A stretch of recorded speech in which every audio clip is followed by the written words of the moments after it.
After 11 days of heart-pounding action here in Rome, it is time for finals day. And get set, buckle up, because we have a few big days ahead. Finals day today, the internationals on the weekend. And don't forget, the Euros of cricket is starting on Monday morning. Big day coming up here, though, as 4 teams will battle it out for the trophy. I'm Mr. Maximo. This is the European Cricket Series, Italy, Rome. And it starts right now.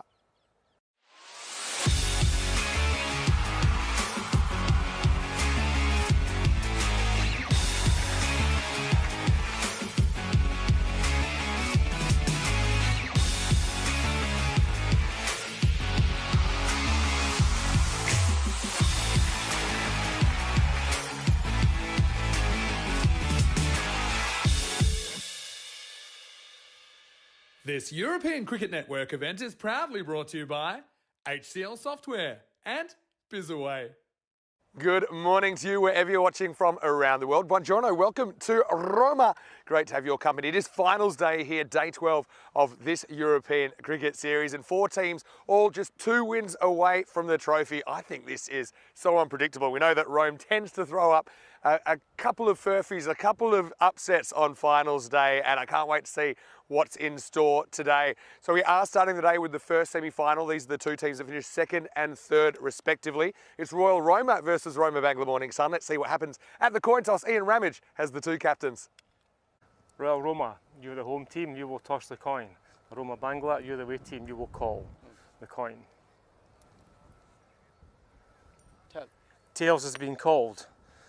It has come down heads, so you've won the toss. Okay, so toss has been won by Royal Roma, who will bowl first. So the news from the toss is that Royal Roma have won the toss and they've sent in Roma Bangla Morning Sun.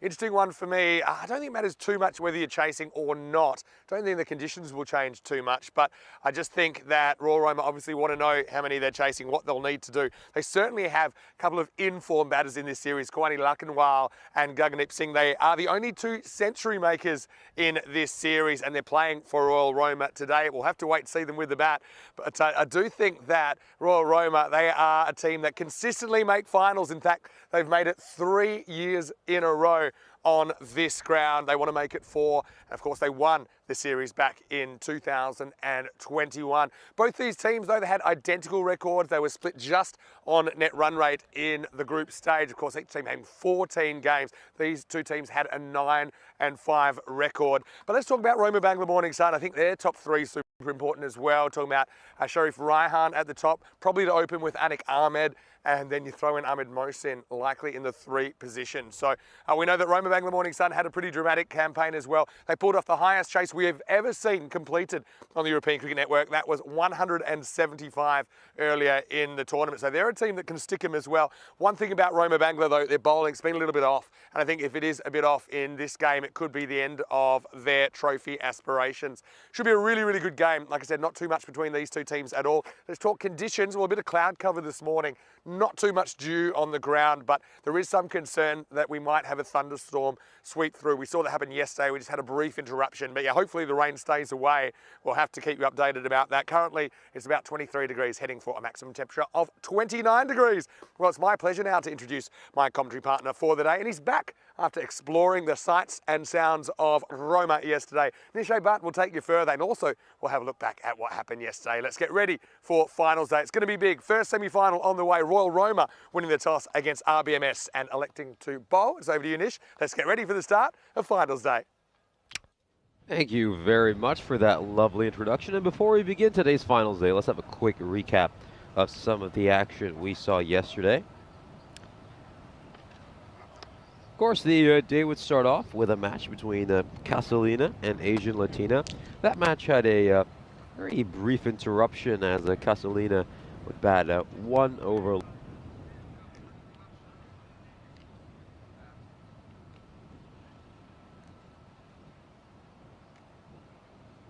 In 4 overs, Asian Latina ended up beating Castellina by 9 wickets and set themselves up for today quite well. Kent Lanka, well, we know they always they won't go down without a fight, and they put on a really good show against Roma Cricket Club. They fell just 24 runs short, and unfortunately, that defeat took them out of the equation of making it to today's finals. The top scorer was Akash Waduwalage with a brilliant 62 of 28. Roma Cricket Club would then hammer Casalina, winning by 90 runs. Dinidu Morage was among the top run getters, making 46 and continuing to add to his impressive run tally for this series. Casalina, in response, struggled mightily. A difficult day for them and a match they'd rather forget very soon. Kent Lanka would then take on Asian Latina in our fourth match of the day. Of course, Kent Lanka, as we said, they're a good fighting team, and they would pick up a couple of wins at the end of the day, starting off with this one against Asian Latina. Nicolo Fernando was desperately unlucky, falling short of his 100 on 99 undefeated. And that is not the first time that's happened to him. Series has been not out in the 90s a couple of times so far. Then we would, of course, see Kent Lanka beat Casalina as well to round out the day. Another great innings by Rishal Jayawardena, who ends up as the third highest run getter in the group stages of this ECS. Very impressive play by him and Kent Lanka. They improved massively this series, picking up 6 wins, a huge improvement on the sole win they picked up in last year's ECS. But of course, all eyes on this game, 2 against 3. Royal Roma looking to make it to a third consecutive finals against a very strong batting unit in RBMS. Of course, we're just about to see the players take the field. Umpires are on as well. Let's have a look at the fantasy dashboard. Of course, Royal Roma and RBMS with identical records, both going 9 and 5 during the group stages. And one of the big stories, of course, is those two men right at the top of your screen. Lakanwal against Sharif Rehan. Both of them are the top 2 run getters of this ECS. 80 runs separate the two of them. So it's going to be very interesting to see how that shapes over today's games. Of course, I expect both of them to play an influential innings at some point today, because even the loser of this match will still get to play in the bronze final later today. Let's have a look at the bat versus ball wall, and interestingly enough, RBMS fancied as 7-run favorites against Royal Roma. Maybe just because this is a favorable matchup for them, even though RBMS were in 3rd place by virtue of their net run rate. They did pick up both wins against Royal Roma, and there it is. That's all the proof you need to tell you this is going to be a great game. It's a coin flip, according to the win predictor. Anything could happen here. We really can't tell. And I'm sure we're all going to absolutely love the game we've got coming up.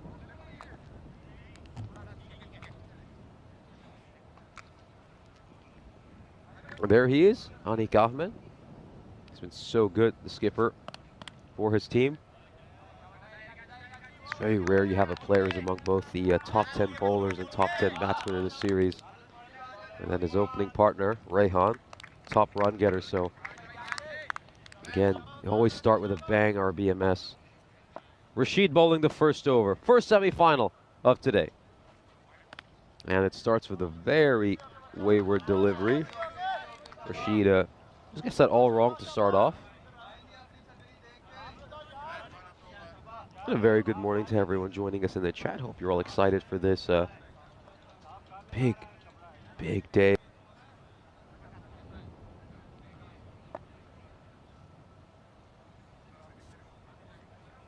It's going to be so influential.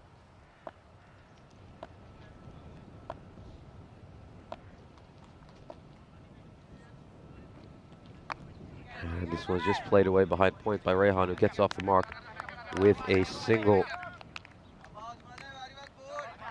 Of course, Rehan has made 68 and 21 in his 2 appearances so far against Royal Roma. So he's done pretty well against this side generally. Anik Ahmed with scores of 7 and 8 against Royal Roma. One of the few sides he struggled against. Let's see if he can turn it around in the semi-final. It's a good ball, very nice length there by Rashid. It's just back of a length and comes in with enough pace. Also cramps the batsman for room, so it's going to be hard for him to play.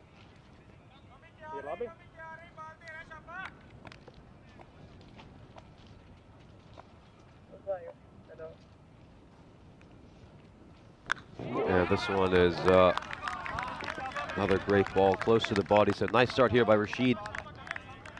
Oh, that one loosener first up, but since then he's got it right.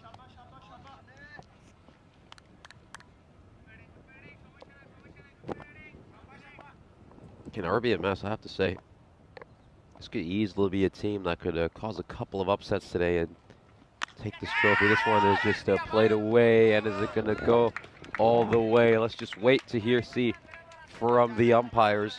A little bit too much width on offer here. And he just opens the face of the bat, plays it away nicely.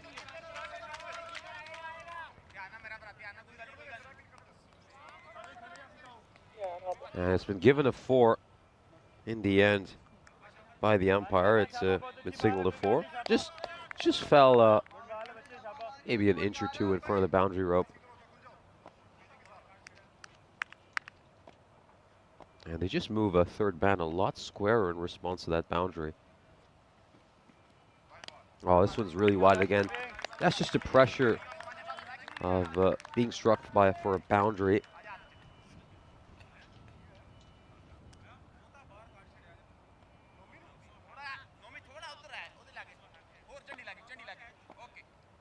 He's get back to what was working well for him, Rashid.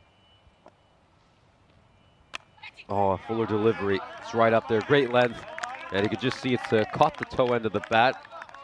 Ahmed's just examining it, making sure everything's all right. But now Rashid, 1 ball to go. Can he close out this over strong and get his side off to a good start in this first semifinal? Oh, it's gonna take an edge. Really unlucky. There's not much you can do about that as a bowler. Gets this right. Maybe say it's a touch wider than he would have liked ideally. But that edge is gonna go away for a boundary. So 11 runs off that first over. As of course, we just take a look at today's schedule. Should be an incredible day. The first semifinal, which we're witnessing right now, is between Royal Roma and Roma Bangla Morning Sun. Right after this, though, we've got Roma Cricket Club against Asian Latina.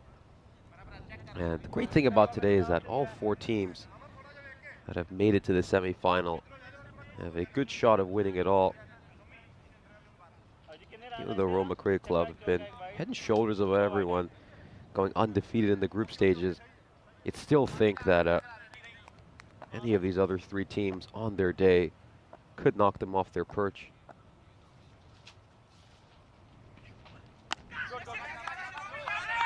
Oh, it's a quick single here for Rayhan. Again, Rayhan is someone who is often a bit more cautious when starting his innings. Certainly that's been the trend this second half of the ECS, where we've seen him take his time constructing an innings and then tends to accelerate after ball 15. And they bring mid-on in for Ahmed and send out a fielder at cover. Oh, that's a wide delivery.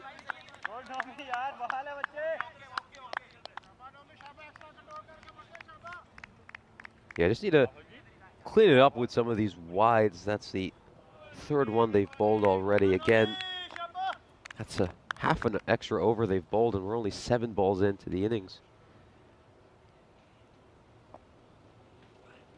Oh, that was going wide as well. Not a good decision there by Ahmed.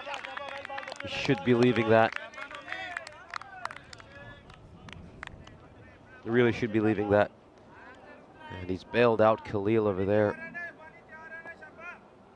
And Khalil took a hat trick, took a very sneaky hat trick earlier this week. Ooh, there we go. It's going to be another wide. So it could very easily have been 3 consecutive wides here if Anik Ahmed hadn't decided to just get his toe end to the previous ball. So Khalil, again, he's aiming for that full and wide Yorker, but just not getting it right. And again, the captain's going to go have a word with him. That's Gagandeep Singh, actually, not the skipper, Rajwinder Singh. I think Khalil should just back himself and aim at the stumps here. Try to get wickets early in the power play. That's a little bit better. Takes an inside edge. Goes to the fielder at fine leg. It's a single. Again, this is such an interesting chess match today. Just seeing how these sides balance aggression and caution.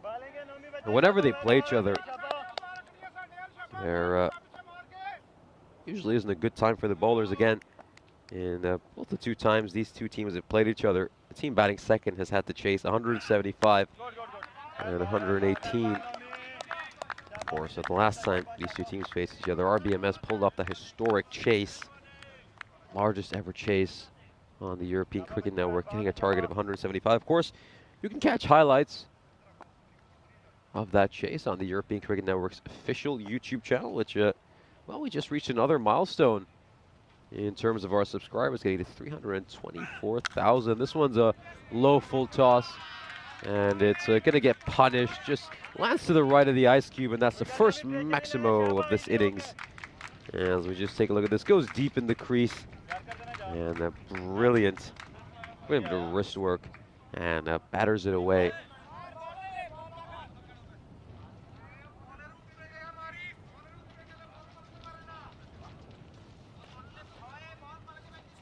And yeah, Khalil just struggling a little bit this over. He can't quite get things right. He's usually a pretty expensive bowler in all honesty, but one thing about him though is you can back him to get some wickets. And I think that's just what he needs to go for. Just aim at the stumps, pitch it on a good length, try to get these two guys out. Oh, it's up in the air. Has he produced a wicket over here? And he has. That's a very well taken catch. And the first wicket departs. It's Anik Ahmed gets off to a start once again, but isn't quite able to kick on. That's probably been an issue for him at times this series, and it's the main reason why he doesn't have even more runs. As we see this here, yep, it's not that easy to follow, but he tracks it well, and they get the breakthrough. They really, really need it as Royal Bangla Morning Sun lose their first wicket, 22 for 1 at the end of the second over. Of course, we'll take a look at the standings and just remind you that both these two teams had identical records during the group stages, 9 and 5, of course. Roma Bangla Morning Sun getting the better of Royal Roma in both their group stage games. And you just wonder what sort of a role that's going to play here. Can they really win 3 times in a row against the same team, especially a quality opposition like this?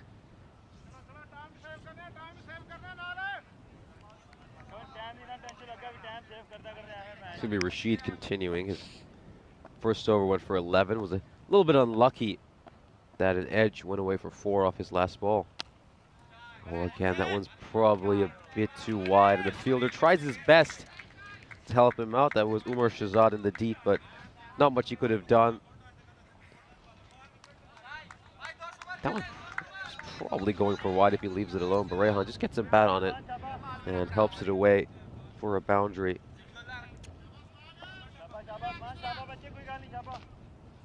Now Rashid immediately under pressure. Very difficult start to his over. Oh, and he gets this wrong. He's just overcompensating after bowling one a bit too wide down the offside. Strays onto the pads and does very well over here. Rehan just swivels on the spot. Fine leg in the ring. He just helps it behind. And it's back-to-back boundaries to start this over. Yeah, this time around Rehan starts his innings off fast. Takes no time settling in. 11 off 5 already. Oh, great ball. Great ball by Rashid. That's where he needs to be.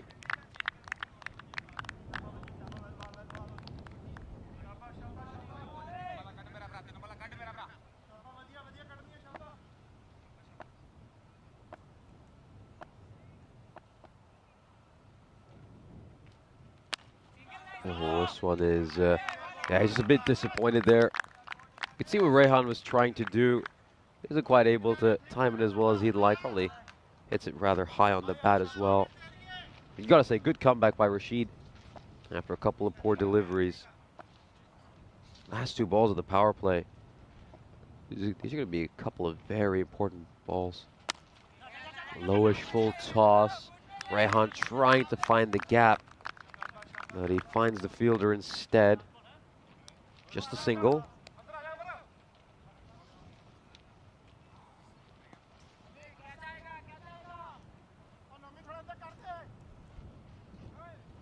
And again, they're going to send a long on out for Mohsin. And they've just brought third man in as well. Both third man and cover brought back in. And as I said, instead they sent someone out to deep backward square leg. Let's just take another look at this. You can see the batsman was a little bit frustrated by that call. Might have had a case. He might just have had a case over there to be frustrated with that. But in the end, they get away with one. Royal Roma, and it's a dot ball to end the over. 31 for 1 at the end of the power play. Very even power play, in all honesty. I think the one concern for Royal Roma, though, is they bowled a few too many extras that power play. Could have been even better. 4 wides bowled to start off. Right, here we see Gagandeep Singh coming in to bowl this over. Top performer, very entertaining to watch. A real fan favorite on the European Cricket Network.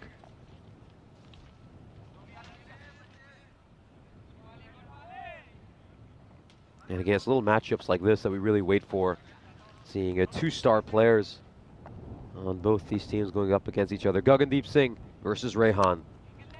And he starts off with a full delivery pitch around the leg stump, which is just worked towards mid-off for a single by Rehan. Okay, I just feel like this innings and this entire match is going to be a big tug-of-war. You're never really going to see one team get ahead of the other. So much quality amongst both these sides. They both understand the stakes of this match. They're all going to bring their A game today.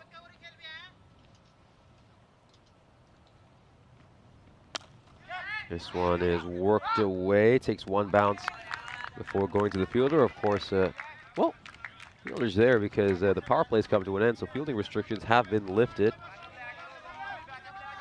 The fielding side's allowed to have up to 5 players outside the ring. And of course, they bring square leg in for Rehan, have him out for Mohsin. This is another wide, 5th wide bowled already. A little bit concerning, in all honesty. If you're Royal Roma, that's pretty much an extra over they've bowled so early into their innings. This one is just played away towards third man. Again, this match will probably be decided by very fine margins. Both the games these two teams played against each other were rather exciting matches. So you just feel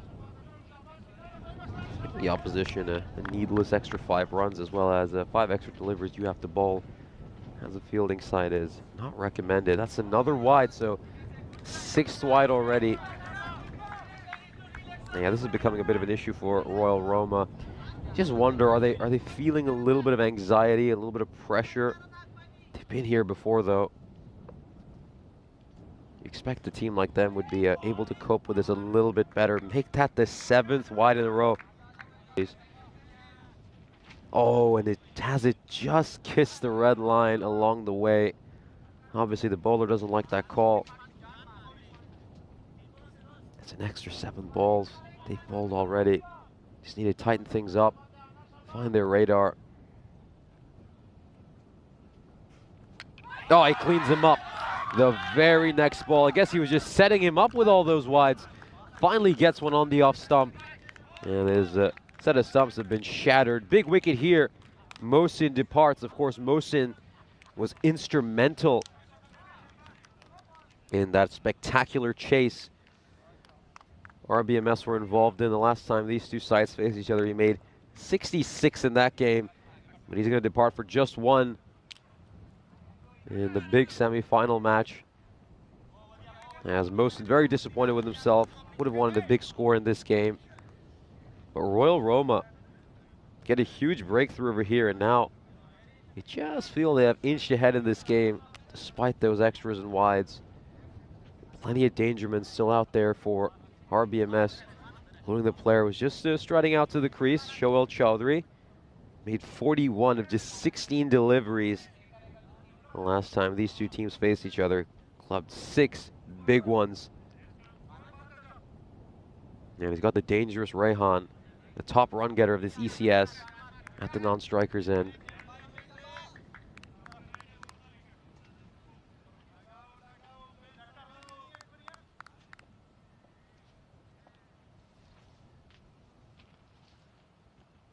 Oh, great ball. That's a fantastic length as well.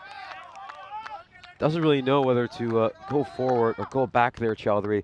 Should be playing that on the back foot in all honesty, but it's just so hard to judge, especially with the extra bounce that Singh gets.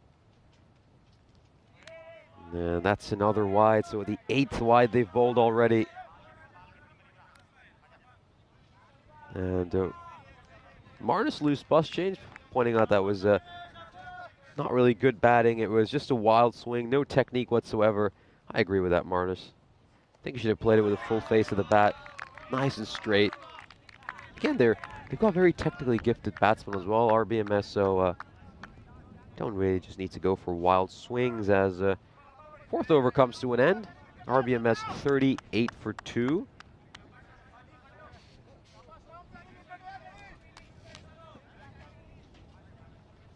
Now we got a little frog in our commentary box. This is rather interesting. Very well camouflaged frog as well, I must say. Definitely try to get a picture of that for you to show you at some point in the broadcast.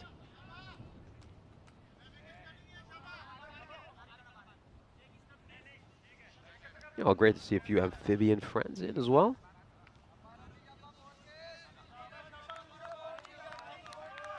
We're returning to the cricket. It's Islamul Haq about to bowl this 5th over.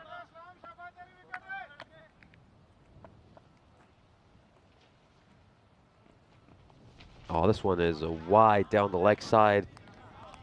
Make that 9 wides so far this innings for Royal Roma. An extra over and a half they've bowled.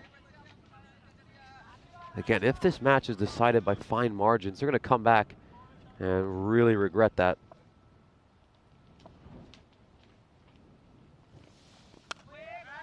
This one is played with a full face of the bat. Rehan gets a single again.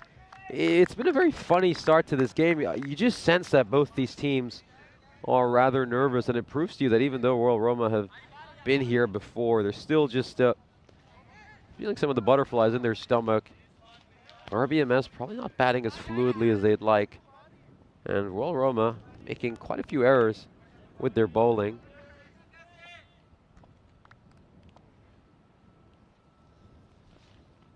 Oh, a little bit too short, and it's absolutely hammered away. Chowdhury getting off the mark in style. That's a terrific hit. Look at the speed of the bat here. He's absolutely clubbed it. Again, Chowdhury, we've mentioned that he's done very well against this Royal Roma side during the group stages, and then he plays this one very nicely. Quick single here. Throw going to the bowler's end. And let's just take a look at this. Yeah, plays it straight to point. And direct hit. He would have been in trouble, Chowdhury, or no, he would have made it just about back in time.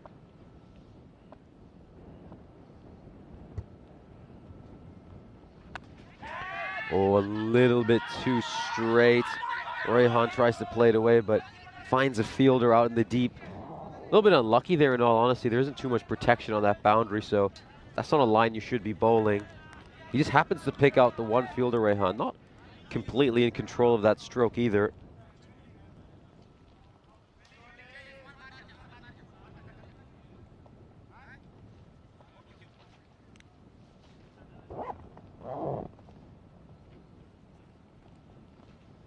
Oh, that one stays a bit low. Islamul Haq takes a bit of pace off it, and it's bamboozled the keeper as well. That's going to be buys. Kai Bay saying, maybe it's a poisonous frog, be careful. No, I certainly hope not. Certainly hope not. I don't think there's any swamps nearby or anything like that, but Yeah, wonder where that frog did come from. Don't know if there are too many bodies of water near where we are as well. As we just see that one is signaled a wide.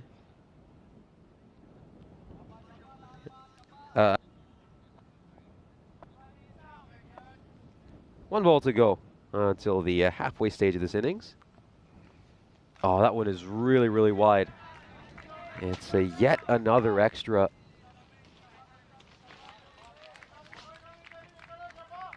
I'll make that the 10th wide we've seen in the early stages of the innings.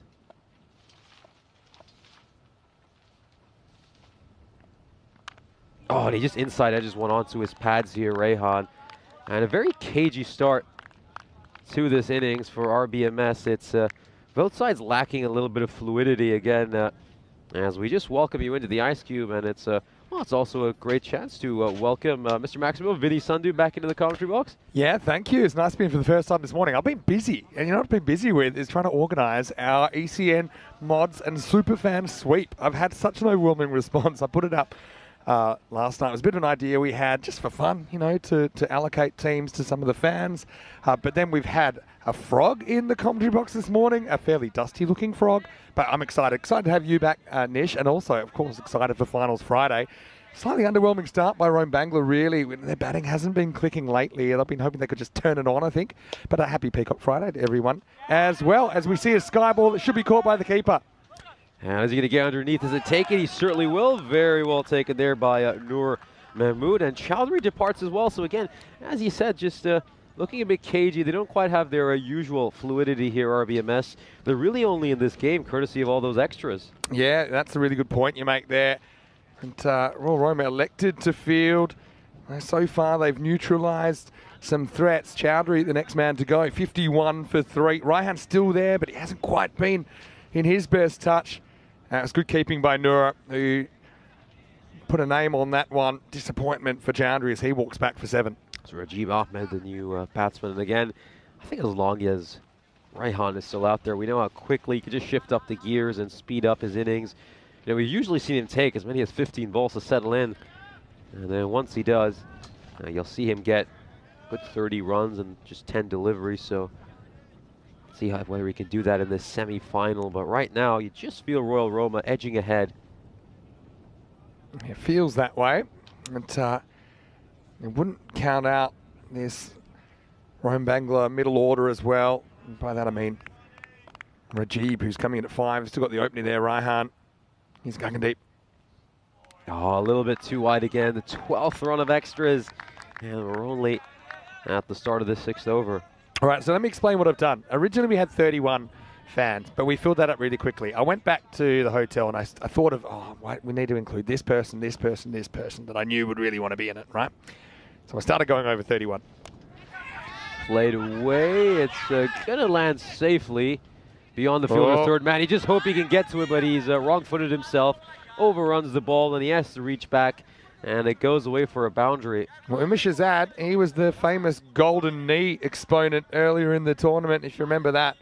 A memorable win over Asian Latina, but this time he's fresh out of luck, and a spin does him there, just overruns it. Valuable runs for Rome Bangla Morning Sun. Yes, I'll come back to that in a second.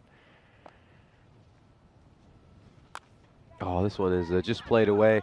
He kind of yorks himself by advancing down the wicket there, Ahmed, but can only get the 1 run. Yeah. Yorks himself and then accidentally drops his bat. Doesn't bother going back for it.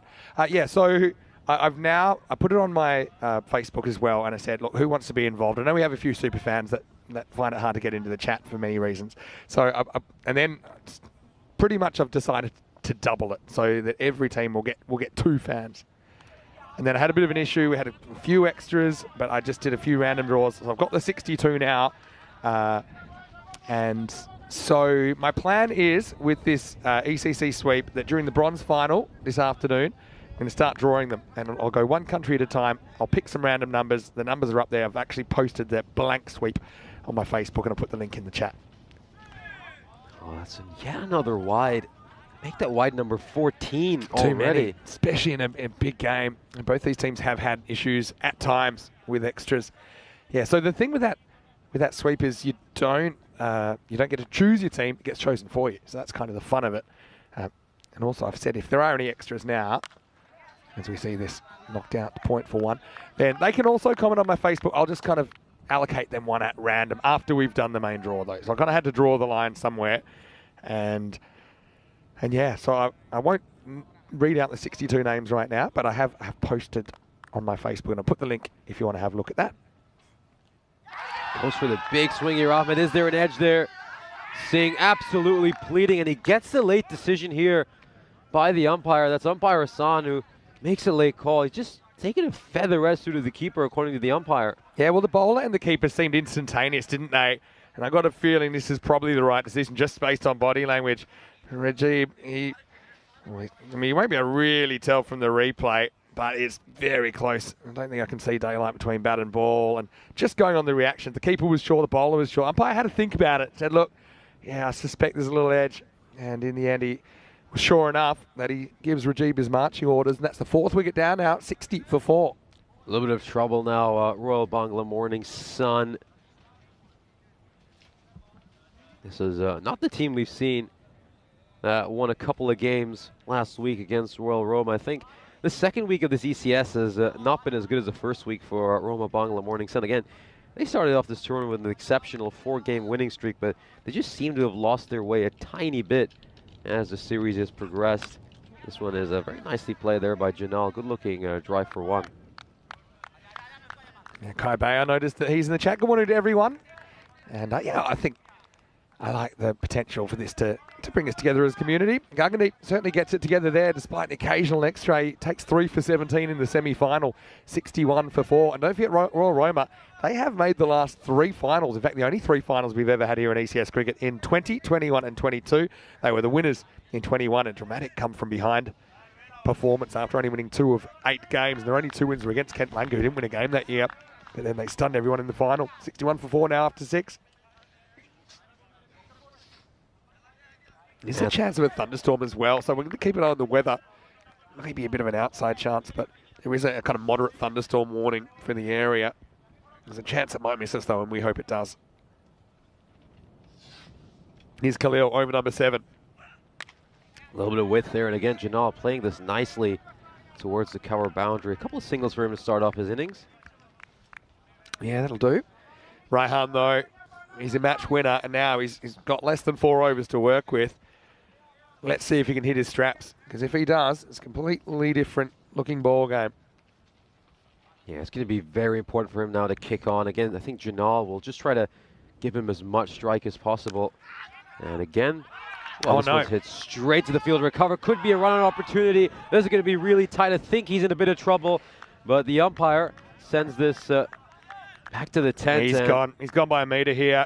Just double checking that everything's above board, but I mean, Janal's already walking. He knows it. And Raihan hit it so hard, he would have been in jeopardy, I think, at the bowler's end. He doesn't want to risk himself, so he has to essentially throw his teammate under the bus. Good pick-up, throw, smart throw. Doesn't go for the stumps, goes to the bowler, and it's good night, Charlene, all over, 62 for 5.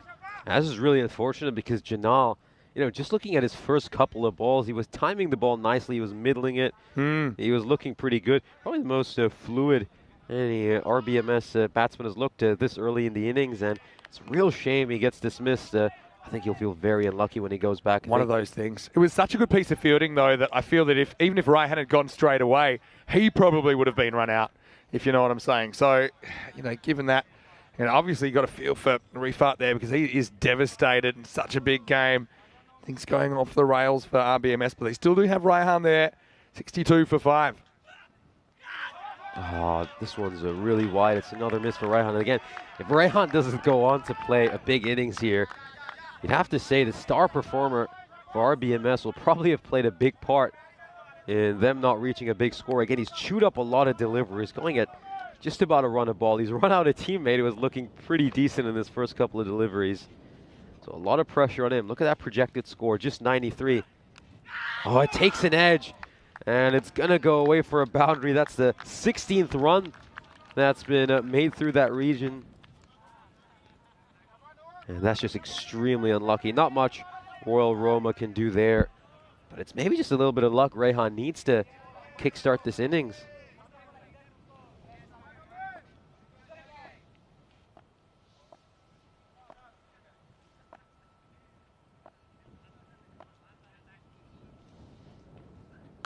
Oh, this one's played away nicely, and it's going to clear the boundary rope.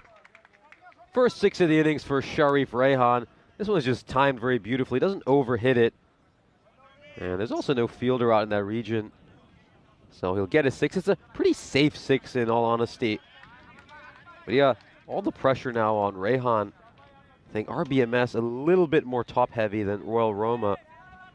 Chandra Bhowmik, who's just walked out to bat, averaging just 4 so far this series. And opens the face of the bat. This is going to be quite a chase for the fielder at third man. He doesn't do well. That's the second mistake Umar Shahzad has made so far this innings. Again, we saw him overrun one earlier. This time he just lets it go underneath him. That's a little bit inexcusable, to be honest with you. That was a fairly regulation bit of fielding that he's not been able to do. Of course, you got just 3 days to go until the Euros of Cricket, the European Cricket Championship. Malaga, Spain will come alive with Europe's cricketing elite. And of course, that's a look at the group stages. And, well, for some of our diehards who are tuning in, you've got to be asking yourself, which of these teams will you be lucky enough to get in your draw? Yeah, that's right. I realize, I can't believe this, but Julian Dawson somehow left him off the list. So I've put him in and I put a random. So now if there's any extras from here, I'm gonna pair you at random with someone, and he's actually been paired with Kroom. So there you go, Kroom, you got a teammate straight away. Kroom and Julian Dawson, and number 2 in the sweep. Okay, give you an updated list, and we'll try and sort that out by the second semi-final, so we can just start drawing in the third. Anyway, this is up in the end. It's just going to be out of the grasp. This is Chandra Bhowmik, the keeper, who's come out. No Mohammad Naeem in the lineup, I noticed. So Chandra does the keeping for Roma Bangla. He's played the odd game in the initial stage. But Rehan, he's got to turn it around. Bhowmik, though, his highest score of this series so far is just 4 against Kent Lanka, and his career highest is 17. Gonna have to play the innings of his life. And this one is again played away by Rehan. It's gonna beat the fielder at point. Just a 1 run. Again, one thing though with Rehan is he's not the quickest runner between the wickets, not the most eager either. Might motor on a little bit harder when he's desperate to get on strike.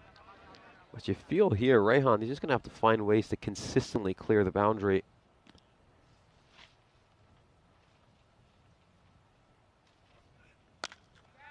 Played away towards long on, just a single here for Bhowmik. And again, I think that's all he has to do from here on out. All right, Marnus is also, I realize he's not in the sweep, and he should be. Marnus, loose bus change. So I'm going to now give you a random number, and you've got number 10. You're with Rob Thompson, okay?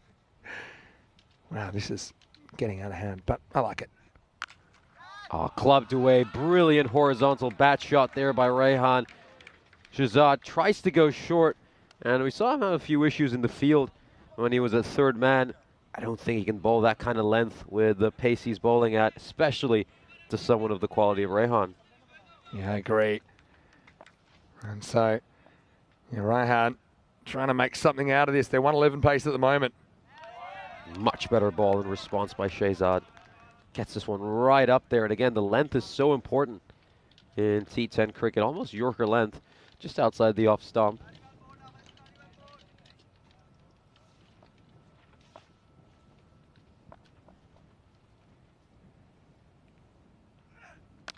Again, very nicely played, and it's going to clear the boundary rope with ease.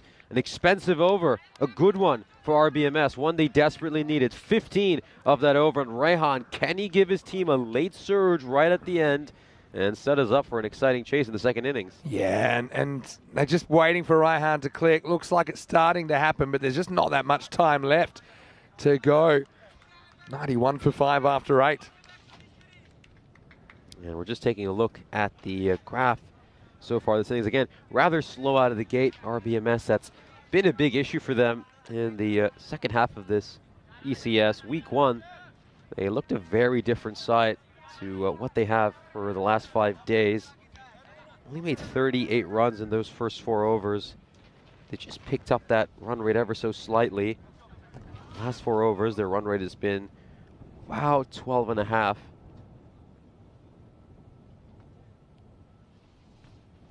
Oh, down the leg side, another wide. And if there's anything keeping RBMS in the games, it's those wides.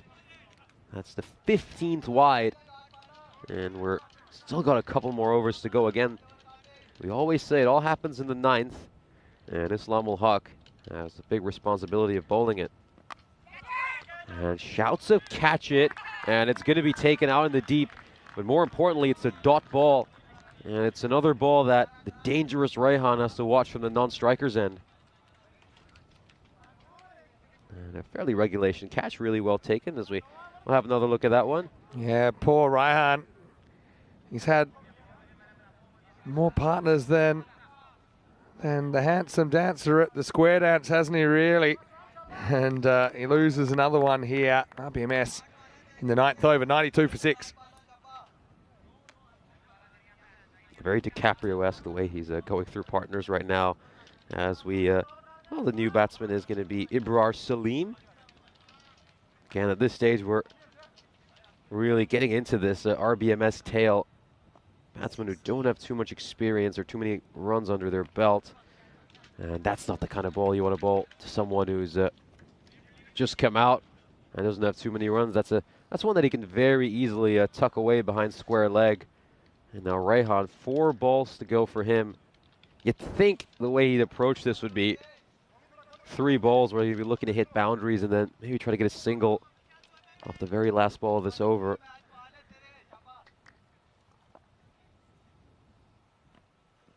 Oh, down the leg side, you can hear an edge.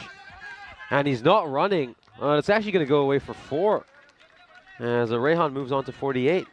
Yeah, gets a bit lucky here. It's outside his leg. I think you're right. This is off the bat, straight off the bat. And he almost gets there, but he can't quite. Nur Mohammed, who took a nasty blow into the finger, I think. And you can see that's bothered him. Plus, then he had the impact of the ground. So, yeah, Nur's a pretty important player for them. He does a good job behind the stumps. They do have some other options there. He hasn't played all the games, Nur Mohammed, but that just looks like it's right off the end of the finger. And you can tell how hard it hit him because it still runs away for 4 off the end of the hand. Yeah, that you can tell. And of course, Nur Mohammed, very important batsman as well. Again, he can come just lower down the order and make quite a few runs for them, as we of course welcome you back into the commentary box. Nish Bhatt here, and alongside me, Mr. Maximo. And it's Peacock Friday as well. I've got my jacket. It's pretty dusty in here at the moment. I've started taking a few extras. Okay, so I'm quite enjoying the fact that we're getting more people involved. So, I mean, we'll probably have to draw a line under it at some point, but I've started randomly pairing people together. I've got 62 spots in the sweep, and think Vinay is involved, and he's been paired at number 16 with Twilight. I think Marnus is in there at number 10 with Rob Thompson. So it's also bringing our community together, which I think is really nice. Hopefully, Noura's okay. I suppose the concern isn't so much there's an over and a half to go here, but the question is, they'll play another game today regardless, whether it's the bronze final or, hopefully for all Roma, it's the final. And obviously they want him available because he's a very useful wicket keeper. Oh, he certainly is. And again, this little break in play, you just wonder who would benefit. You'd probably think that it's just going to maybe disrupt Rayhan a little bit when he's starting to find his groove. But we'll wait and see. Yeah, looks like he's going to get on with it. And Noura's pretty tough. He'll be frustrated that he couldn't get another half a hand over, in which case it might have stuck to the gloves. You'll see it here. He has the right idea. Probably didn't organise himself with a bit of a spring. Throws the glove off straight away. Says, nah, that's hurt me. And, well, probably more importantly, it was a chance to get rid of Rayhan. Instead, it's 4 runs. Goes away for a boundary as well. So again, you'd think Rayhan now is looking at this as a couple more balls to hit a boundary. And maybe looks to get a single off the very last ball, or maybe he even gives his partner the chance to face the last delivery and tells Ibrar Salim, have a free swing at the end. I think Salim could connect on one. You would back him to clear the boundary. This is a wider delivery, a good ball in response by Islam. Rayhan, 44, hasn't been his most convincing knock, but it's at this stage they're going to have to try and make a fighting kind of 110 to 120. It will be about whether they can neutralise the weapons of Royal Roma. the second half. This one is a slashed above point for a boundary. So again, this is what we said Rehan would do. Just look to smack as many boundaries as he can this over. This one sails way over the fielder at point. And in response, they're just gonna bring the fielder at cover in. And that fielder who you saw watch your ball sail over his head, he's gonna go out to the deep mid-wicket. Brought in as well. Interesting. And this one is going to clear the boundary at mid-wicket. Don't worry about any field positioning there. That one's very comfortably cleared the boundary rope. And a great way to bring up the half century for Rehan. Bashes a big 6.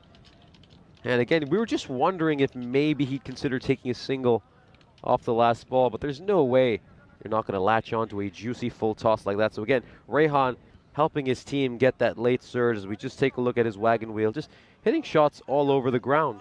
Yeah, it brings up his 50 as well, last ball of the 9th. And yeah, it's been an important innings. He ends up with a strike rate of 200, and that's after playing a bit of catch-up here. Going deep 3 for 17. He'll be important with the bat as well.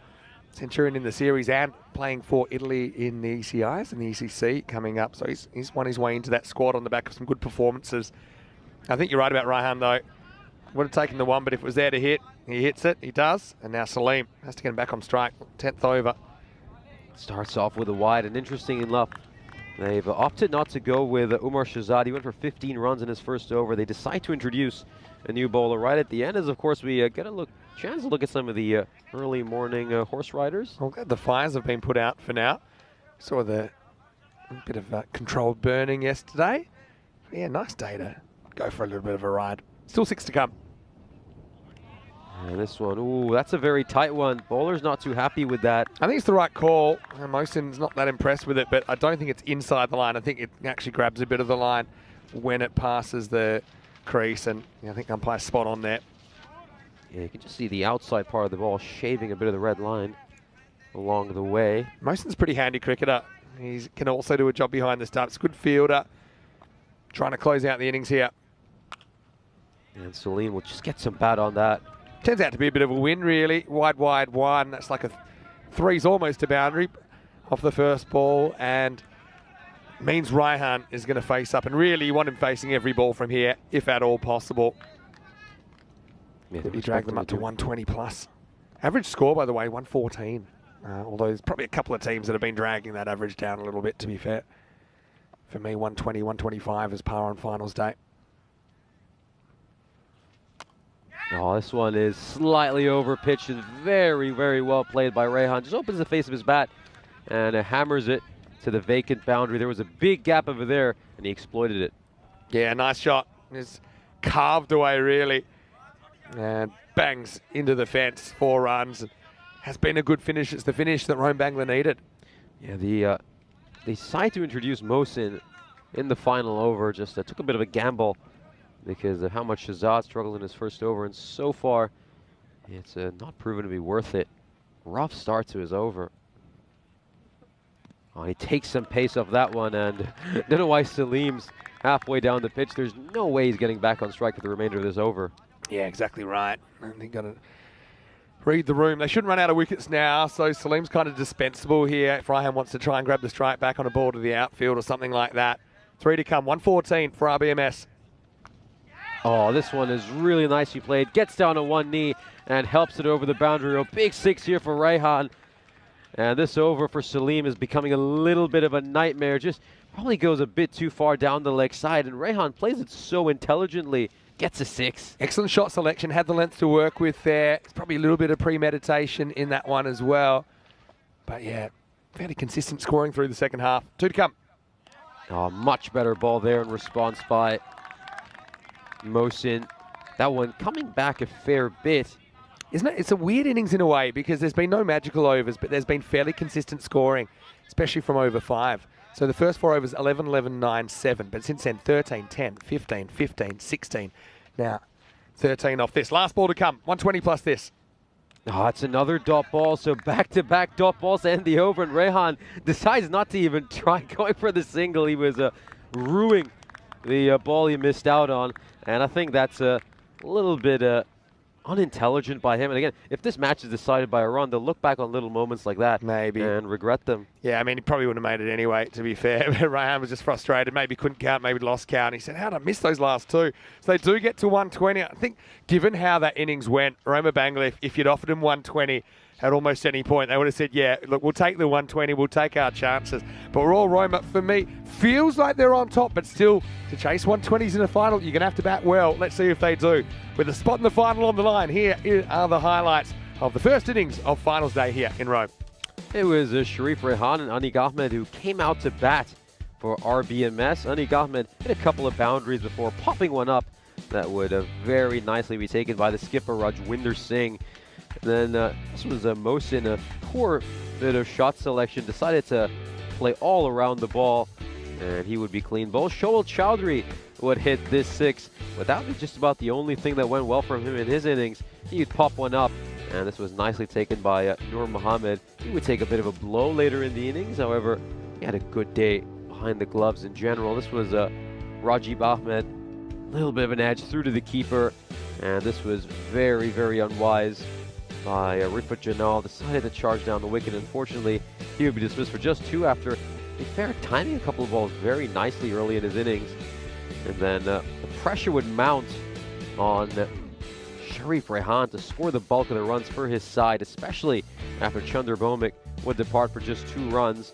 And Rehan would step up to the task, playing very well in the second half of his innings after starting really slowly. He was batting at just about 16 off his first 15 balls, ended up with 64 of 32. And that late surge by RBMS could be crucial. They made 59 runs off their last 4 overs. As we, of course, have a look at the scorecard, Rehan, as we mentioned, top scorer with 64 of 32. His opening partner, Anik Ahmed, got off to a decent start, but again, after that, it looks a bit like a phone number, doesn't it? Just single-digit scores for all of the opposition. Those extras, though, could be very costly. 22 runs of extras. We'll then have a look at the bowling card, and it was a rather mixed performance. Gagandeep Singh, obviously the pick of the bowlers, with figures of 3 for 17. Umar Shahzad wasn't given the final over. Instead, Mohammad Mohsin got to bowl the final over. He gave up 13 runs. And in the end, RBMS end up with 120. So it's going to be a target of 121 for Royal Roma. Should be a challenging target to chase down, especially when you've got that pressure of a semi-final. We'll wait and find out. Of course, it's Nishay Bhatt alongside me, Mr. Maximo Vinny Sandhu in the commentary box. We'll see you back in just a few minutes.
This European Cricket Network event is proudly brought to you by HCL Software and Bizaway. Welcome back for our second innings of this first semi-final. RBMS posted 120 in the first innings. A fairly decent total. You'd say it's about a par score. And especially with the pressure of a semi-final, you think this would be a very interesting chase for Royal Roma. However, well, there was a lot to talk about in that first innings. Really, it was a one-man show for RBMS. The only scorer of note was Sharif Rehan with 64 of 32. But there were some interesting decisions at the end. A few singles he didn't run for that maybe in hindsight he could have. And this game comes down to the wire. Yeah, you might think about that. But again, the biggest story of that first innings was the fact that Royal Roma bowled 17 wides. That's almost 3 extra overs that they bowled. Just think how different a target this would have been if you take some of those runs away. First ball. And he starts off with a wide here as well, Ahmed. So maybe these sides just feeling a little bit of a jitters of the final, semi-final, I should say.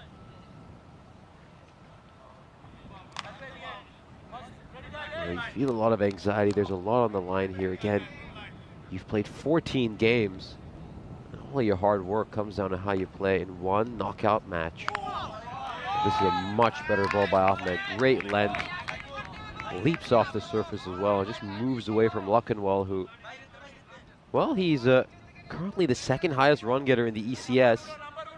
But after that good first innings by Sharif Rehan, he's now 144 runs behind him.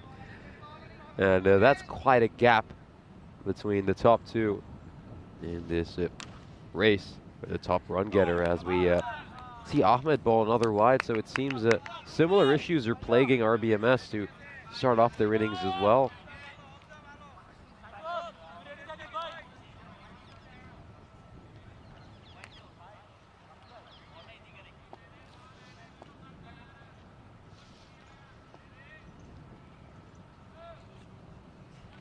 Oh, that's another wide.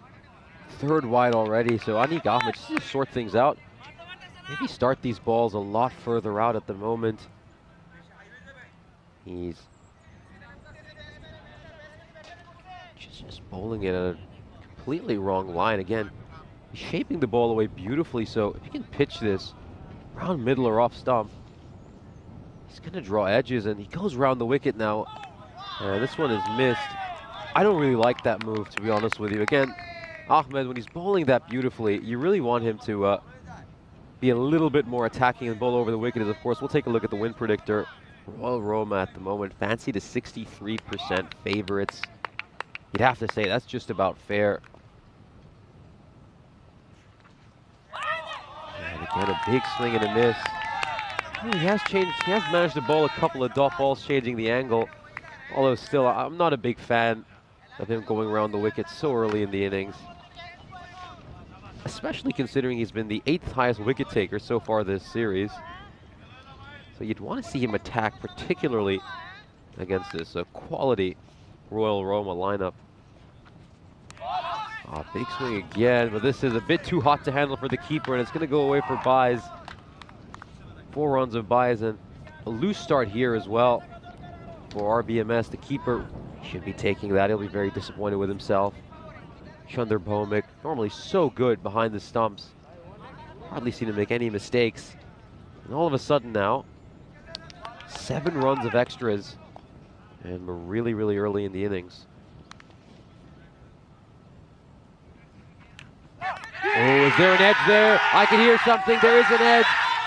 Umpire Suleiman Saeed raises his finger, and the dangerous Luckenwall, the second highest run getter of this series, departs for a duck in the semi-final. It's a huge wicket. And Anik Ahmed manages to get the breakthrough after a few runs that RBMS needlessly leaked. And Luckenwall disappears for a duck in the biggest game of this series. And you can just see that slight bit of deviation as it goes through to the keeper. You can hear that sound as well. Sort of click in the headset. And he goes off. He's flying off as it looks like Derek is going to waddle out for the first time this finals day. And a real humiliation when you see Derek during one of the biggest matches that you're going to play. And 1 ball to go in this over. Ahmed really turns things around with that big wicket-taking delivery. Here we go. Kamaljit Singh comes out. And he just isn't quite ready yet. Yeah, this is, I think, what we're going to see for much of this innings. I don't think any side's quite going to be able to get in front. Should be a nice tug of war. Should be an exciting innings between 2 quality teams. And again, this one is probably not the right shot by Singh. I think he should really be looking to play that towards the offside. Hit it with the full face of the bat. As we come to the end of the first over, Royal Roma are 7 for 1. And as a quick reminder, we've had 326 matches since we last had a golden ball. And a theme we keep mentioning during this second week is that the best things come when you wait for them. And is today the day that we see our first ever golden ball final? I've been saying that for 5 or 6 days, and it sure be a thriller if we get that. And of course, joining me in the commentary box is once again Mr. Maximo Vinny Sandhu. Yeah, thanks. It's good to be back. And yeah, we'd love to reset that counter before the ECC, wouldn't we? We've got 4 chances today, and I suppose 9 chances over the weekend in the ECIs with Finland and Austria. They'll be arriving in Italy today for the matches tomorrow. Arif faces up for the first time. Oh, goes for the shorter one, and he gets a little glove through. Again, if you're going to bowl that length, I'm not sure this is the right field setting. Goes away for 4. Yeah, I mean, it's a risk, isn't it? The short ball almost in Bomik's range. Salim does have good pace. Now, the interesting thing for me is that they've gone for Kamaljit Singh at number 3. We don't see Gangadeep Singh at number 3. Maybe that was the plan. They said, look, if it's in the power play, we can send Kamaljit out there to maybe whack him around, and Gangadeep to come a little bit later. This is played away towards cover. Just going to be the 1 run. That's fielded well by Rehan. And yeah, that is quite interesting. No Gagandeep Singh at number 3. I don't know if they're just trying to bring him in at some point in the middle overs where you get them out of a spot of bother. But yeah, not a fan of that decision. I think you want your best player to face as many balls as possible. I guess it's a risk to expose him so early, but this is going to work out nicely as Kamaljit gets off the mark with a boundary. Yeah, this goes away for 4. Singh just opens the face of the bat. Just inside, I think. Let's have a look. Yeah, just inside. 4 runs and gets a full toss. Big juicy one. Kamaljit is away. Yeah, you could say it's a risk in T10 cricket that you don't want to expose them early, but I think in this format you're always playing big shots regardless of when you play. It's not like the ball's going to hoop around too much. I suppose what they're thinking is whoever's there is going to be super attacking, knowing that they've got, you know, a very good insurance policy in Gagandeep to come, and that's why I think we're going to see Kamaljit playing shots pretty much every ball. It goes up in the air. It's going to be a tough catch for whoever gets underneath it. No, it's an assist. It's an assisted catch. He just knocks it onto his teammate, and that's really well taken by Rifat Janal. We saw him really disappointed after getting run out prematurely in the first innings, but he's absolutely delighted now, pumped up after taking a catch with the help of his teammate. Oh, you gotta love the European Cricket Series. It was a top edge, and you could see there Buyan on the long march to nowhere, but Rifat, he was there. Just call him Justin, just in case, and he's used, and it is Kamaljit that's gonna have to go. Bit of volleyball style there as Kamaljit departs at 16 for 2, and now we will see Gagandeep come to the crease at number 4. Oh, Buyan's going to claim he meant to do that for sure, even though it's quite obvious he didn't. I think he had the old crocodile hands out. I think what Kamaljit's saying is, hey, isn't that the second bouncer for the over? But I don't think it was that high. And Suleiman Saeed was saying, yeah, look, it's chest high, it's not a second bouncer. But how about that? That's it's a little bit of luck, no doubt about it, but also the fielder is in that area. He kind of is trying to lurk, but not get in the guy's way. I mean, it would have been an amazing catch, but yeah, he's there in a position where the ball might bounce off the hands, and you can see Roma Bangla Morning Sun, they are right up and about at the moment, and Gagandeep, big fish, comes out at number 4. Danger man, Gagandeep Singh. Highest run getter for Royal Roma so far. Made a brilliant 100 the last time these two teams placed each other. That's a great ball first up by Salim. That's really how you got a ball to a danger man when he strides out. Leg stump Yorker immediately.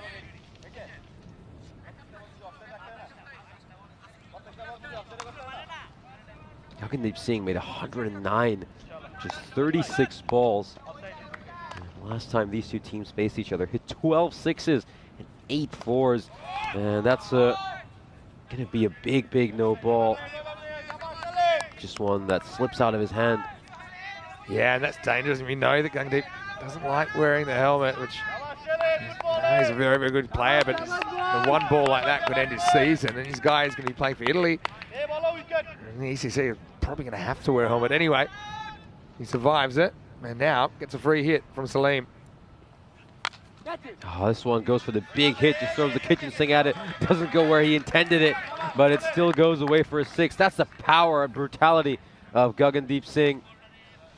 And, well, absolutely nowhere near where he intended.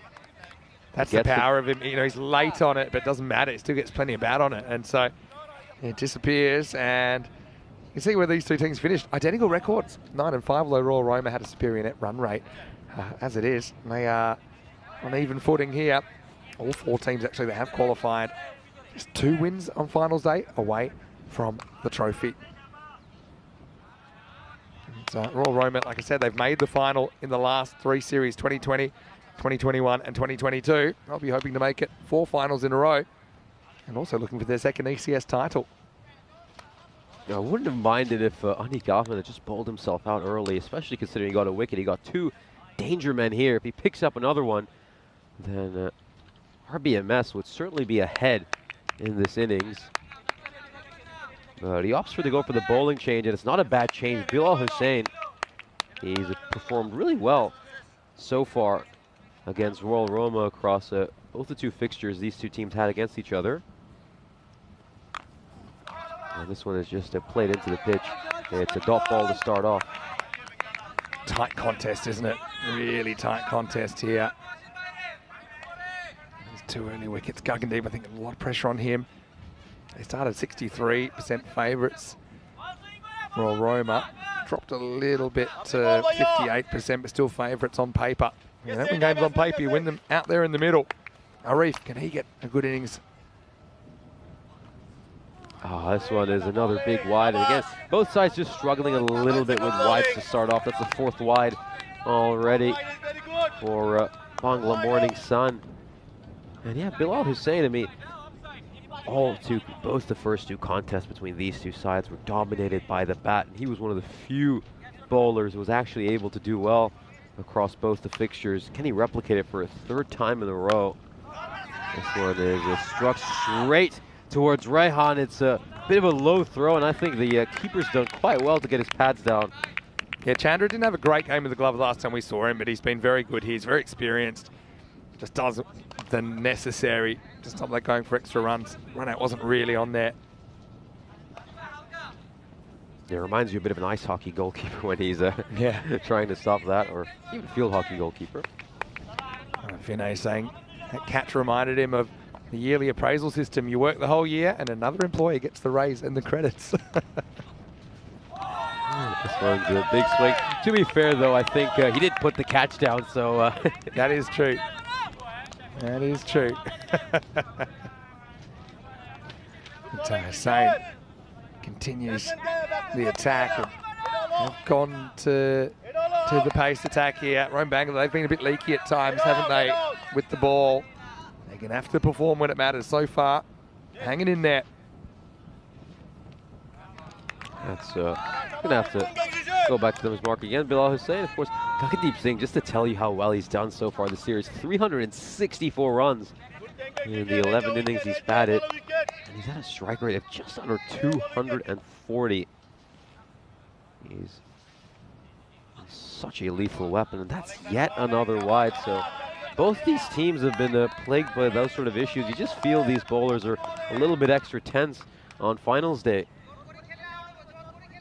Yeah, perhaps extras isn't something you want to run into trouble with. We probably saw extras just boosting the Bangla total up to that 120 in the first half. Guggendeep though, big man, big game, faces up.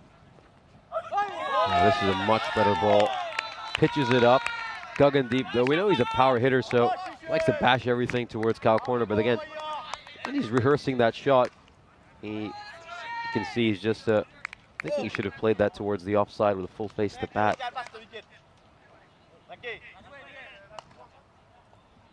Nice straight bat stroke here by Gagandeep Singh. Wouldn't be a bad idea. And oh, this one's really, really close. I mean, it's just okay. You can see Chandra Bhowmick kind of framing the pitch. But for me, as this passes the popping crease, it's just all right. Ends up wide of the line, but the critical moment is when it passes that crease that the batter's standing at. Gagandeep just struggling with this little bit of away movement here. He's lucky he hasn't nicked one yet, to be honest. Well, Raihan was a little bit off in the first half of his innings as well, wasn't he? These two are key players for Royal Roma. That's yet another wide. Wide's really racking up here. I mean, you take away the wides from this over, Royal Roma would have only had one run. But even if there is an edge at this stage, because of, despite deep third man being a little finer than usual, you just feel it would go away for a boundary. So it's still a rather dangerous line and length, you would feel. And again, goes for the big swing there, Gagandeep Singh. Maybe could have just cut that one, especially with no protection around the point region, as you can see from that camera angle. In the end, 4 runs off that over, 3 of them coming off wides. And it's a good way to end the power play for Roma Bangla Morning Sun. We'll be very pleased with that power play. They give up just 27 runs, pick up a couple of wickets. But again, similar issues for them. A few too many extras, 11 runs of extras in the first 3 overs. So again, both these sides are making it a little bit challenging for themselves.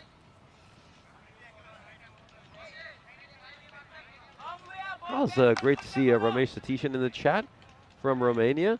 Very nice to hear from you, Ramesh. And obviously, it was wonderful having the great privilege of covering that Continental Cup in Romania. It was a very entertaining weekend, that best-of-5 series between Malta and Romania, which came down to a dramatic finish. Was such a pleasure to watch and call, of course, as this one is played away towards cover. It's going to be a boundary, and it's very nicely played by Arif, who's now got a huge amount of responsibility on his shoulders.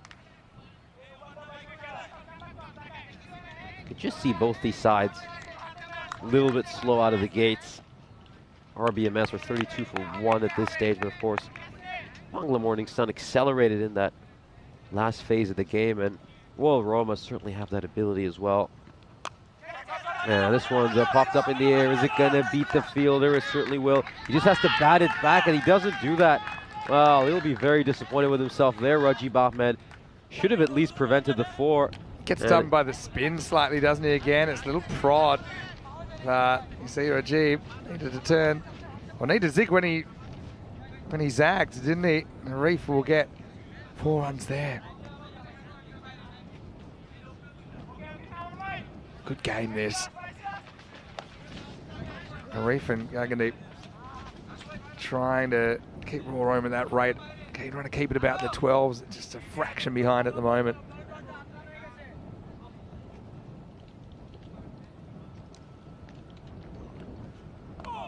Goes for that big heave across Arif. You know, we've seen him play a few straight bat shots. I mean, he should have done the same there. Lakanwal, he must be kicking himself. I mean, he nicked the first one pretty much. Meanwhile, these two, they've swung and missed it a fair bit and not got an edge. Lakanwal's a big loss, but in Royal Roma, he did want to chase, remember? They know exactly what they got to do. Still pretty even contest. Oh, that's another wide. The wide's racking up for both these teams. 7th wide already, so they bowled an extra over needlessly here. RBMS. Yeah, coming back to Arif, averaging about 19.5 so far this series. His top score was 66 undefeated against Casalina. Strike rate's been 181. This one is very nicely played, but it goes straight to the fielder, as a matter of fact. That's why they put him there at short third man. It's a catch that's been put down. Ooh, is this going to come back to hurt? He's on 14, Arif, when this was put down. Just to make a note of that. It's a bit of a sitter, wasn't it, really? Yeah. Arif survives.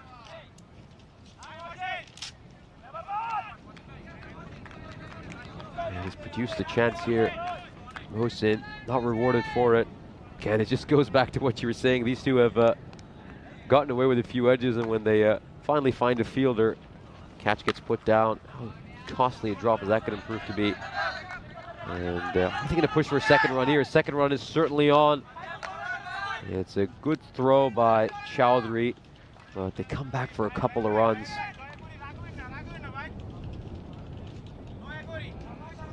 One ball to come in this fourth over. This is exactly the kind of game you feel this is going to be. You know, no side's probably going to be able to get firmly on top at any stage until right at the end, when the outcome is determined. It's going to be a big tug of war. Oh, this one's gone up in the air. This is the second chance he's given. Is this going to be taken? It's not going to be easy, but it is taken. The captain does the trick. He takes a terrific catch, and he knows how much that means. The danger man only able to get a couple of runs after being dropped at fly slip. Well done there by Anik Ahmed. That was not easy. He had to cover a lot of ground running in from a very wide, long on position, and he holds on to it well. And the third wicket falls for Royal Roma. Well, you want your big players to step up in the big moments, and Anik does exactly that right there. Arif goes to the skies, and Anik couldn't have judged that any better, really. So, seen some miss, but that one's taken, and Arif, he won't be the man here in the first semi-final. He's the third wicket to fall, into 4 overs as well, 38 for 3. And if there is one interesting stat that probably reflects that Royal Roma are a little bit off color, it's the fact that they haven't made a single run through square leg, mid-wicket, or long on. I mean, that's usually the region where you see their power hitters just bashing sixes. A typical Royal Roma innings would see them score about 70% of their runs through that region, as this is a fantastic ball. First up by Bilal Hussain. I mean, that is a near perfect delivery. Just shapes away a tiny bit. Singh very lucky that he hasn't nicked that one. Yeah, Gagandeep now feel like it's even more important. Someone has to step up and play the big knock. So far the top score 16 from Arif. Gagandeep Singh 6 off 8 and facing. Oh, huge heave over there. Another huge heave, and Singh, well, it's very rare that he's faced 9 deliveries in an innings, and he's only on 6. He's rather lucky he hasn't nicked a single one of these. It's probably a different style to Raihan, but kind of similar outcome to Raihan at the start of the Rome Bangla innings. He's a key player for them. Raihan found a way to get out of a tight corner, ended up with a half century, set up this 120. Can Gagandeep do something similar? Oh, this one's again, it's a come off the toe end, and it goes straight to the fielder. It's another big catch. Every wicket means so much in this semi-final. That's why they're so elated after every one of them. And could they make it 3 wins in a row against Royal Roma and knock them out of these semi-finals? Roma Bangla trying to make their first ever final in the European Cricket Series, and this is an end of the bat kind of job from Gagandeep. Again, he opened himself up to that possibility, and Chowdhury, he was off. It was like he was running the 800 metres. It was a questionable route that he took because he went pretty close to Gagandeep. If he was going to middle one, it might have been Chowdhury on the end of it, but disappointment for Royal Roma, and Gagandeep, just one of those innings for him. Sometimes you got it, sometimes you don't, and he didn't there, and that's the top 4 back in the shed with the score at 38. And it's Noor Mahmood coming out. Of course, we saw him cop a blow in the first innings, one that seemed rather painful. Now he's going to step up and play really big innings. Hasn't made too many runs so far this series, just 7 runs. The top score is 3, so again, he's going to have to play one of the most special innings he's ever played. We don't see him feature too much with the bat. Yeah, Noor, he had a bit of an issue, didn't he? Took one on the end of the finger keeping. Can he be the hero? He's also a very good hitter, but he's uber aggressive. He'll play his natural game here and kind of needs to. I mean, the rate's gone above 15 and over, so there's no second chances essentially here on finals day. It's going to be all or nothing. Noor, can he be the man? This is another great delivery again. You know, we were talking about this 2 days ago when we saw Bangla Morning Sun just struggle a little bit against a few teams in the lower half of the table, and we said that their bowling and their fielding is a little bit of an Achilles heel, and they just need to improve that on finals day. They certainly have. This is one of the best they've bowled or fielded at any point in this series. Yeah, they haven't been perfect in the field, but I think they've just won some big moments, haven't they? 2 to come in the 5th. Bilal Hussain been very tight here as well. Oh, another terrific delivery by Hussain. Loves playing against Royal Roma. Great record against this side. Roma Bangla Morning Sun. Feels like they've got a squad of about 120 they bring to the games. That's the thing. They are absolutely fizzing right now. Need a rear guard action and need it to happen really quickly, Royal Roma. Both these teams, remember, they won 9 of their 14 games in the group stage, finishing 2nd and 3rd, but tied on points. Mohammed, 3rd time lucky? Negative, and that's the end of the 5th over. Royal Roma with a giant mountain to climb after 5. They're 38 for 4. And they're well ahead halfway through the innings. Of course, we take a look at the squads for the ECI that'll be taking place over this weekend, and well, quite a few familiar names on Italy teams, some players we've enjoyed watching over the last couple of weeks. Of course, Guggadeep Singh all the way down there. Certainly look forward to seeing him donning the iconic Italian colors. Yeah, that's right, but I hope he sticks them a little bit better tomorrow, because it just didn't go too well for him in this semi-final. Sujith Rilagadagi as well from this area. Who else? Got Maragi in there. First time in Italian shirt for quite a while. So I think they're the players from the Roma region that we will see. And of course, the ECIs, they start tomorrow. Finland and Austria will be arriving in Italy today, and they'll be super excited, I'm sure, as well. We just come back to live action again. Royal Roma probably in dire straits right now. Very difficult situation for them. Oh, great ball first up. Amazing. And you got to say, Salim bowled some good Yorkers early in his bowling quotas. Of course, Colin asking if there have been any hat-tricks in Rome so far. Probably had a number of hat-tricks, some brilliant hat-tricks so far in Rome.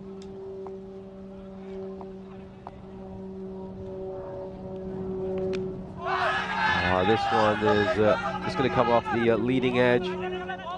It's going to go away for a single. Again, just reminding you some of the hat-tricks we've had this calendar year.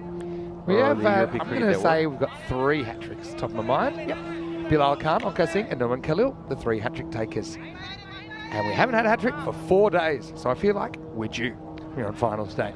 Khalil took one across 2 overs, remember? It was on Monday. Very sneaky hat-trick. Also conceded 36, which isn't ideal, but I suppose if you are going to concede 36, if you take 4 wickets including a hat-trick, you feel like you've made a few memories.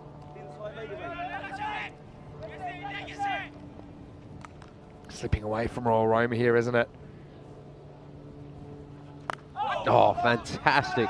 Leg stump Yorker, chance for a run out, but he's missed a really easy opportunity. Salim does the difficult bit, which is to jam a leg stump Yorker in, but then all he has to do is just passes on the stumps, and he's missed that by quite a bit.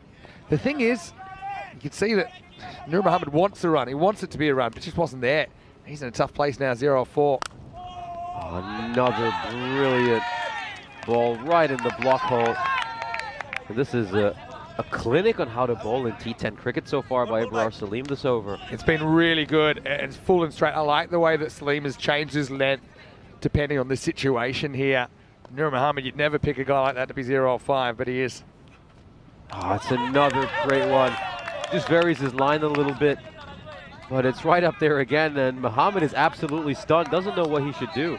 Yeah, he's got to keep swinging, but I mean, this spiraled out of control badly. This is a fantastic over from Salim in the 6th, and now you can say, oh, the batting or whatever. And he's had a maiden from Bilal Hussain the last over. We've just had a leg bye off this over. There hasn't been a run off the bat for what seems like an eternity. Last ball of the 6th.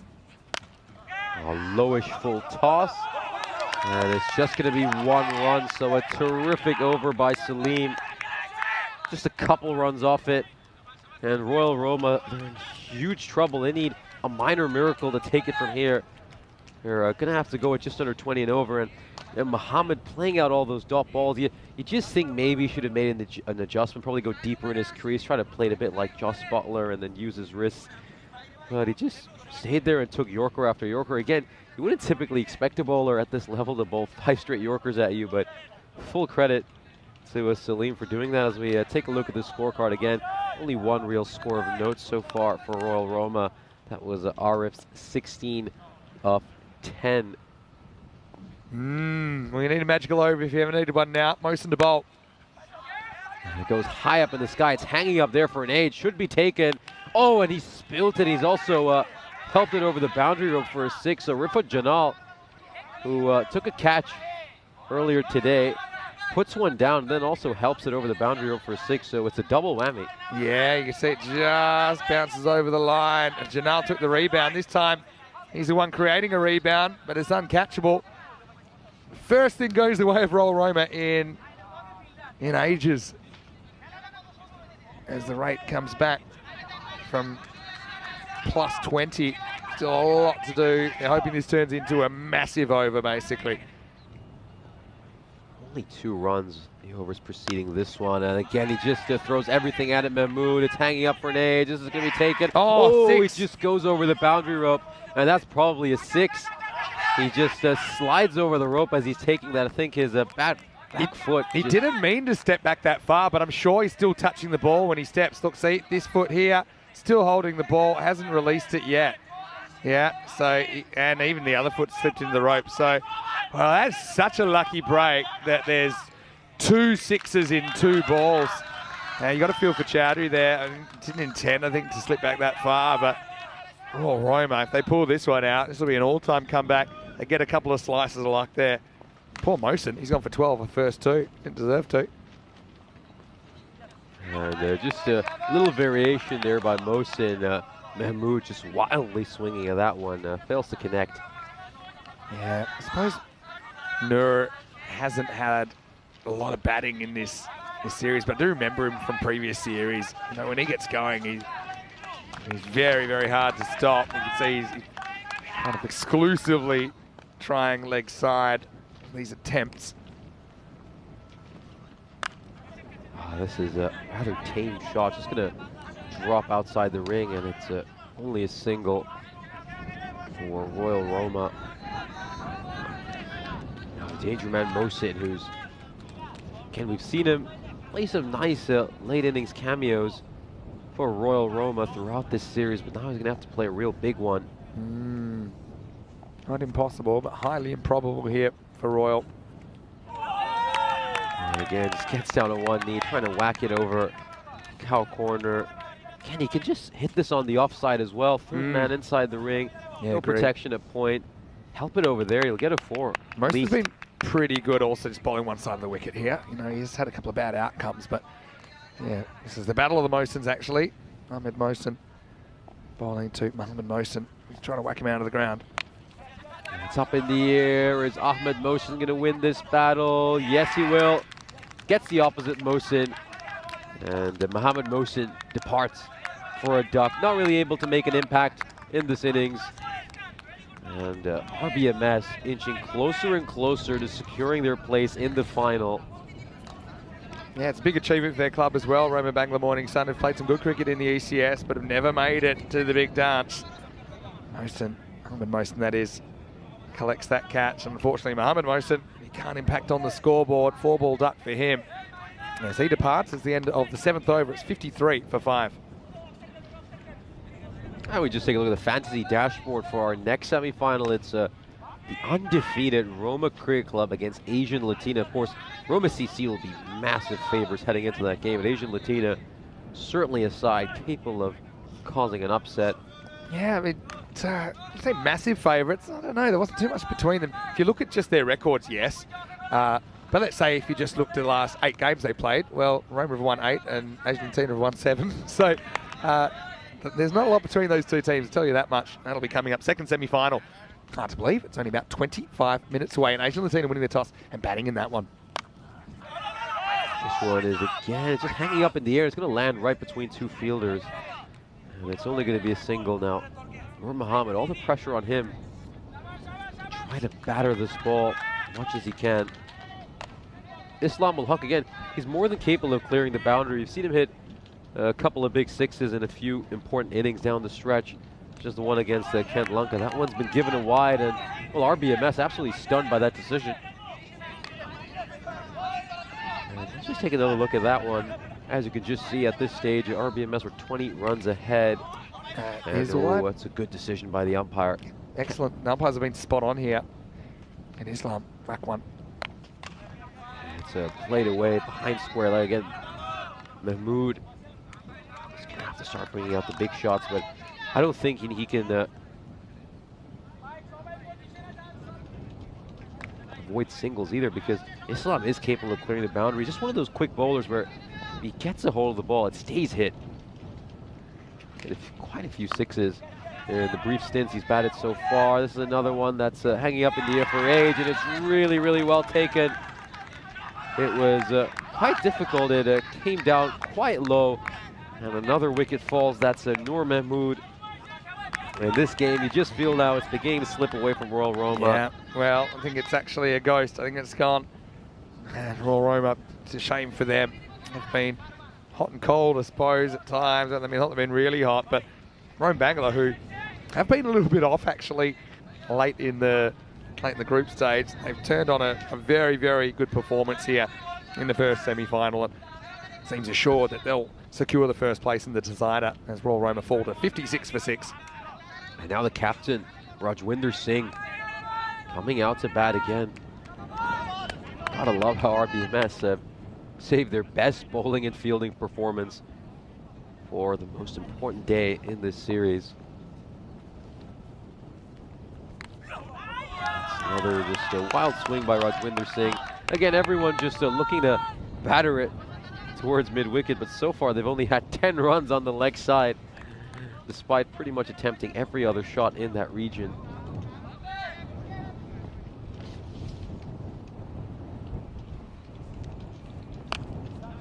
Again, played away. It's going to be a single.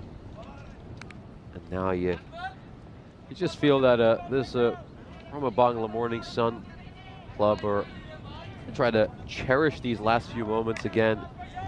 Yeah, they're thinking of the next big challenge though, and no matter who they play in the final, Roma CC or Asian Latina, that's going to be a really tough obstacle in the way of their first ever ECN trophy. That one's another wide.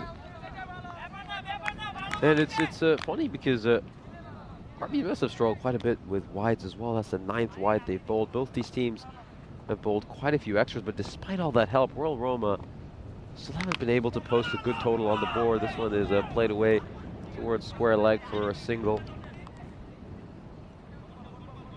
Yeah, I just think, even though we've seen the odd chance slip through the fingers of RBMS, I think the big moments they have been able to win. And even the one when they dropped a riff, they got another chance a couple of balls later as luck would have it.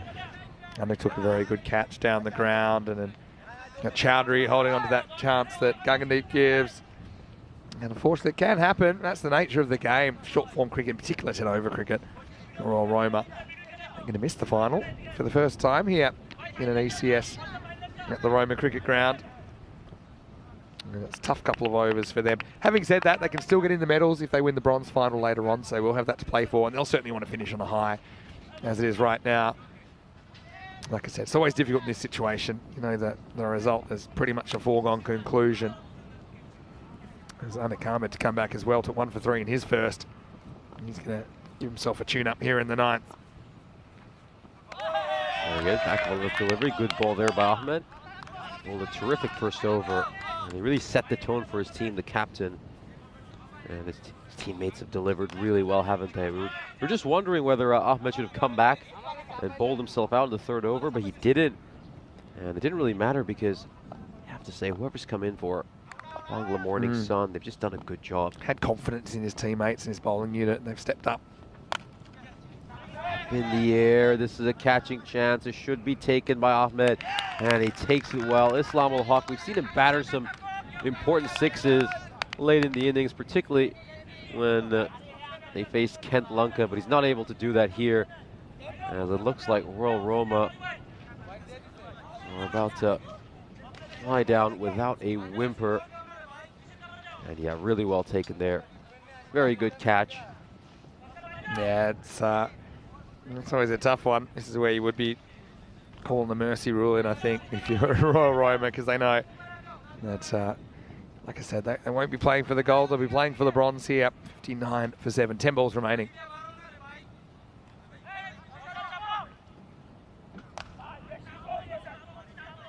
Yeah, looking at the early who will win. This could adjust slightly, but for the second semi-final, Roma CC was 70% favourite, 70-30. So don't count out Asian Latina at all. That horrendous start to their campaign. But their matches against Roma CC were actually pretty competitive. If you think back to match 5 and match 10 when they played each other, there was just one run in at Roma CC, 123 to 122 in match 5, and then Asian Latina only making 96 in match 10. Roma CC chasing it down in the 9th. Yeah, this one is just going to take a top edge and go over the keeper's head. Won't hurt RBMS too much, but it's a welcome boundary for Shahzad, who can at least add to his own personal runs tally. Yeah, could have used a few of these earlier. A lot of swing and misses in this innings, weren't there, in that first half, and it just set up such a pressurised situation that when the wickets fell, the task was a little bit too steep for the batters coming in.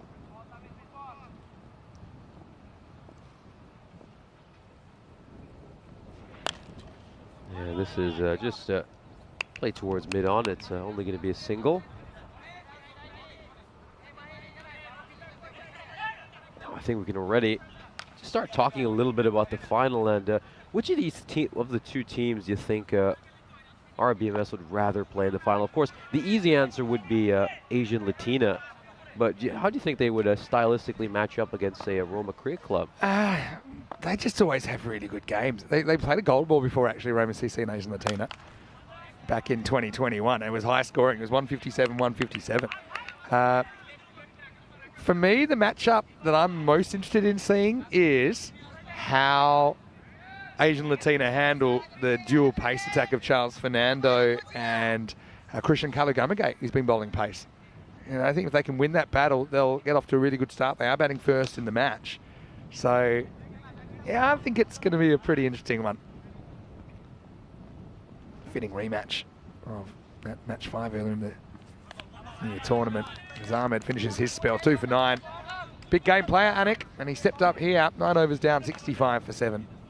Absolutely, and one thing with Charles Fernando, though, is because of his bowling style, he can always go for quite a few runs. I mean, if you get a healthy top edge on one of his big bouncers, you could easily see that one sail over the boundary for 6. So, yeah, there's no way that Asian Latino are out of that game. It should be very interesting when we get to that next semi-final, which should be coming up in about, I believe, 20 minutes' time.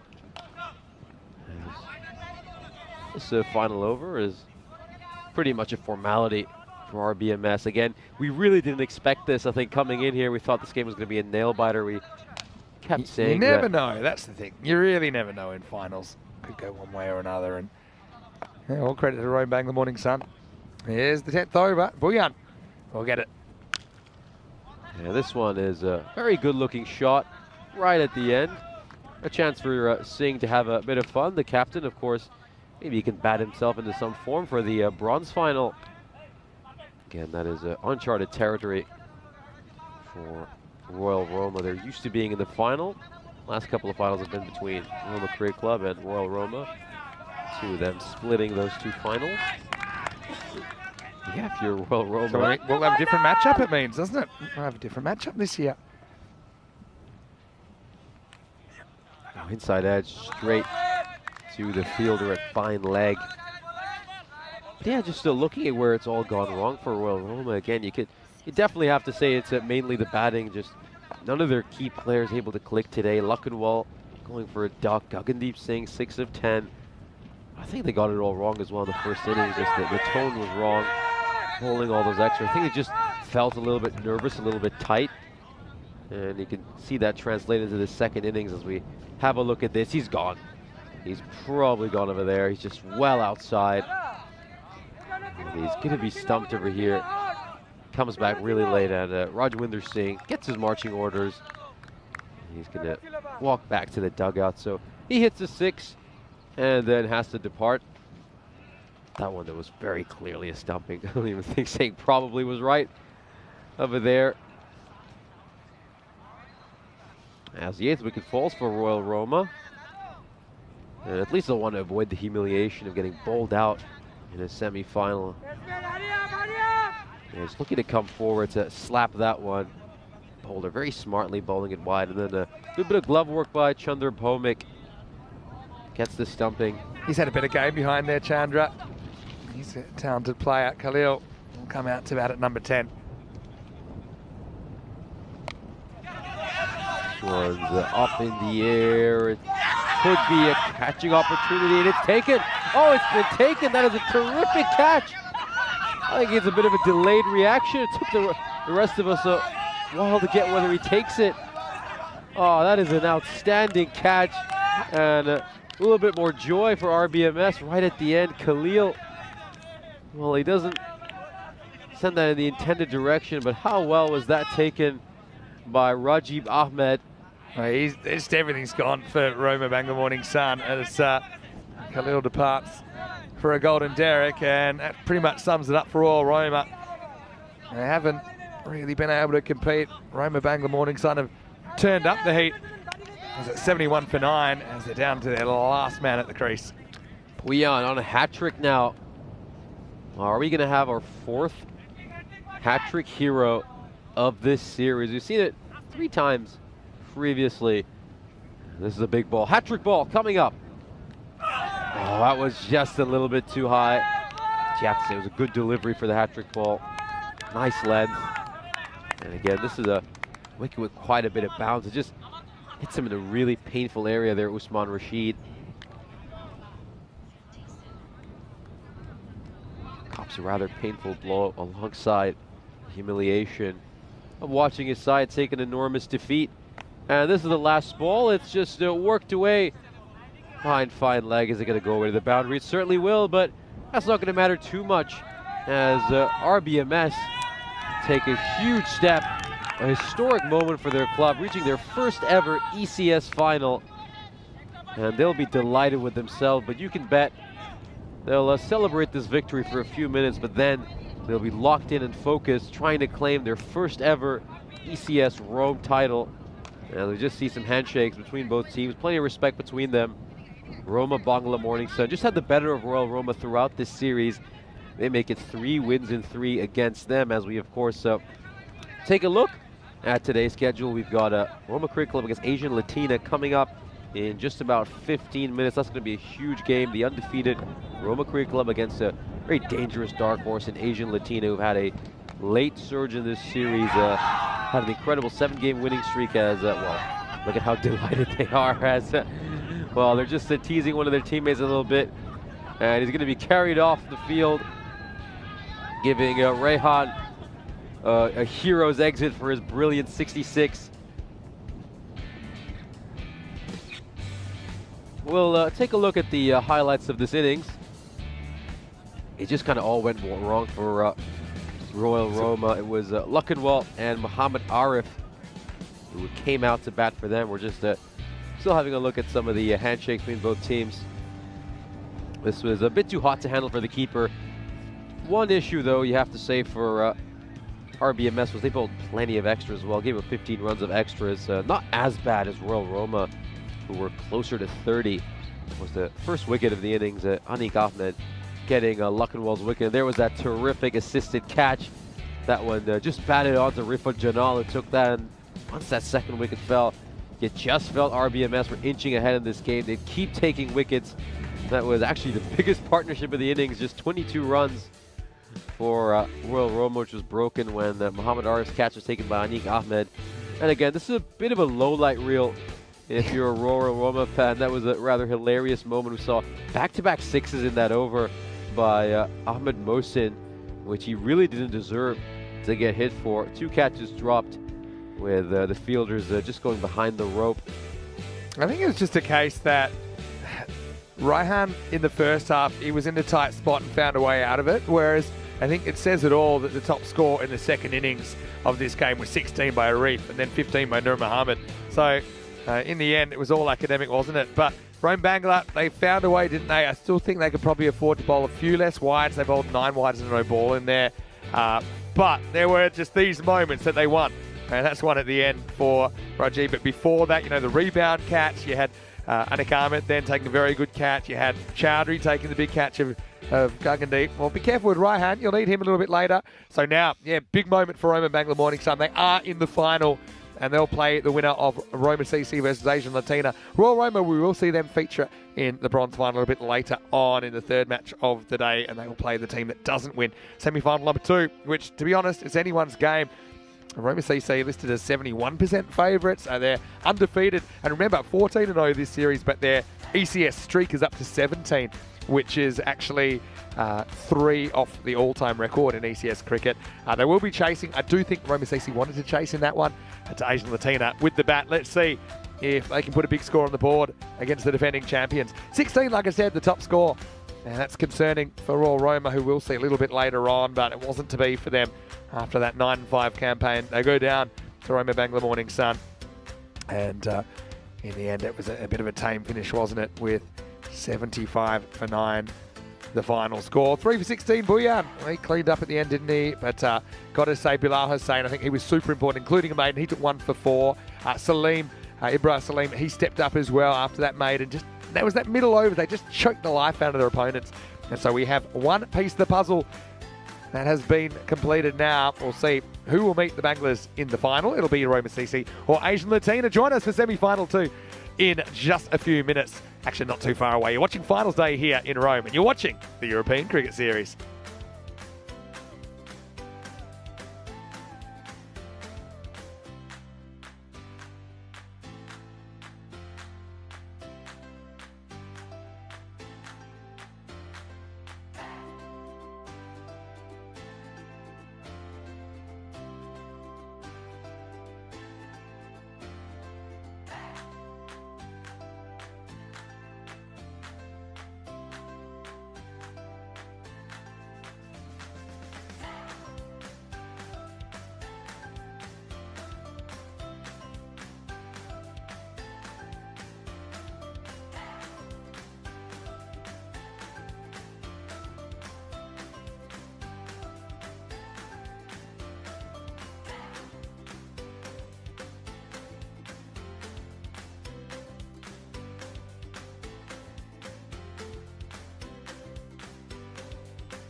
This European Cricket Network event is proudly brought to you by HCL Software and Bizaway. Hello and welcome back to Rome here on Finals Day in this European Cricket Series. It is day 12, culmination of what will be a 60-match series. So already we know one finalist. Time to find out who the other one will be, and this should be a really, really good game. These two had some very, very interesting clashes earlier in the tournament. It's Roma CC who finished top undefeated, now 17-match streak in ECS cricket. They're taking on Asian Latina who finished in 4th place. Let's see what happens at the all-important coin toss. Ian Ramage has the two captains. Roma CC, you're the home team, you will toss the coin. Asian Latina, you're the away team, so you will call the coin. Tails has been called. Oh, it's come down tails, so you've won the toss. Bat first. So toss has been won by Asian Latina, who will bat first.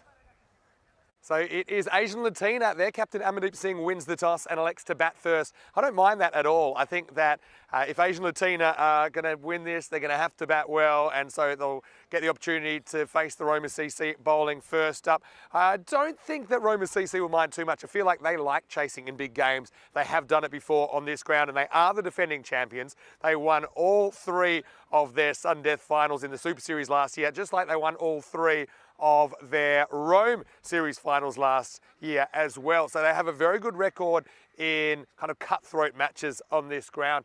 Asian Latina though, let's not forget that they lost their first 6 matches of this tournament. Had a horror first couple of days, including losing twice to Roma CC, I should say. But then they built a winning streak of 7. They did drop a match yesterday, but they come in all square 7-7. I just think they're happy to have a shot.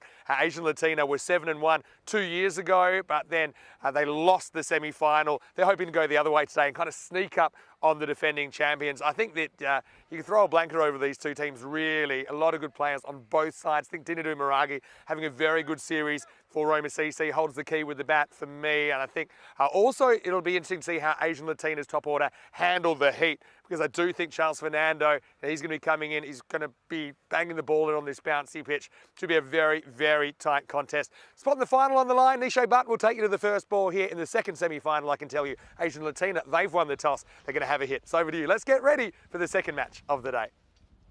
Well, thank you very much for that lovely introduction, as we witnessed our first semi-final conclude just 10 minutes ago. And Roma Bangla Morning Sun booked their ticket to the final.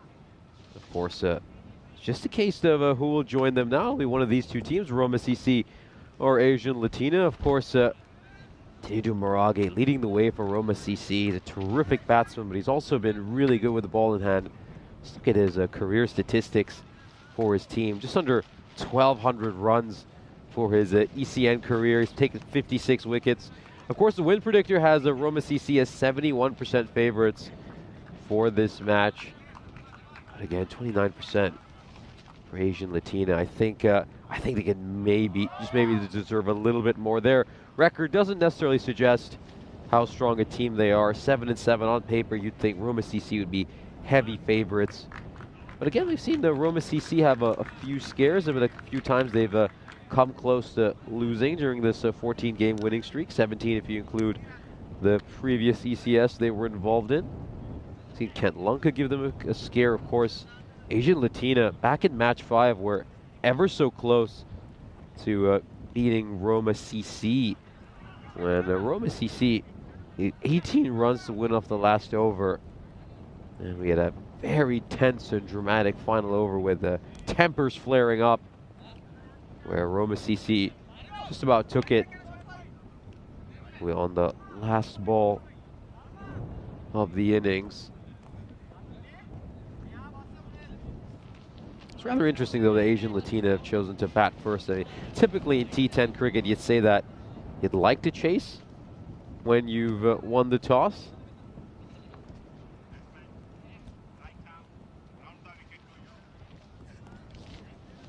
And a very good morning to everyone joining us, and a big hello to Dave joining us in the chat. Hope you're doing well. Glad you've come just in time for the second semi-final. I think this could be one of our games of the day. Very explosive, power-hitting teams.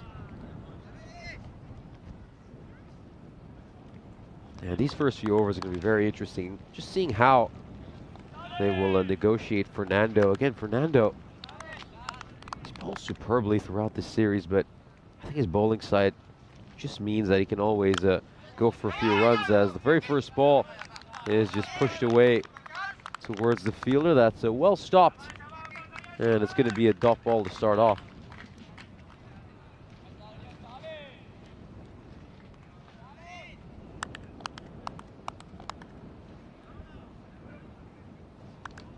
Both Sukhbir and Amandeep, terrific players for Asian Latina, of course. Amandeep Singh, the star performer for his team. As the captain, he's at the non-strikers end. Takes some pace off that ball, Fernando. And it's a swing and a miss. Loves bowling it short as well. Bowls some very sharp bouncers. Sometimes, though, you just feel he overdoes it with the short stuff. Asian Latina will be hoping that's the case. Again, as we said, Fernando can just sometimes go for a few runs because of his bowling style. You see the odd top edge just to fly away for 6. And this is very well played. Beautifully controlled shot, but it's only going to be a single for Singh because he picks out the lone fielder, protecting that boundary. Again, either side of him, and you feel that goes away for a 4.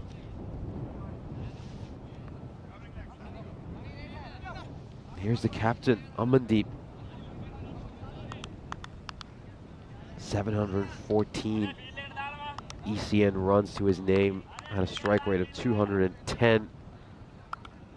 Terrific this series as well, averaging 30 with a strike rate of 197.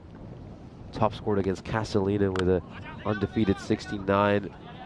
This one is just a push towards cover, and it's going to be another single. Good bowling early by Fernando, you have to say. He's managed to get things spot on right from the get-go. We saw both the teams earlier today in our first semi-final, Roma Bangla Morning Sun, as well as Royal Roma, just struggled bowling a lot of extras. It just felt that some of the bowlers were rather nervous. And oh, this one is played away towards third man. Good batting there by Singh, you have to say. Again, he knows Fernando has a lot of pace, just uses the pace to the bowler's detriment and works it down towards third man for a 4.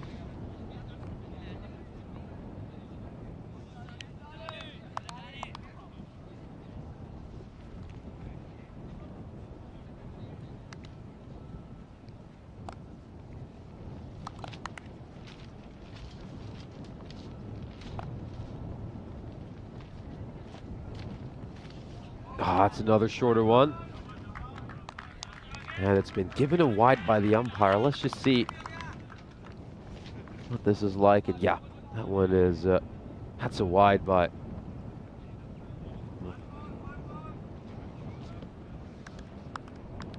Yeah, that is one thing with Fernando. Just because he loves the short ball so much, he does overdo it at times. And that's where maybe Asian Latina will just get a window of opportunity against him. One ball to come in the over. And it's a good one by Fernando. Struck straight to the fielder. Dot ball. Just 7 runs off the first. As a Royal Roma get the start they would have wanted. And of course, we'll just take a look at today's schedule. Of course, we're currently witnessing the second semi-final between Roma Cricket Club and Asian Latina. And the loser of this final will play Royal Roma in our bronze final, which will take place in, well, about 2 hours from now. Looking for in 3 hours. And the final will be between Roma Bangla Morning Sun and the winner of this final. We'll see a new final for the first time in the ECSs we've had here in Rome. The previous 2 ECS finals were both between Roma CC and Royal Roma. Those 2 sides splitting, both of them, of course, Roma Cricket Club, the defending champions, have gone undefeated in this tournament, winning all 14 of their games.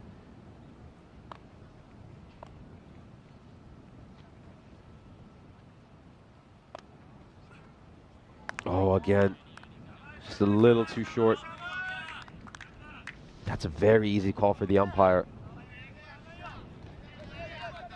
Yeah, this one is short by quite a bit again. Amandeep Singh, a very tall man, so it's Really have to bang it in extremely short to get it that far above his head. Oh, this is a much better ball.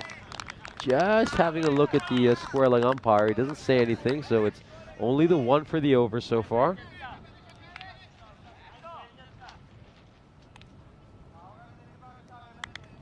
Now then, is he going to pitch one up? He's bowled too short. Is he now going to bring the Yorker in the way? Is he going to jam this into the block hole? Yeah, that's what he tries to do. Just misses a length slightly, but it's, more importantly, it's completely missed by the keeper. That's going to be one run off buys. But again, a couple of short ones. You were just expecting a fuller ball. Very next delivery.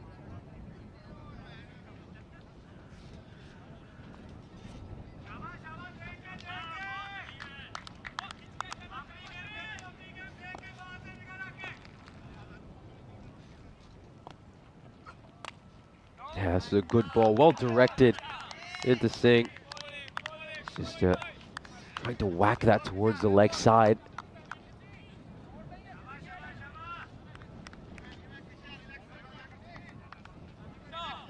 Kalugamage, he's had a very good series so far. He's bowled exceptionally and very economical. Taken quite a wickets too for his team. Again, Roma CC, they usually just set the tone for their innings early. Where the Kalugamage and Fernando just charging in, getting rid of the top order.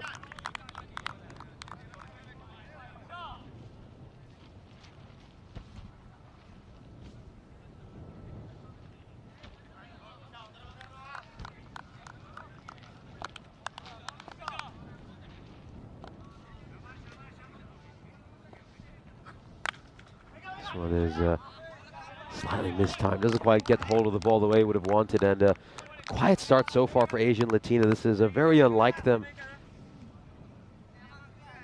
But you have to credit Roma CC here. They've been right on the money to start off. No nerves whatsoever from them. You just expect that the undefeated team, they'd be feeling a little bit of extra pressure heading into the semi-final, but you don't see any of that so far. They look exceptional.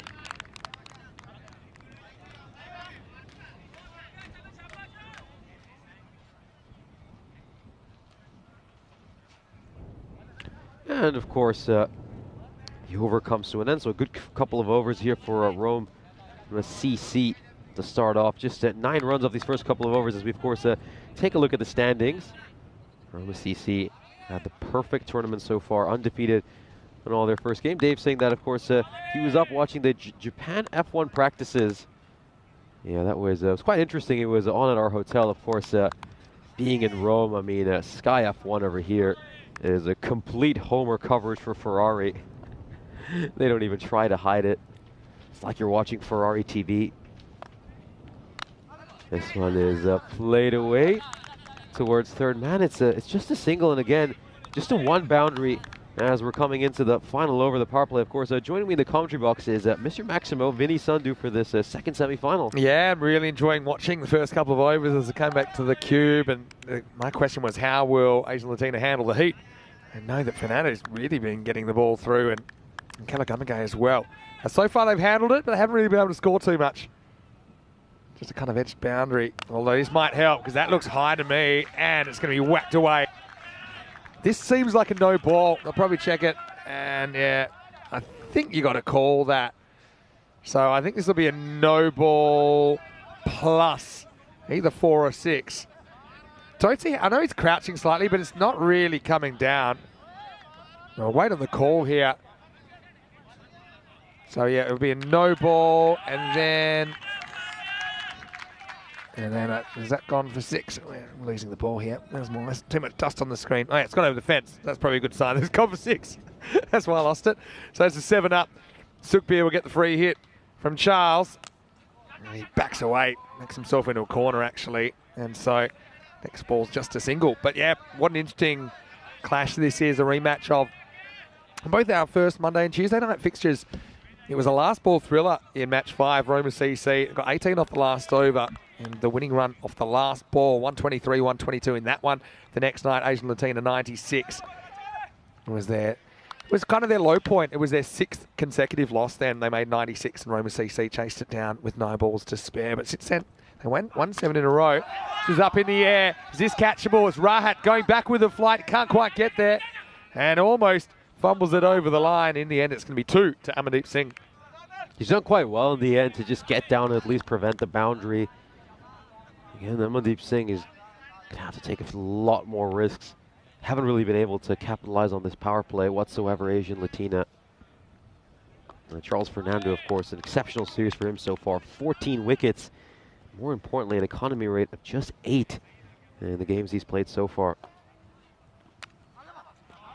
Oh, edged away, and that's going to be 4. So it's going to bang right in front of our camera.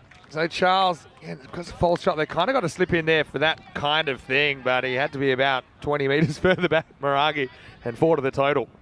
Yeah, this is what we were talking about right at the start of this broadcast, that the length Fernando balls just always makes him prone to these edges flying away towards the boundary. That's the first time it's happened in this spell. They do have 2 fielders in that quarter, but one's more of a backward point. They need to find a fielder there. And this one is in the air and it's going towards that man right now. Catch the opportunity and take it. Well, right on cue. It flew in that direction as Akash Waduawalagi that takes the catch running in, as it's going to be a 4 and out for Amandeep Singh. Big wicket to lose for Asian Latina. They lose their first at 24 for 1. And there's the 15th wicket of the series for Fernando.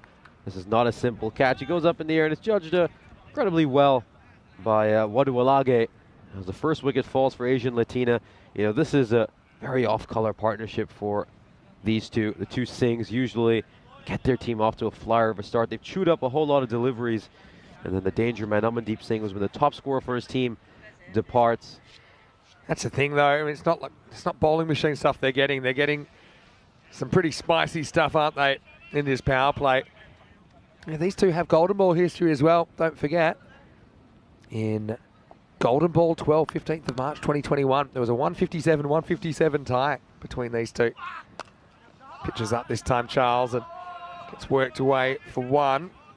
As Charanjit Singh gets off the mark and retains the strike. End of 3. Score is 25 for 1. Great power play for Roma CC. We were just wondering if any of that pressure they have from being the massive favorites would affect them whatsoever. Completely unbothered so far. They're bowling perfect lines and lengths.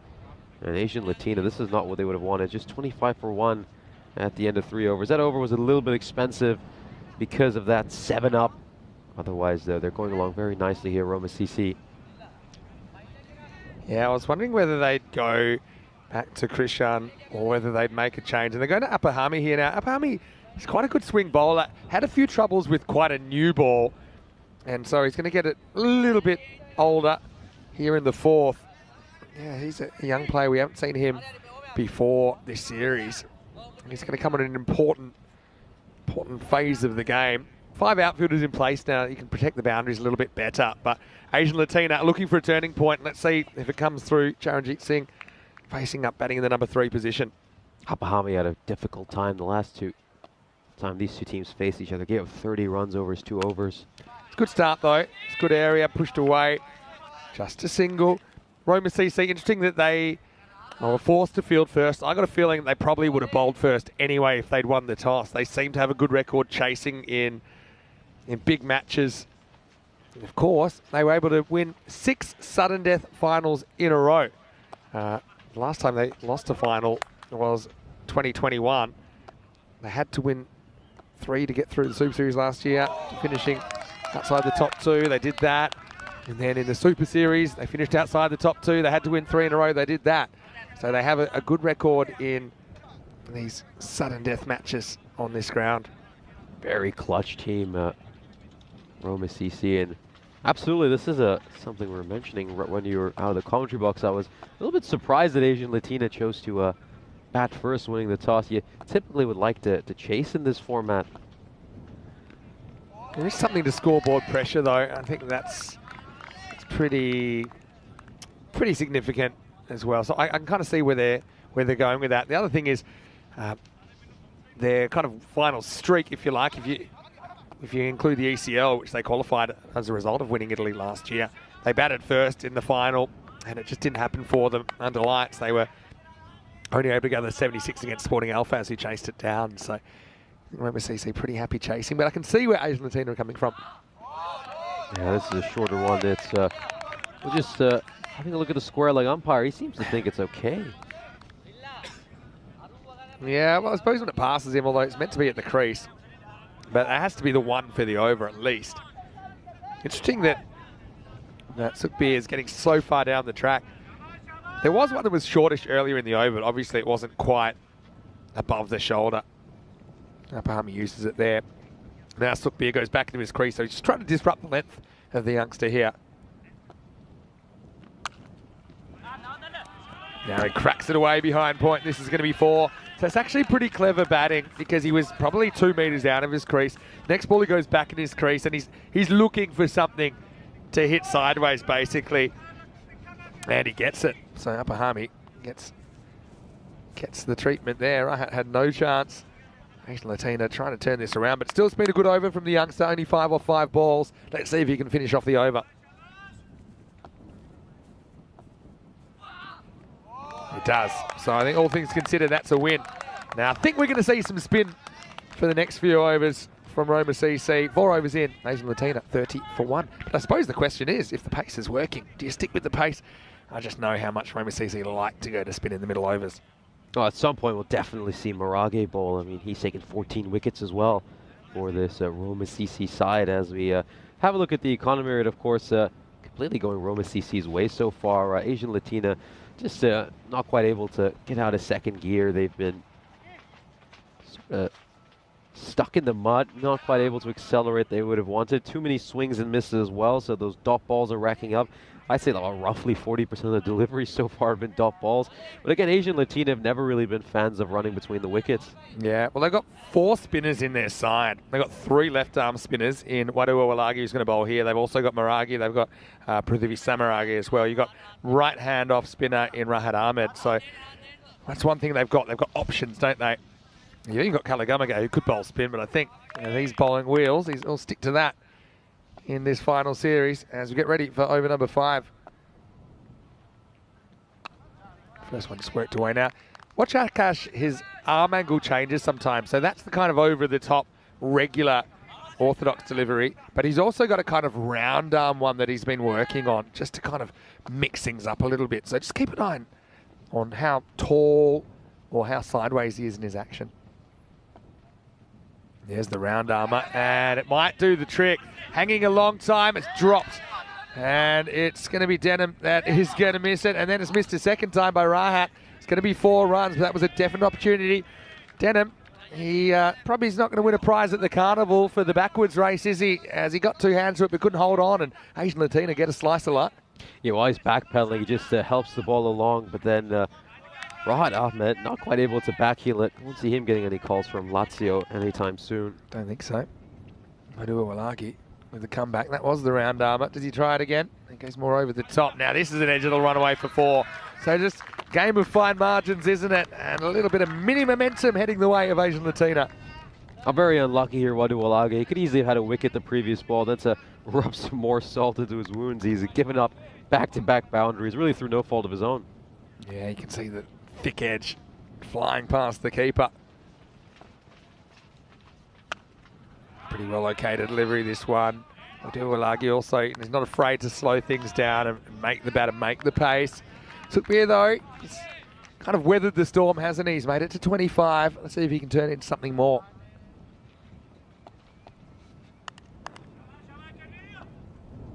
Charanjit wants his approach to the left armour.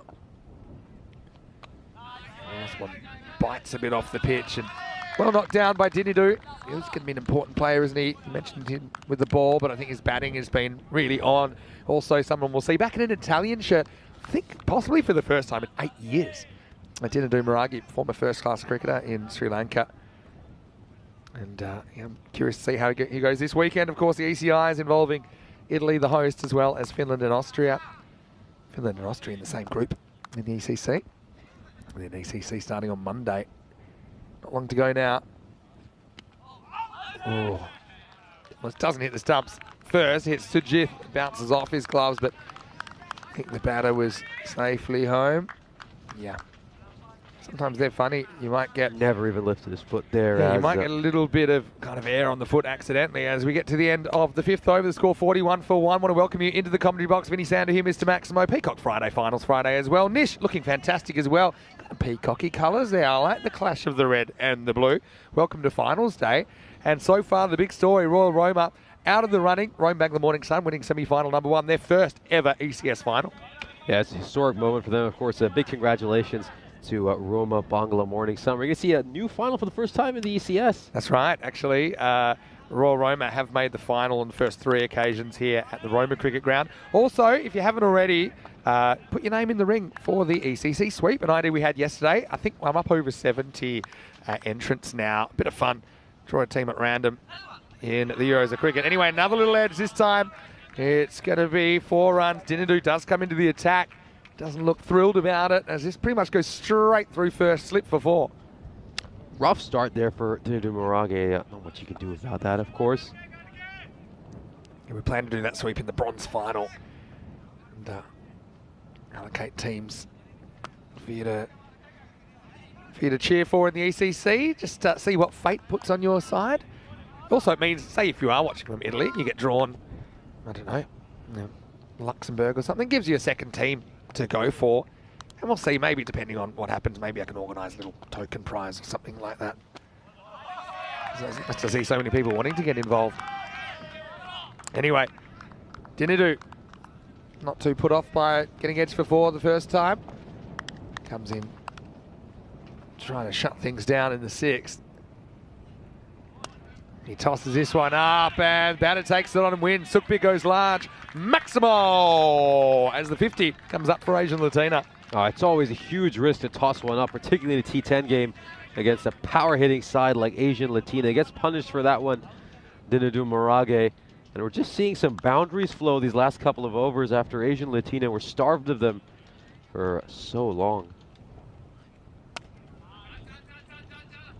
And so next one, just a single. Yeah, that 6, you could see how he set himself. They just had to wait a little bit longer, but he waited the right amount of time, didn't he? Sukbir end up getting it up and out of the ground. Charanjit, he'll get a turn now on strike. And he goes as well, times it up and out of the ground. Couple of Maximos as Asian Latina gets swinging. End of the 6th over. The score is 59 for 1. First big over for Asian Latina, 18 of this one, the biggest one they've had since Charles Fernando's 3rd over. And again, Marage just taking a few risks over there. You feel like he maybe want to be a little bit more economical, just bowl flat and try to get through the over, while Asian Latino under quite a bit of pressure. But Charanjit Singh hitting an almost identical shot to Sukbir Singh. And those 2 big 6s have just improved the position Asian Latina are in. Yeah, they're going to go back to Wadua Walagi. So sticking with the left arm spin. I suppose there's no 2 bowls are exactly the same. I would have been maybe tempted to go back to pace just for an over to disrupt the kind of rhythm. Although, like I said, Wadua Walagi, he was pretty effective in his first over, and he's been giving a second one straight away. There's the side armour, but it does a bit too much. Down the leg side. Good take by Rilla. He maybe had 1 or 2 off games with the gloves, but you can see he's a very accomplished wicket keeper. With 1 foot in the air, but the other one was safely down in the crease. Now with that Marage first over going for 18, it's going to be a bit of a mini dilemma here for Roma CC. We'll talk about that after this ball. It's played away very nicely. Too much width on offer there. Wadua, you just feel he's now got some of the pressure as well after that last over. It's funny how things can work like that. Wadua bowled fairly decently in his first over, but now he watches his teammate get battered for a few runs. The batsmen feel a lot more confident, and all of a sudden, he's not bowling the way he was previously. Goes after this, it gets enough. Maximo! They've got the wickets in hand, they've got the big players still there, and the spin has proven to be a little bit of an expensive tactic from Roma CC here in semi-final number 2. Very odd. Usually spinners can just help slow the run rate down in T10 games, but not the case so far in this innings. Nice looking shot. He's punched past the infielder and the outfielder as Samaragi can't get there. So Charanjit to 29 off only 10 balls. Just too short, too wide. He can't find the right liner length so far this over. Whenever he's trying to correct that liner length, he's just overcompensating badly. And he's been punished for it. And again, now the captain's going to have a big dilemma. He might have to introduce a sixth bowler into the attack. Marage going for 18. The spinners look like they're struggling. Does he turn away from an experienced campaigner like Marage? You're still hoping that you can just get a miss hit here and solve the problem. Just these guys haven't miss hit one in a while. And it's been an expensive period for Roma CC. Still two to come though for Akash. Pitches up, gets whipped away. And they should just get one, even though they turn for two alike. That's good running. Opportunistic. But Charanjit's moved to 30 in next to no time at all. Look at how much that projected score has ballooned up. It was around 80 just a couple of overs ago. He puts a bit of pace on this, and Sukbi is ready for it. He puts him out of the ground. Maximo! As the seventh goes magical. 23 off that over. Means the last two combined have gone for 41. Asian Latina out of the box. It's 82 for one after 7. Yeah, talking of the ECIs tomorrow, Finland and Austria, they will arrive today. Javid Zadran, a question about him in the Austrian squad. Don't believe he has an injury. I think there's perhaps some work issues have kept him out. But Finland, super excited to see Jordan O'Brien in their lineup. Now that he's qualified, he'll probably do the keeping with no Skamans available for them. Nick Salonen as well, player we saw in Switzerland, but he qualifies for Finland. Watch out for the Finnish Wild Thing, Amjad Sher as well. Austria, Shikawel's class act. Aki Bikbal as well. It's a super important all-rounder. Karambir Singh is a player that hit 2 centuries in a day in the ECS in Austria earlier in the year. And Umed Tariq, he's a player in the ECIs earlier in the year that took 2 hat-tricks in 1 innings. Only time we've ever seen a bowler do that. They were the first 2 hat-tricks of the year. Also, we've got the Arif brothers in there. Some good pace options like Sahil Zadran and Itiban Shah Dida. And the wily left armour, Abdul Akbarjan. So plenty of players to watch there, but right now, let's turn our attention back to the last 3 overs of this. As they do go back to pace, Krishan to bowl some thunderbolts in over number 8. He's just brought Christian back, sort of trying to stem this flow of runs. And that's where maybe we're just going to start to wonder whether who's going to bowl the penultimate or the final over. I mean, is he going to turn back to Marage or maybe introduce a 6th bowler? It's going to be a little bit of a dilemma now for the captain, Sujith Ruladogada, who things have really gone going just perfect for him until halfway through the innings. But now Asian Latina, because of that power hitting ability they have, they can just turn the game around so quickly. So, I mean, too many misses. But I can understand why you stick with the left arm spin. It's kind of what you've built your whole game plan around. But I suppose the benefit of Roma CC, if it doesn't really work, they do have other options. And Krishan bowling pace has been a bit of a game changer for them in this series. Honestly, I wouldn't mind bowling Senavaratne. He's done really well in his limited bowling appearances. He came really close to taking a fifer as well. I think he keeps it simple, just bowls everything at the stumps. Doesn't give you too much pace either. So I wouldn't mind if they gave the penultimate over to him over here. They needed this surge, but it's got him back to pretty much an average run rate at the moment. Well, that's the pace working against Krishan as he's going to get top edge out of the ground. Maximo time, backwards Maximo, top edge, and Asian Latina catch a break. Getting a bit of good fortune here. Fortune favors the brave. Asian Latina throwing everything at it. And now it's just the whole momentum in this game has swung. I mean, in those first few overs, it just didn't seem like anything was going Asian Latina's way, but now even the edges are carrying for 6. Yeah, surprising. Similar kind of length, this time miss hit, should be caught by Charles, and he will. Disappears into the buckets, and so Sukbi is going to go for 48, but he leaves his team in a lot better shape than they were looking just a few overs ago. Asian Latina, 89 for 2. Terrific 65-run partnership of just 30 deliveries between these two. This one goes shorter. It's a hard length, and his bat just turns in his hand a little bit. It pops up, and of course Charles Fernando, very safe pair of hands. He's never going to drop one. But Feely's done the job here. He's put his side in an excellent position. Sukhbir Singh missed it on the half century by just 5 runs.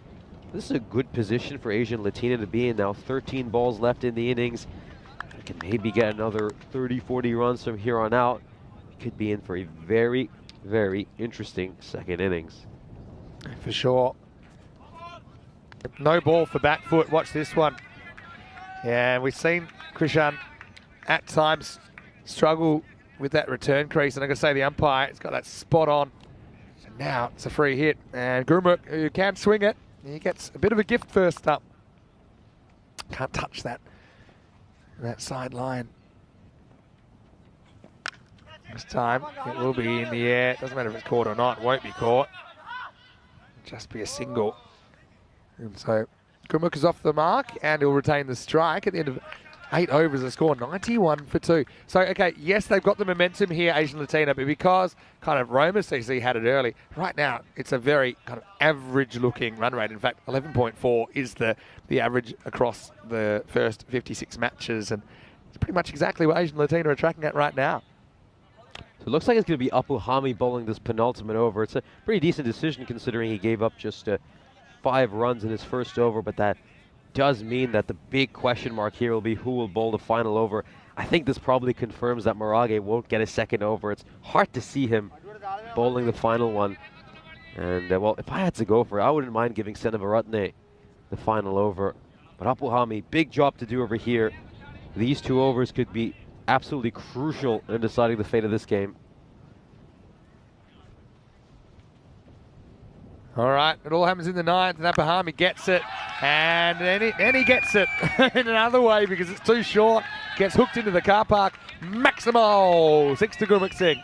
Gives up more runs in 1 ball than he did in the whole of his previous over. And that is just pure power. I mean, it's coming back in. He's trying to cramp the batsman for room, but such a tall man. Gets his long levers on it and elevates it all the way for 6. Yes. Good shot, but just too short, and it's angled in towards the body. Better ball. Much better from Apu Hami. Good comeback. Great length. Again, the length is so crucial in T10 cricket. Dot ball right after the 6. Yeah, good game already. You can feel the twos and throws of it. Roma CC desperate to have the opportunity to defend their title on home turf.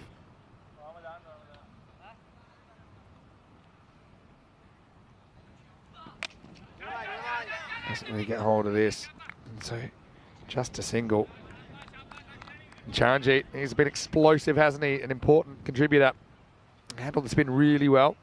Now has to deal with Apu Hami. He's 31 of 12.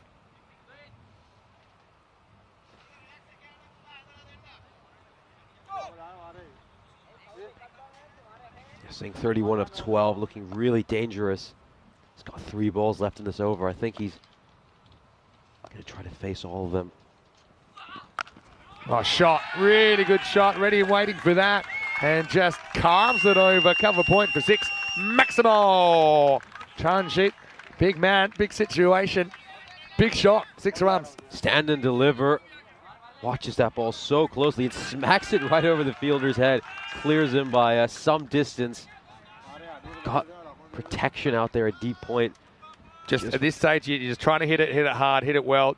Choose the correct shot. Absolutely slammed that one. Now goes up, and I think this has got the legs. As Christian goes right back, and he can't bring it back. Maximo, 6 more to Charanjit as he moves into the 40s. Back-to-back big blows. Christian with a great effort there. Hope he doesn't hurt himself because he's so important to this Roma CC side. And you can see just up in the air enough. Had enough power on that one to clear the boundary rope. And 1 ball to go. As we said, he tried to face the remainder of the deliveries. He's hit back-to-back 6, and Apu Hami getting taken to the cleaners after a really good first over. Last ball then for him. It won't be, because that's wide. And yeah, I mean, we're looking, I think, 120, similar kind of chase to before. Royal Roma, when their feet were put to the fire, couldn't quite deliver.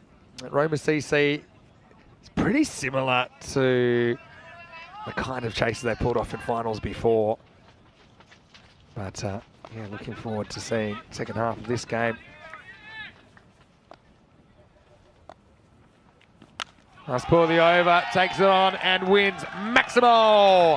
Apahami goes for 31 in the end. Had some good moments, had some not so good moments. 9 overs down, Asian Latina motoring 117 for 2. 3 consecutive sixes for Charanjit Singh and 4 sixes in that over. An incredible amount of runs scored. 26 runs of the 9th over. We say it all happens in the 9th, and that 9th surely went magical. Of course, here's the big dilemma for the captain. Does he bring Morage back? I'm not sure he will. It'll be a huge risk if he does. Probably, yeah, well, I think he is. I'd be considering going to Prathuvi Samaragi. He hasn't bowled in the innings. Okay, I know he hasn't been bowling really well, but I think that's worth a try. Gurmukh hasn't really faced a lot of the spin so far. There's that as well, so it's a slightly different matchup. Just looking at some of the chases we've seen Roma CC pull off. They chased 104 to win the Super Series final last year against Jinnah. Wow, this one angles in a little bit too far, and that's going to disappear for 6 as well. So essentially that's 4 on the spin for Asian Latina as they climb over 120 now. What a massive hit. I mean, this is unbelievable how we're seeing Asian Latina just turn it on in the second half of this innings. Goes again, but this time should be caught. Kalagamage takes the catch, safe as houses. Still a pretty good trade-off for Asian Latina. As it's 6 and out for Gurmukh, 123 for 3. Oh, I was going for it again. He might as well. And it's popped up. Very well taken catch there by Kalagamage. But again, I wouldn't have minded seeing Sinavarantne bowl this final over. I mean, I know he's not quite frequently used by Roma CC, and we'll crack a few jokes about him, but whenever he's bowled very tight. He's a left-arm bowler as well. Just gets that ball back into the right-hander a little bit. And he bowls a lot of Yorkers as well. Yeah, Doesn't give up too much pace. Yeah, I mean, it would have thrown him out a little bit if Denham bowled, for sure. Could have backfired spectacularly as well, though, I suppose. One thing they do have is a lot of wickets in hand, and what that means, you've still got recognised bats to come in at this stage. So you've got Dinze there, who he needs no invitation. Comes out with 4 balls remaining. Asian Latina 123. Dinza is going to add 6 to that as he gets a bit of length from Maragi. Maximo as Rome Bangla. A bit more than spectators then because they were in the action. 6 more. He just leaves it a little bit too short there. Marage. That one goes away for 6 as well. Dinza gets a nice, lovely ball to start off his innings. Got to pitch it up. Short again, but Dinza misses out. Charanjit at the other end is stranded on 49. Probably isn't too bothered about it at the moment. Yeah, like maybe an outside chance for stumping if he gloved that. Now it's another ball which he gets, and he gets over the fence. Maximo! Charanjit is stranded on 49, but he won't mind as long as the balls keep disappearing. Dinza gets a second for the over. Oh, they're exclusively hitting 6s here, Asian Latina. No point even having the fielders in the game. You might as well have them as spectators like the rest of us. Well, Roma CC got the work cut out for them here as this is launched even further. Dinza goes 1, 2, 3 as he finishes the innings in style. Asian Latina 1-4-1 here in semi-final number 2. 8 6s in the last 2 overs. That is absolutely mind-boggling. And Asian Latina pull off a remarkable comeback in these last 5 overs. So 41 for 1 halfway through the innings. They're going to end up on 141. And you talk about scoreboard pressure for Roma Cricket Club. The undefeated side might be in for a few issues here as we, of course, take a look at the highlights of this inning. If you just saw the first 2 days, you might think Asian Latina, you know, they're gone, they're sunk. But I think I know this team too well. They're former All-Italian champions, and the worms turned for them. Having said that, you know, I do think the win predictor is showing 50-50, and Roma CC, of course, they've got the batting to do this, but they're under immense pressure, aren't they, not to mess up. But I got to say, early on, Asian Latina, they were struggling to get up with an acceptable run rate. I think the Pacers did a very good job. Apuhami had some good moments, had some not so good moments. But yeah, the second half, things really warmed up. And even when they went back to spin, there was no stopping the assault from Asian Latina.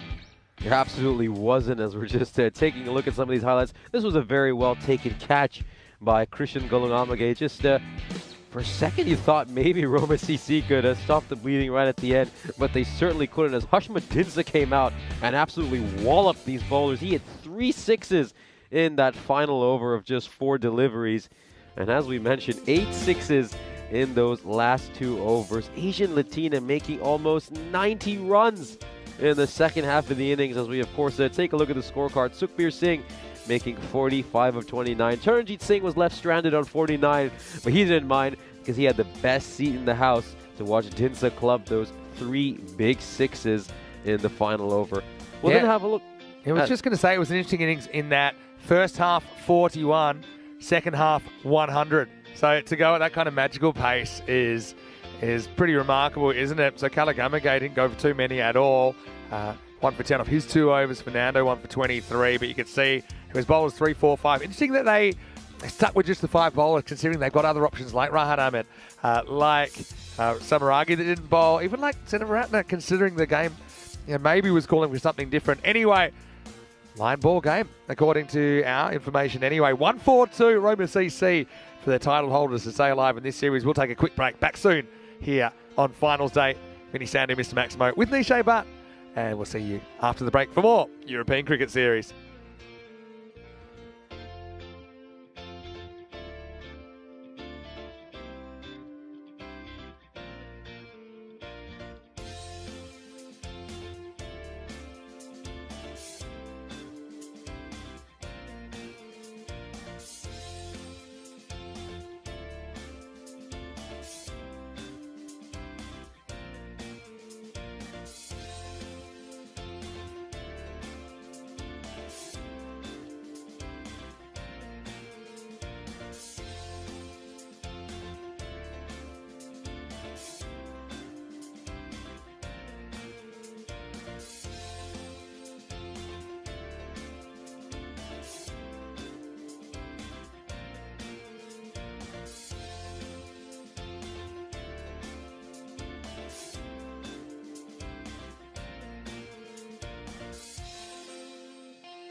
This European Cricket Network event is proudly brought to you by HCL Software and Bizaway.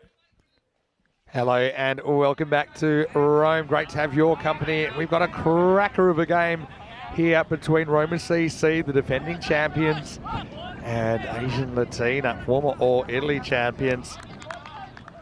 And right now, if we go to the who will win, I don't think it gets much closer than this. Supercomputer can't split these two teams.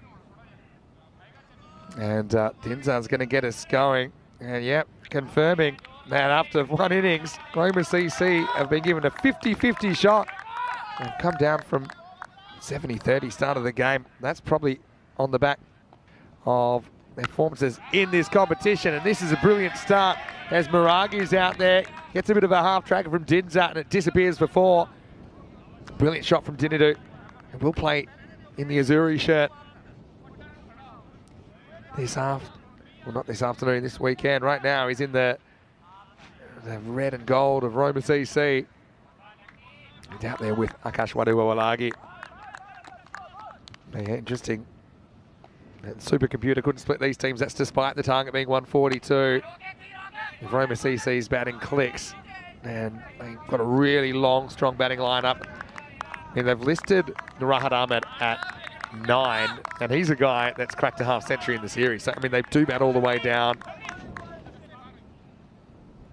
But a lot's on the start, isn't it? You're wanting a power play in the 40s.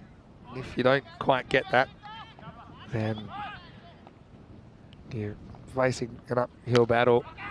As this is just gonna clear the field up. Maximo Dinadu just clips this away.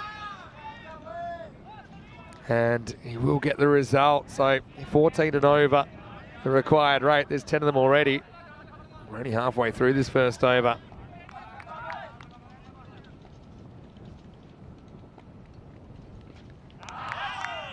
It's called wide, but it just gets a little bit of the line.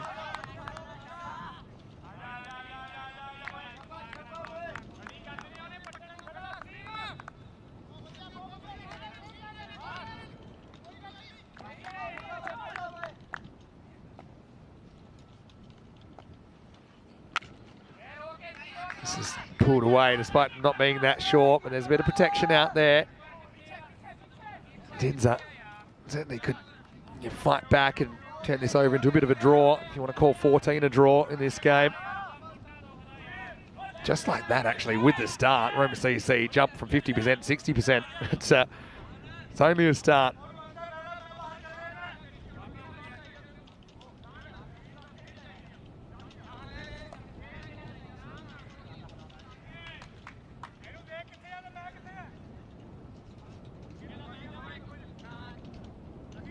You see that Khan Salim, he's just holding his shoulder there.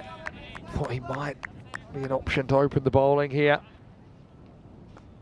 What are you guys thinking in the chats? Pretty delicately poised. Akash to face up for the first time. Gets a big filthy full toss. Gets a bit of it, not a lot of it, but it's just enough to get it to the boundary. Not a good ball from Dinzar, really. Not timed, but it went into a gap, and that was the key as it ran all the way for 4. Think about Roma finals days, they always throw up a surprise somewhere. And, a team going 14-0, losing the semi-final, even though it's against very worthy opponents. It's to be a bit of a surprise, but this is going to be 4-leg by, so they catch a break, and the first goes magical. Won't go to Waduwalagi, but he won't care because it goes to his team, who've made a rocketing start. 20 without loss after 1. As we welcome Nishay Bhatt back into the commentary box. Well, before this innings, the Supercomputer is calling 50-50. That means we have to be a chance of a golden ball. You know, these teams have had a 157 golden ball before, so who's to say they can't tie at 141, all set up. And of course, if they do get one, it'll reset the golden ball counter. It certainly will, and again, it felt like today was going to be the day that we were finally going to see this counter get reset. The G word's been floated around a fair bit in the chat as well. Rather interesting that Roma CC decide to open the batting with Waduwalage. The last time these two teams faced each other, it was Kurupu who was opening the batting, but Roma CC do play around with their order a little bit. They've got plenty of talented batsmen, of course. Waduwalage averaging 9 runs more than Kurupu so far this series, and also a strike rate that is quite a bit higher. Oh, he gets tied up here. It goes kind of glove to helmet and almost drops onto the stumps. Have a look at this one. Hits the grill, goes over the stumps in the end. Just feel like this game will be won and lost in the big moments. Okay, so far, Roma CC, they've made a brilliant start, but it's just a start, isn't it? Yeah, it's going to be about taking wickets and opportune moments, making sure any partnership doesn't balloon into anything too large. Now doesn't catch up with this one. Charanjit was brilliant with the bat, wasn't he? 49 not out. Talk about being stranded on 49. He didn't mind at all as Jinza made the most of the 10th over. The interesting thing for me is going to be, when are we going to see Amandeep Singh? Is he going to come back for the last over of the power play or the first over after the power play? He's been the leading wicket taker for Asian Latina. A little bit short, hooked away as the journey. Nice shot by Maragi, who's been having such a good series. He'll be wanting to put on a big score, and he gets 6 here. Goes a little bit too short. He gets underneath it well, Maragi. Gets a nice angle of elevation and hammers it over square leg. And this is what it's going to be. It's going to be a big cat and mouse between the batsmen and the bowlers. Oh, a bit of jump here from Charanjit. Good comeback. Let's have a look at how this just takes off. Actually, probably in the end goes as one for the over. Didn't seem that short though. It was kind of crouching playing it. This pitch, I haven't talked about it much lately, but I love it. It's probably the bounciest pitch in the whole of Europe. Nice to watch guys running in. Okay, goes inside out here, and this is going to go all the way as well. Maximo Dinadu is 23 in the blink of an eye, and Roma CC off to a brilliant start. Oh, this is what the pace of Charanjit Singh does. He just opens the face of his bat as he's going through the drive. Maragi, that's why it travels away for 6, and Maragi, your 4th highest run getter so far this series, is off to a flyer of a start. Well, gets this wrong, and this really should be out. And he's gone. Big moment in the final, Dinza. We just mentioned him. He was great with the bat. Now takes the important catch to dismiss Dinadu Maragi as Charanjit gets his man in the end. It's also the end of the second over. 32 for 1. Huge, huge wicket, because if Maragi hangs around for another 10 or 15 balls, you think he puts Roma CC in front. There's a lot of pressure on this catch, even though it looks fairly simple. So he's done well there, Hushmat Dinsa, to hang on. Huge contribution he's played for his side. Had an expensive first over, but those 6s he hit in the final over and this catch he's taken here are going to be absolutely crucial for his team. Of course, we take a look at the standings. Asian Latina had a really, really rough start to their series. They went on an enormous losing streak and then followed it up with 7 wins on the bounce. Yeah, they did, and they did drop their last game, but they're just happy to be here, I think, Asian Latina, after that horror start. Of course, these two played each other during that horror period on day 1 and day 2.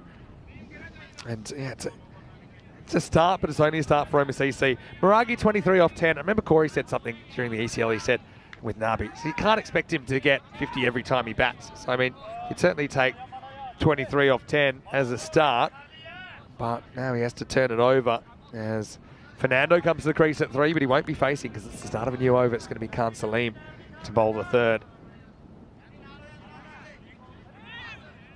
There's plenty of depth as well, though, in this Roma CC lineup. One of the deepest batting lineups, so they're just going to have to keep plugging away Asian Latina. Left-hander to left-hander then. First one surprises Waduwalage, who came into the side for the first time yesterday, has been playing club cricket in the UK. It's the height on this one, probably just okay as it goes past the lefty. But it can't be that easy to just come to a series so late, to come in on day 11 and to find the pace of it. He's a very good player though. He's been trusted to open the batting here in this sudden death matchup. And now he's just going to ease this one over mid-off, and he gets the boundary Cuatro carreras. Not an easy ball to drive because it wasn't actually that full, but you just see his shape here. And there's just a nice free swing of the bat, 4 runs. Plays it on the up very nicely. It beats Sukhbir Singh. And again, Waduwalage has to open the batting for Roma CC. Gets a promotion over Kurupu. So he's got to repay the faith here. Now in response, mid-off has been moved back and he's now at long off. Oh, gets really innovative here and puts it up and over the fence. Maximo takes the risk and wins. Waduwalage with 6. Very, very nice shot over here. And look at that ramp. Just premeditates it, waits for the ball, and then just a flick of the wrist, and it travels all the way. Shot of the day so far. I think with Roma CC, I suppose, over the last couple of years, they've been put under pressure so many times. So they're kind of experienced in these pressure cooker situations. Waduwalage, quite a brave shot to play. Now he gets it wrong and he should be gone. Keeper's called for it. Keeper wants it. Keeper takes it. Akash goes down. That's 2 wickets down. Salim with the right of reply. It's 42 for 2. But this is how Roma CC will probably approach this innings. The big thing they have, though, is that they've got plenty of batting depth. So I just expect whoever's going to come out there is just going to take as many swings as the ball as they can this time around. He gets an edge. He pops it up. The catch is taken. Bit of premeditation in that shot, I think, from Waduwalage there. But I got to say, Rishpal Singh, he's a really handy inclusion for Asian Latina behind the stumps. He certainly felt he could reach that comfortably. Could get 2 hands to it. Made the keeper's ball. And Salim, he could have reached it as well, the bowler. But in the end, keeper did the job. 42 for 2. And so Prithuvi Samaragi is going to come out at number 4. Now, he's got all the talent in the world as a batter. But this hasn't really been his series. He's struggled for timing at times. Comes out in the power play. We talked about a 40-something power play, putting in the frame. Looks like that's what they're going to get. But 2 batters that haven't faced a ball yet. And Samaragi plays down the wrong line of the first one. This has turned out to be a really useful over from Salim. His best series, Samaragi, was all the way back in 2021 when he was averaging 30. Hasn't quite been able to replicate that form these last couple of years. His strike rate as well probably needs to work on that. But the big thing, though, is that Charles Fernando has been a spectator at the other end for loads of balls, and we know what he's capable of. This time Prithuvi gets more of it. In fact, he gets a lot more of it, and he pumps it well over cover for 6. Maximo, as this game is toing and froing. One team's coming, one team's going, and it's the end of 3, 48 for 2. You just feel like this is going to be the theme of this innings, isn't it? You see a few dot balls and a 6 right after that. And it's going to follow a similar pattern to what we observed in the first innings. As, of course, we're just going to have a look at the comparison between where these two sides were. Of course, RCC are well ahead of what Asian Latina were at this stage. They have a pretty decent power play considering they managed to get 16 and over off these first 3. Thing, though, with Asian Latina was it's just how they accelerated in that second half of the innings. 100 runs off the last 5 overs, but more importantly, they hit 8 sixes in the last 2 of them. And here is the dangerous Charles Fernando, who's been in red-hot form throughout this series, averaging a strike rate of 220. This has been given a no ball. We're just going to take another look at this, and you can see Just, well, it's the front foot, I believe. It's front foot, and so something's got to be behind line. Obviously, it wasn't.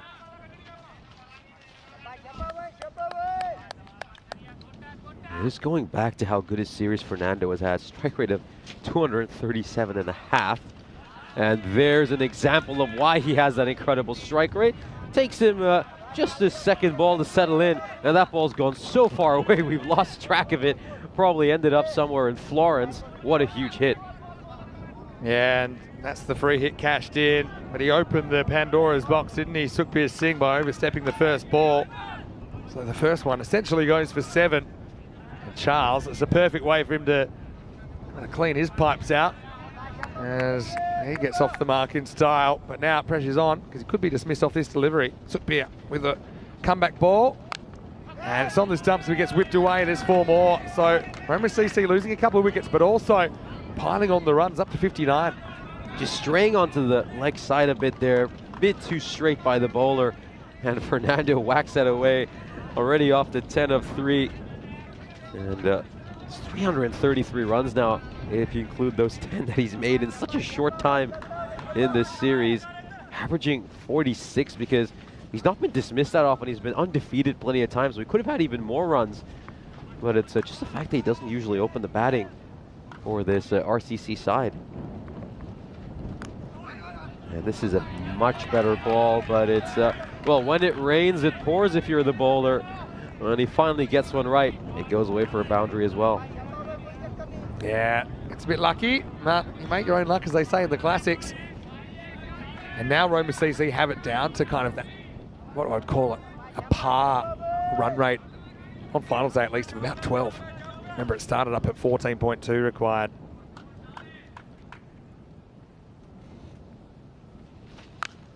Oh, well, this one is timed down to the ground, and Charles is one that's out of the box now. He's made a magical start. He's 20 off just 5 faced. You're going to need steel umbrellas now because it's raining cricket balls when Charles Fernando is at his best. This one is flying way over the fence. Another incredible hit by Fernando. 20 of just 5 deliveries. Absolutely smashed away.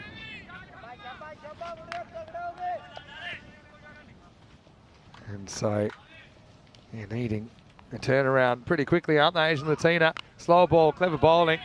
They put a fielder back here as well now, so it's just going to be a single. No, but this is what they want. They want Charles Fernando to face the bulk of the deliveries. Again, could have easily had even more runs if he was batting higher up the order. But Samarage, no slouch with the bat, even though he's had a rather mixed series. 6 of 2, a great start for him as well. And we were just talking about whether Roma CC would be feeling any pressure heading into this. We're not even at the end of the 4th over. They're almost halfway there. And this one is, well, it's pretty sweetly timed, but he actually finds a fielder. So it's going to be a dot ball to end. Another expensive over. What a start here for Roma CC. Yeah, what a start it is. And so it's, again, tilted, I think, towards Roma CC at the moment, but runs on the board in finals. I remember my coach used to say to me in big games, you know, runs on the board, nobody can take them away from you. The other team's got to get them. And so Asian Latina, they've still got half the runs to play with, about 70 runs to play with. They'll feel if they can just put together a couple of good overs, they might be able to put the pressure back on Roma CC. Now, I think this is a big moment in the game because Amandeep's going to come on to bowl. And you've got kind of the twin spin attack, the twin off spinners of Amandeep and Onkar Singh, who've had a lot of success in this series. They've kind of built their winning streak on some very good performances from those two, and I think they're going to get the next 4 overs.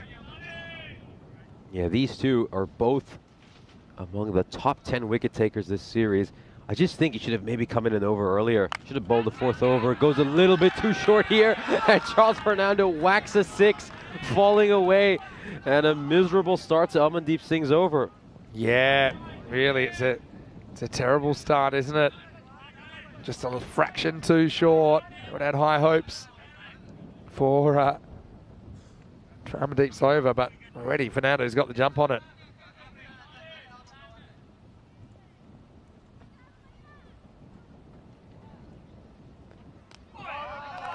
And so next one slides past, change of angle and change of luck.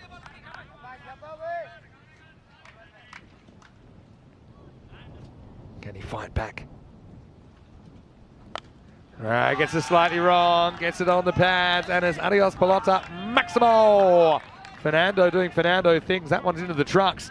And just like that, Charles in the 30s. I'd be really careful parking my car there. There's some really nice looking cars in that parking lot. Might just have a cricket ball coming through your windshield, so maybe park your car another 5 kilometers away the way Charles Fernando is batting. Now he's going to get one through the infield, and that's going to be 4 more.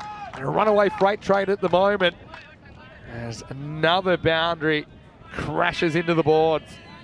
Oh, this one was probably going wide, but Charles Fernando gets some bat on it and hammers it away. And just look at that required. It's fallen to 10.5. Got a long reach, doesn't he, there? Good footwork. Now he's going to hit down the ground and he's going to be gone. Well, there you go. They needed something to happen. Fernando didn't really get the elevation on that, but made good contact. So Amandeep does pull something out of the fire. Fernando departs for 37 as this game takes another twist. It's 86 for 3. Big break here for Asian Latina. Charles Fernando was playing absolutely perfectly until then. He's managed to get a hold of that, but he's picked out a fielder in the deep. And again, maybe just somewhere where you wonder whether he should look to time his innings a bit better, try to pace himself. But he doesn't, looks to bash everything, and he departs. Christian Kalagamage to come out, and they roared into the lead, haven't they, Roma CC? And they do have that really long batting lineup, and the fact that Christian comes out at 5 shows you the wealth of riches they've got. But man, those runs aren't going to make themselves. They just needed to get Fernando, didn't they? Good catch, really good catch from Charanjit down there. Charles hits it well, but yeah, like I said, he just didn't quite get under it or get over it. He was in the middle. That ball was really travelling. Kalagamage then faces up. He'll drive in the same kind of direction. That's actually really well fielded by Charanjit. Took a tough bounce. 5 overs in. Remy CC in the driver's seat, but Asian Latina tapping on their shoulder. It's 87 for 3 after 5. Have a look at some of the events coming up on ECN to round out the season. Absolutely, and we start off with the ECIs over this weekend. Should be a lot of fun. Of course, we've showed you the squads of Finland, Italy, and Austria. It's going to be a whole lot of fun bringing those excellent games to you over the weekend. Then, of course, it's the Euros of Cricket starting on Monday next week, the biggest event in European cricket. We then follow it up with trips to Croatia, go back to Malta for some second helpings before we return to Spain, this time Barcelona for our last ECS of this calendar year. And then we round out this season with a historic ECCW. Can't wait for that as well. Yeah, we'll have 5 sides competing in the first ever ECCW. But first things first, the Euros of Cricket for men will start on Monday, including 31 nations, including 3 you'll see this weekend. Got to be pretty handy to have an ECI so close to the ECC to tune your game up. And Austria and Finland are actually drawing the same group. We'll see them featuring from tomorrow. Anyway, back to the action here. And here's Charanjit, who's having a really good game for Asian Latina. He stepped up with the bat. And now, there's a wicket and a catch. Over 6. It's hacked away. The fielder should get there and does. And they can take it to 2. It's a bit of a risky one, but the throw wasn't a particularly good one. Kalagamage rolls the dice and gets back for a couple. It's interesting they go for Charanjit Singh. Was just wondering whether Onkar Singh would come in to bowl this 6th over, just to have a bit of spin dominating this middle overs phase. But again, Onkar Singh is someone who's shown himself to be more than capable of bowling the death overs. Again, he's provided some heroics in the final over earlier this series. I think one small concern, though, for Asian Latina would be that they've been a tad bit slow between the overs, particularly the previous one. They just need to keep an eye on the clock. They're okay for now, but if they continue to be a little bit slow, penalty runs could potentially be an issue.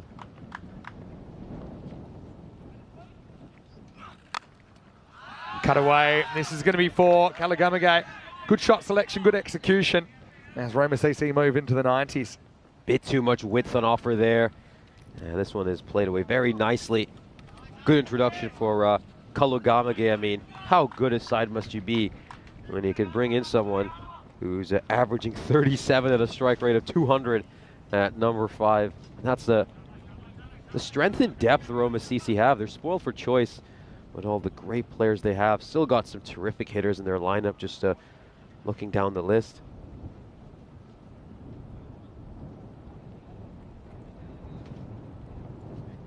They just might be trying to track down that ball, or a replacement ball. They seem to go, I don't know, can't be that because the umpire's holding the ball.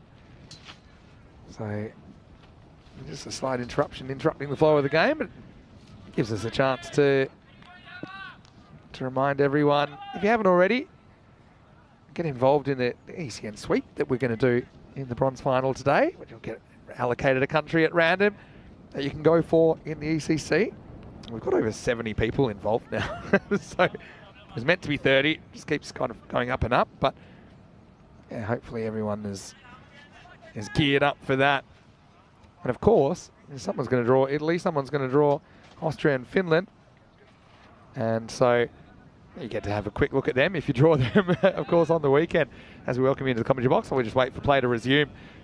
Pretty interesting stuff at the moment. We've got, I think, 53 off 29 required, 11 and over. It does seem like Roma CC have the game in the back pocket, but I've just seen too many things happen in finals. 1 or 2 good overs from Asian Latina could change everything. It certainly could. And again, we saw that in the first innings where Asian Latina were really poor in the first half of their innings. Then they turned it around in the second half. They could do the same with the ball in hand this time around. Yeah, I think so. It looks like Charanjit is almost ready to go. And game hanging by a thread for Asian Latina. This is hit really hard to where Charanjit's normally fielding. That's more than April replacement down there at the moment, and Dinza keeps it to 1. There have been a few comments about how windy it is out here right now. It's certainly, the wind has picked up. It's the windiest since I've been over here. Just to emphasize how windy it is, I can lean back on our tent and it'll keep me up without me even doing anything. That's right.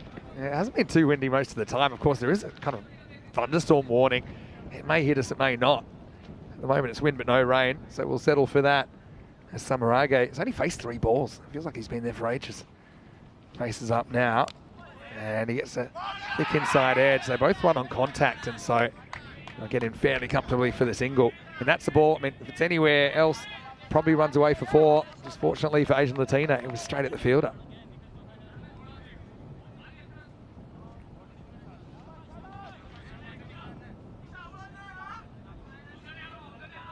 Couple more balls to come in this over. It's been a good response by Charanjit Singh after a couple of expensive overs for his side. Absolutely blasted from Krishan. And that was in the clouds. It might bring the rain. Maximo! That came uncomfortably close to our cube, but what a shot. Krishan is built for power, and he's certainly got plenty of this one. Enormous hit. That's straight down the ground as well, straight to the safest part of the field. All right, Charanjit last ball of his semi-final, whipped away. Bit of work for the fielder to do. And Krishan's so quick between the wickets. He turns a 1 into a 2. The hundreds come up during the over as well. Roma CC in the box seat still after 6. It's 103 for 3. I think it's little things like that that separate Roma CC from Asian Latina. Asian Latina, you have to say one of their Achilles heel is that they're not particularly keen running between the wickets, but Roma CC do the fundamentals so well. You just see that when they're in the field as well and backing each other up so well. Really professional side, as we of course take a look at the scorecard. A number of starts here for Roma CC, but they've always just managed to get a wicket at the right time, Asian Latina, to keep themselves in the game. Of course, you would still say Roma CC are ahead right now because that required has dipped under 10, but Asian Latina, they just need to keep plugging away and getting wickets. I think we're going to see Onkar Singh probably bowl the second last over and maybe the final over as well. Running out of time here, aren't they? Third last, beg your pardon. Yeah, third last. Fourth last here now for Amandeep. First ball is a single. Now, anytime it's a single here, that's a win for Asian Latina. To score about 10 and over, normally a boundary in the over will get you close to. There's not a whole bunch of dots. That's still, there's a fair bit of tension in this game, no doubt about that. Left-hand, right-hand combination, pretty useful for Roma CC at the moment, forcing the bowlers to constantly readjust their lines.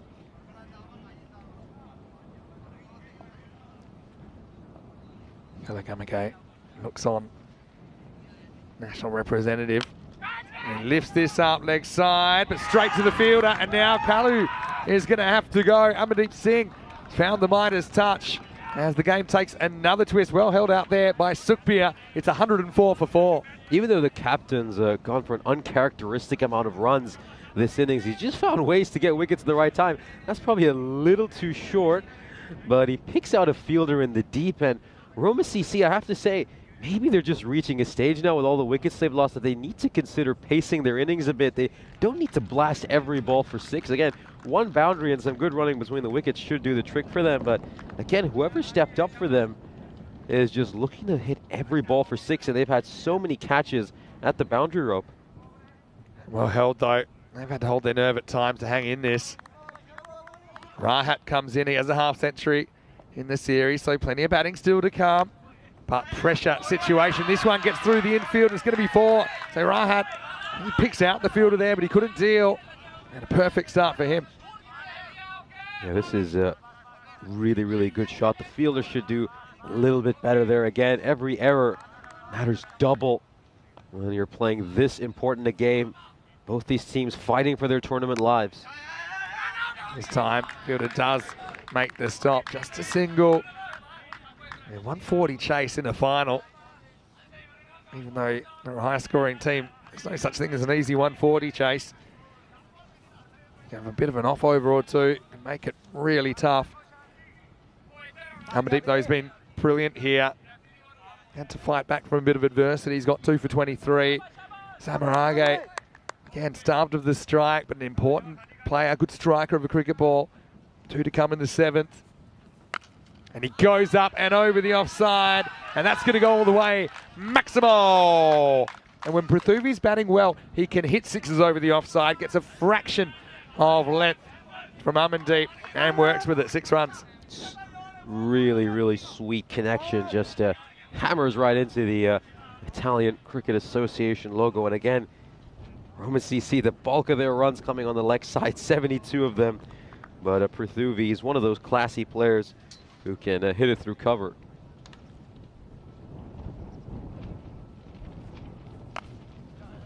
Looking for the same kind of shot, but he opens the face, and this could run for 4 as well, and it does.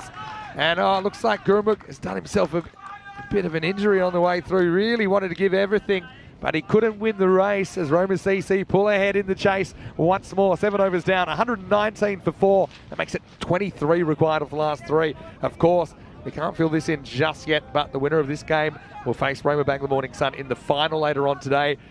Whoever doesn't win this game, we'll see them in the very next match after a bit of a gap. It's about an hour and 40 until we'll start the bronze final. Royal Roma waiting for their opponent in match 59. Still, Roma CC ahead, but not in an insurmountable position here in semi-final number 2. I'm absolutely baffled Okar Singh has not received an over, and he's not going to bowl here either. I was expecting he was going to come in to bowl this over, and I was going to make the point that they probably left him a bit too late in the innings. Again, in a wicket-taking sort of situation, he's exactly the kind of bowler I'd turn to, so I'm a little bit baffled by some of the decision-making. Also, you've got Samaragi left-hander, which in theory is a good matchup, but maybe because Amandeep didn't go so well, they're not really wanting to go to Onkar. But yeah, I think when you've got a guy that's taken so many wickets, okay, he's a younger player for sure, but I think he's deserved his opportunity to try and turn things around. Instead, Dinser gets a second. He went for 16 in his first over. Tough decisions to be made here. 23 required of the last 3, and really Asian Latina running out of time to try and pull Roma CC back. Rahat faces up in the 8th. Doesn't really get a lot of it. Yeah, just gets a single. So over to Prithuvi Samarage. Yeah, there's one criticism I will give a couple of teams in this ECS. I think there's a bit of a lack of faith in youth. You know, I think we saw for Ken Lanka as well. I saw young Fernando bowl quite well on his debut, but they just never got an over after that for the remainder of the series. Yeah.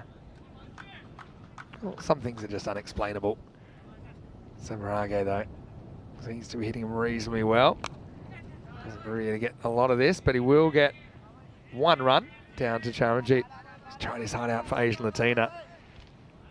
I mean, whoever wins this game, whoever loses this game, you certainly can't criticise the effort. These players have worked hard to be here. 14 matches through the group stage.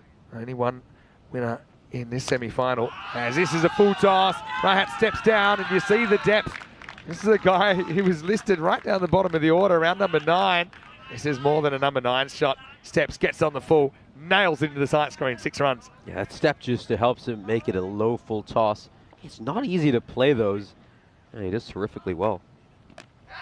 Now, just chops down on this and gets a single, so 20 is down below 20 now, so now we're talking 14 off 14 balls.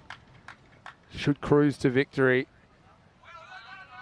with time to spare, but they're not there yet. I have to say, though, it's really hard to see Roma CC losing it from here. Prithuvi again frustrated, a couple in a row. He hasn't hit in the middle of the bat, but he does get out of the way. But to think about this Roma CC batting lineup, We haven't even seen Shamira Karupu yet, who could easily open the batting. Likewise, Samarakun. Senator Varatni is a good striker of the ball as well. They're still in the hutch. As this is driven, gets through the infielder. They'll just get one though. At the moment, that's all they need. End of the 8th over. Asian Latina need to pull something out here in the 9th to keep this game alive. It's 130 for 4 after 8. We thought we'd have a last ball finish probably on the hands. I mean, we could still have one. But in all honesty, it looks like Roma CC might go on to win this with plenty of time to spare. And it just shows you the strength of this team. They've rather effortlessly managed to stroke away just 130 runs in 8 overs. And it doesn't look like we'll see Onkar Singh at any point. It's going to be Salim bowling this penultimate over after he went for 16 in his first. So no real faith in Onkar Singh. I find that a bit baffling. Yeah, agree. Going to go back to Khan Salim. And remember, Onkar, he's the one that pulled something out of nothing against Roma Bangla Morning Sun in that earlier game when Roma Bangla Morning Sun hadn't lost a wicket in the first 9 overs, needed 12 off the last, and Onkar took 3 for 1. So maybe there's something wrong with him that we don't know. And I would have thought this situation is set up to at least take a gamble on it. Salim in the 9th. Sneaks the dot in first ball. Just got inside. Umpires have been really good on the wides, I think. They've had a lot of calls to make. I think the umpiring's been outstanding, and I agree with that call as well. One ball at a time. The only ball that matters is the next ball. One of my favourite quotes in cricket. So you're just trying to win the little battles here. Our umpiring crew has been terrific. Umpire Nirmal Hassan, Suleiman Said, of course, led by match referee Ian Ravage. He's done a terrific job throughout these couple of weeks. Big pitches outside leg stump. Apart from that, look pretty close. And they will get the run. It makes 11 off 10. This ball bounces. Yeah, just outside, probably climbing a bit as well. But a run's a run for Roma CC as they creep towards the target. At this stage, if you're inside the ring, you might as well come up because singles will do the trick for Roma CC. I don't see any point with just sticking with your conventional field. Yeah, I understand what you're saying for sure. I suppose if they're further back, they're more likely to cut off a boundary. Well, there's a dot. So, I mean, if we get to the last over, you can throw the rule book out the window. I mean, we don't know what is going to happen. Samaragi, I think he's got the right approach here. Just try and play good shots. Try and hit correct shots. Okay, that time he found the bowler. Salim's keeping his team in the game, 1 ball at a time. The last few runs always the hardest to score in a pressure game. In the air. Now this is a chance for Amandeep Singh. He has to find it, and he's going to drop it. Oh, he had most of that as well, didn't he, Amandeep? If you wanted to put a fielder under it, there wouldn't be too many better choices. This is going to cost them a run, and it cost them a chance to get rid of Prathuvi Samarage. Oh, it goes for a reverse cup rather than taking it the conventional way. Yet you just thought he might be able to get the ball on the second attempt. It slips past him, and the fact that it's the skipper that might just have put down his side's chances of making it to the final is going to hurt so much. Blowing around, so it's not as easy as it looks. I can tell you that much. We would have loved to have held on to it. Sliding doors, though, it means Rahat gets the strike back. 10 off 8. I think that is a wide, you know, and they're going to take on an extra one. Prathuvi almost gets run out. It did seem to hit the tram line.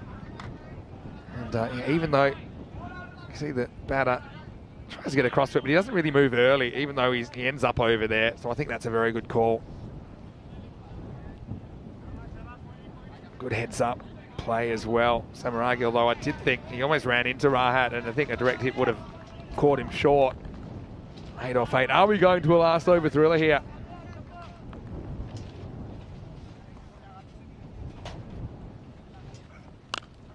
Well bowled, but also well played by Prathuvi. You'll get 1. 7 off 7. So it does seem like we're heading for the last. Everyone, cover your fingernails, otherwise you might not have any left by the end of this game. Such a big prize on the line. Roma CC trying to make it to the big dance again in Rome. Want to defend their title. Asian Latina trying to make their first ever final in the ECS. They topped the table back in 2021 before crashing out to Royal Roma in the semis. So biggest ball of the match so far. Salim has done a good job in this over, hasn't conceded a boundary. Last over, last ball of the ninth. In the air, not carrying. Do they want two here? I don't think it's really on. They're going to take it. Good throw, should be gone. And he airmails the keeper. Well, again, it cost him another run. Really, Rahat was a dead duck there, and he might have done his back, trying to get back for the second. And that'll be the end of the ninth over. Ones versus twos, big difference at this stage in the game. 137 for 4. It means 4 to tie, 5 to win off the last over. Sukhbir Singh overcooking that throw. It sails way over the keeper's head. And this is a couple of huge mistakes at the end. And, you know, if this game is pretty tight in this final over, and get a few dot balls to start off, I really wonder about some of the confidence of these key bowlers. Yeah, it's one of those things. Even if you bounce it in, I think you probably get the run out there. And it's not so much about the wicket at this stage, but it's about saving the run. Now, the other question is Rahat fit to keep batting? You do have other options. You could retire Hurt here and you can bring him back in an emergency, because you do want someone that can run and potentially push for twos, because every extra run makes a big difference. And you can see medical staff out there pretty quickly to look after Rahat. And, well, one thing that we have had in the past between these two teams, I got to say it, these two have played a golden ball before. They played one back in March 2021. It was 157, 157, so a pretty high scoring one. This will be 141, 141. Could we have a chance to reset the counter? It'll have to be an amazing last over. We'll see who they go with the ball. Again, Onkar still hasn't bowled. Sukhbir's over went for 22. So is this the sort of situation you try and pull the youngster in? That was the last golden ball, and it was won by the fielding team as United scrambling back for a second run. Didn't touch their bat correctly. It was actually a crazy, absolutely crazy finish. But yeah, Nish, we expected action on finals day, and so far, Rome's delivered. It certainly has. These first couple of games have been very exciting. I think it's probably going to be Sukhbir Singh bowling this final over. Again, very surprised that we haven't seen Onkar Singh appear whatsoever this innings, especially since he's done Heroics 1. I mean, maybe lightning could strike twice for... Maybe. Look, I can understand why you want to go to Sukhbir. He's an experienced player. He's got more experience. But he's gone for 22 in his only over so far. We saw him bowling the fourth. Okay, well, here we go. 4 to tie, 5 to win. Last over. Boundary kind of kills it, and he's knocked over. No ball call. No way. And this is really, really costly because, again, it's the front foot. Sukhbir and it's a good call from the umpire. And there's no way Samaragi heard the call.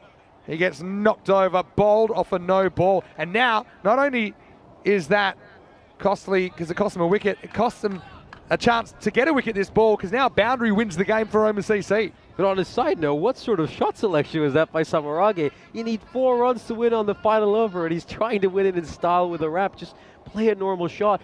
See your side through. Yes, a few interested spectators, as you'd imagine. Yeah, he kind of went for glory, put all his eggs in that basket. There was no fine leg. Now he could try it again, and he's got no chance of being out. So I think he probably will. 4 to win for Roma CC. Free hit to come. Oh, Sukhbir, game of inches. He's over by maybe 1-2 centimetres, but it makes all the difference. What a different game it would have been if it was 5 off 5 with a new batter coming to the crease. Instead, the hosts can win it with a boundary here. And he's late on it, so it's not going to go for 4. Keeps the game alive, and that's literally what you're trying to do at the moment. Trying to keep the game alive. I think maybe it's worth bringing a couple of people in, like you said, now to save that single, because you do need to burgle a couple of dots along the line here if you're going to push this to either a win or a golden ball result. I have to say, Roma CC have held their nerve better at the end. If they took some of those catches and made a good throw, hadn't bowled a no ball, we could have had a much tighter finish. Again, I've just been looking at the skipper. He's right in front of us, Asian Latina's captain Amandeep Singh, and you can just tell he's still thinking about that dropped catch. Hit and run. Rahat can be a hero. No ball again. And now run out. Well, this has had everything. Oh, Sukhbir's overstepped again at a critical time. Yeah, you can see it there. 3 times, I think, in this semi-final, he's overstepped. Yeah, so I suppose my only other question here is, well, you know what? I actually think, we'll have a look at this on the replay. I actually think that it's going to be Rahat that's out. See, look.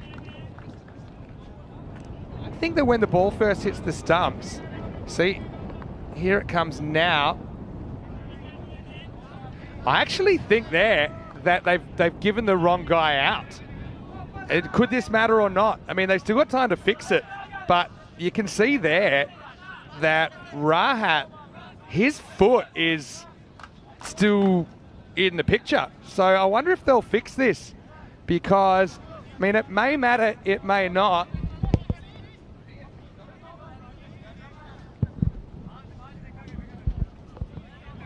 And we're just continuing to look at that. Exactly as you said, it should be Rahat Ahmed who's run out here, and looks like that's exactly what's going to happen. So great work by, of course, Mr. Max and Vinny Sunday. Of course, you just ran out over there and directing. So Rahat's out. It means Samaragi gets back to the non-striker's end. So yeah. Yes, I mean, will it matter? Maybe not, but it's the correct decision, and I suppose that's all you want at this stage. So Rahat actually bats really well. The other thing is, if you had to choose one, maybe you'd rather Rahat out because he was struggling with that injury. But that's a great work from our crew at Spring Productions. Wow, all right. But it does mean they still have the new batter at the end the run out happened. So Samarakun is going to come out, and Prithuvi is going to basically go back to the non-strikers end. So I've got to say well done to the officials. Good coordination between everyone.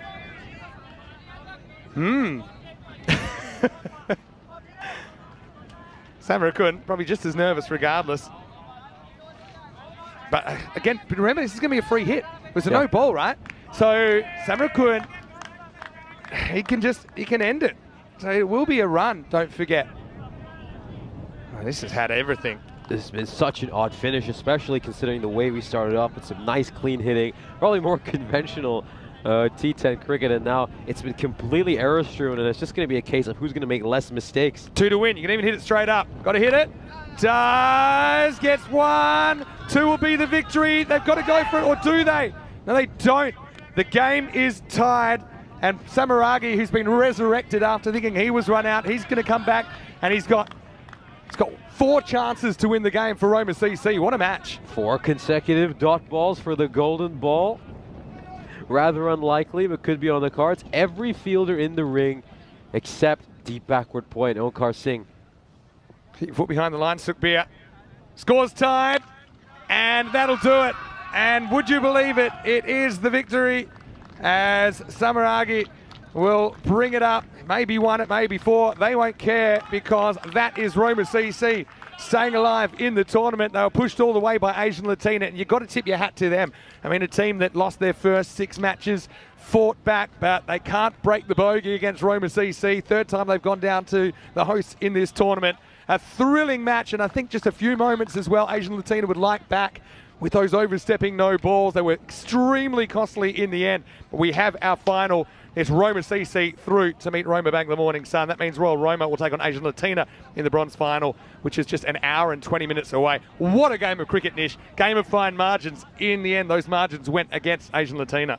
Roma CC just held their nerve better, and that's why they took it. Asian Latina could have made it a closer game. I think there's some decisions, tactical decisions, we're going to look back at and question whether they could have gone the other way. Those catches they dropped at the end were really costly as well. A missed run out, all the no balls. So much happened in those final overs. But of course, the game started off with some great power hitting by Roma CC, who were off to the perfect start. And this would be the wicket of Diru Marage. He would play a brilliant opening cameo, 23 of 10. And then we saw this, a beautiful, innovative shot, ramp shot. That was smashed over fine leg. This was a wicket well taken by the wicketkeeper over there. And, you know, even though Roma CC were powering along at a great rate, Asian Latina would always chip in, get wickets at regular intervals. Charles Fernando, he would come in, he bashed them for 37 of 11. Typical Charles Fernando performance, going at a strike rate of 336. Eventually, he'd find the fielder at long off, Charanjit Singh, and he just thought maybe a window of opportunity had opened up for Asian Latina, especially when that catch was taken as well by Sukhbir Singh. But unfortunately, they just couldn't hold their nerve. Asian Latina, as we said, a costly drop They missed a clear run-out opportunity, and Roma CC would come out on top in the end. When games get so close, you start looking at little things, don't you? And yeah, a couple of drop catches. This one that got airmailed over the keeper. Rahat was going down with a back there, and Roma CC really had to pull together a collective effort, didn't they, from their batting lineup to make this happen. But yeah, and this was an interesting one as well. Everyone thought Samaragi was out, but I bet he thought there was no chance of him hitting the winning run as he sat on the bench taking his pads off. But yeah, I've got to say the umpires and the officials got that spot on. Whether it would have made a difference or not, we don't know. In a way, it kind of helped Roma CC because if Samaragi wasn't struggling with an injury, in the end, he would drag them across the line. 142, they chased it with 3 balls to spare. But as you can see, the all top 6 had to come into the action. Samarakun made a brief appearance at the end. But yeah, for me, there's only 3 no balls in there, but the 3 balls made such a big difference. It created 3 free hits. And look, they only win with 3 balls to spare. Amdeep Singh with 2 wickets. Charanjit and Khan Salim with 1 each. But again, you've got to ask yourself, Onkar Singh had such a good series. I think you have to trust the youngster, at least with an over there. He'd done it before, but he will never know how he would have gone in that situation. And a game of fine margins. Asian Latina, again, they'll fight for 3rd place when we return in around about an hour and 15 minutes. The toss will be coming pretty shortly. Also, you can look out for that on our website, europeancricket.com, and the live chat. We'll share the toss information with you when we can. We'll take a break then, back in just over an hour and 15 minutes or so for that bronze final. Also, it'll be ECC sweep time during that bronze final. Vinny Sander here, Mr. Maximo with Nishay Bhatt. And once again, finals day, bringing it here in Rome. We'll see you after this break for more European Cricket Series.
This European Cricket Network event is proudly brought to you by HCL Software and Bizaway.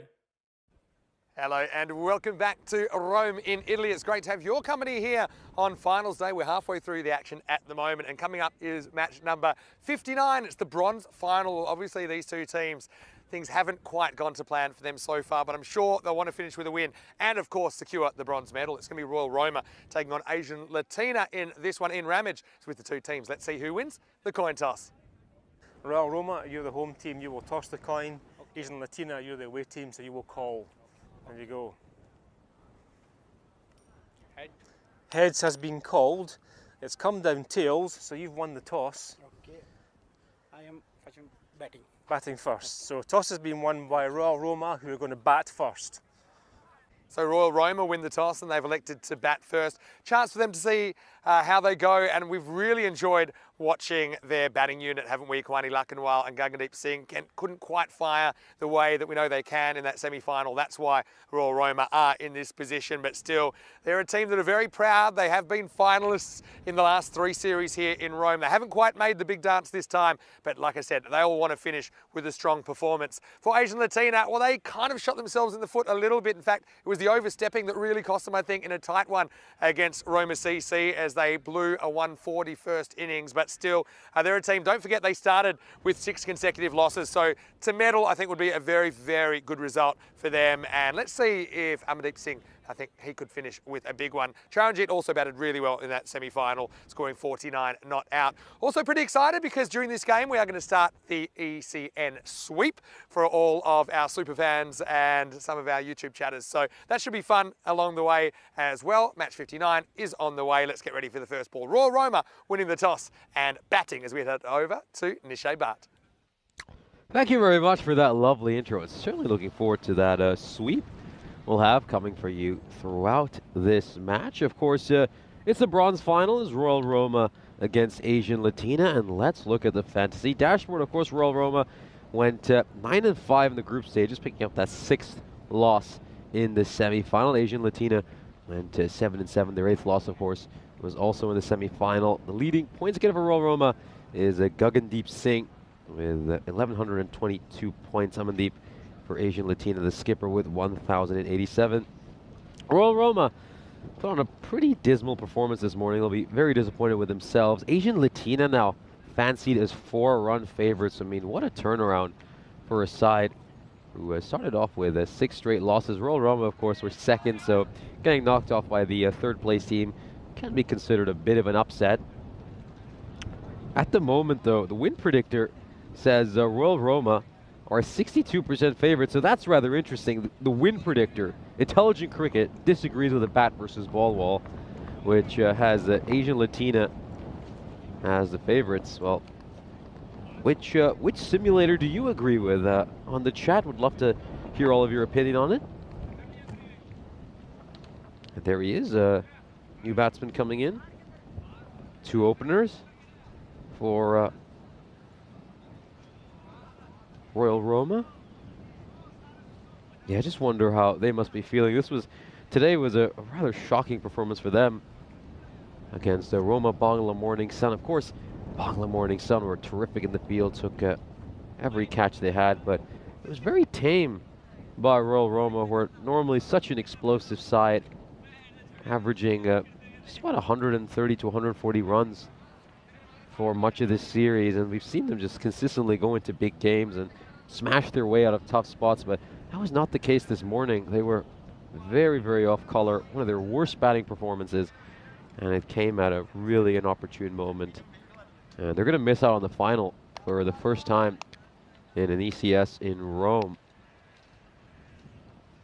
Asian Latina, on the other hand, I think they'll be rather glad in hindsight that they even managed to make it to a bronze final, considering how they started off the series, but they came a lot closer than Royal Roma to potentially having a place in the final. They had a fairly nervy match against Roma CC. Roma CC were cruising for a fairly decent period of that 2nd innings, but then right at the end, Asian Latina made it pretty tense, and in all honesty, the game could have gone even deeper if they hadn't bowled 3 no balls in the final over, dropped a catch, missed a simple run out, Either way, it's the bronze final. And I'm not going to say first ball, as Dave has reminded us a number of times in the chat. Yeah, it's very windy. It's just knocked the bales off. Wonder if we're just going to get the heavy bales out. I mean, the ice cube feels a little bit like you're on an old school sailing ship. Got a huge breeze just going from the offside to the leg side. So, yeah, maybe you can just get some nice shape into the right-hander. Yeah, you could just see over there. That's how windy it is right now. Just fluttering along. Yeah, sort of as a bowler, you like a nice gentle breeze, not gusts of wind like what we're seeing right now. Either way, we're ready to have the first ball.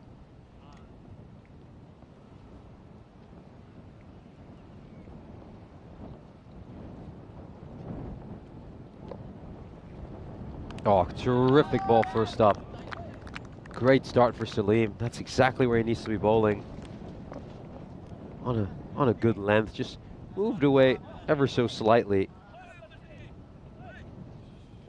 And again, I think with a ball like that, if one just straightens, that's where we'll get a wicket. Again, Salim has been having a lot of shoulder issues throughout this series. You kind of always see him rather hunched down, clutching that shoulder, and well, they've just brought Long on in response to that previous ball. I think they've just sent out someone to a deep cover. So I wonder what they saw on that ball that convinced them to do that. Maybe it was just that fact he was getting it to go across nicely, as this will go for 6. So Arif will batter him away behind square leg for the first maximum of this innings. This time he goes a bit too short. I think he had the length spot on the previous delivery, but not the case here. Goes a bit too short, allows Arif to get underneath it and whack it away. Now then, can he find that line and length he had for the first delivery again?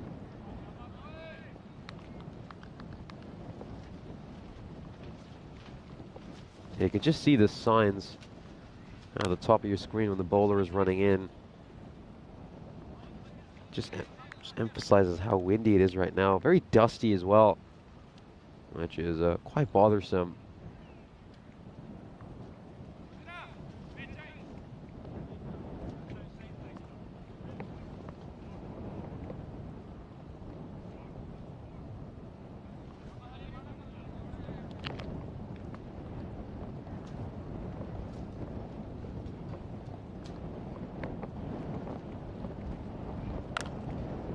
Goes for the fuller delivery. It's going to be a dot ball. A new face in for this game, Kayani, playing this match. Didn't feature in the semi-final earlier. Might see him involved later this innings.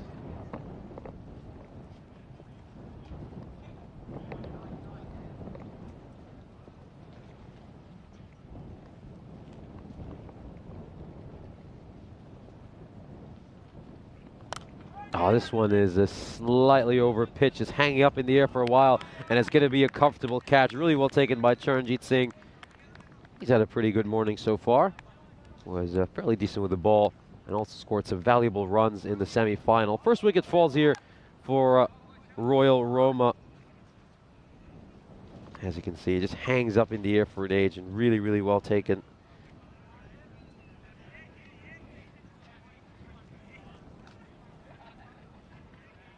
Yeah, once again, Royal Roma just off to a rough start with the bat in hand. Very similar to that first game they had this morning. Gagandeep Singh coming out to bat. He was bitterly disappointed with his performance. Just 6 runs of 9 deliveries for him. And Lakhanwal, what a miserable day for him. He gets a pair on finals day. A man who's been scoring runs for fun for much of this series, the second highest run getter of this ECS, and he gets a pair on one of the most important days of this series. You know, there's an old thing about that: to really become an elite player, you have to perform when it matters the most. And I think just something like that, might count against Luckenwall, and he'll probably be thinking about that for a long time, probably until the next ECS that takes place here in Rome. And it's going to be very important to see how he psychologically comes back from that. Anyway, last ball of the over. And just a touch too straight and a touch too full. And Gagandeep Singh will get off the mark with a single. He keeps strike for the second over. And a good start here for Salim. Just 8 runs off this first over, and he gets a wicket. Of course, we got just 3 days to go until the Euros of Cricket, the European Cricket Championship, the biggest festival in European cricket. 31 nations will battle it out for the title of European champion. All starts on Monday next week, of course. We'll have the sweep for that coming for you throughout this broadcast. Any particular country some of our ECN faithful would like to draw, do put that into the chat, and let's see if you're lucky enough to actually get your wishes to come true.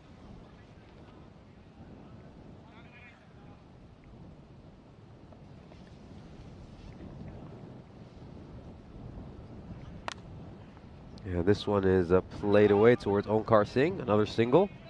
A couple singles for Gagandeep Singh to start his over. Of course, these two teams were involved in a couple of great matches on the first Tuesday of this ECS, and one shouldn't look too deeply into those games because Asian Latina have improved a lot as a side since week 1, especially those first 3 days. But yeah, we'll continue to talk about those fixtures. The second one in particular was very, very entertaining. Again, just a touch too straight, works it away very nicely. Arif goes away for 6, absolutely bashes that, hits it across the line. And again, just a beautiful shot, good use of the wrists, and it goes over the fence. 6 more runs.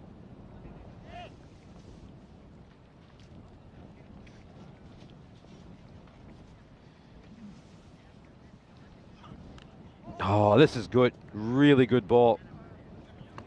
It's a back of a length, and it just gets a very sharp amount of bounce. Ooh, that's it. Painful for Arif. Yeah, catches him right in the middle of the torso. That's going to hurt. But again, he's just a tough guy. Not much of a reaction. He's ready to get on with it. This is going to be a good battle to watch. Singh versus Arif.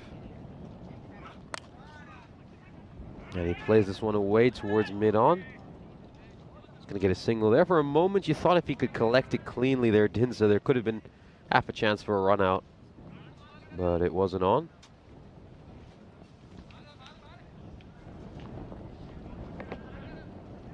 Yeah, so the second match between these two teams came down to the barest of margins. Just 1 run separating the two teams. Probably the closest we've come to a golden ball as well throughout this series. It was really exciting. We'll talk more about that right after this ball. That one, I think it just might have touched the tram line along the way.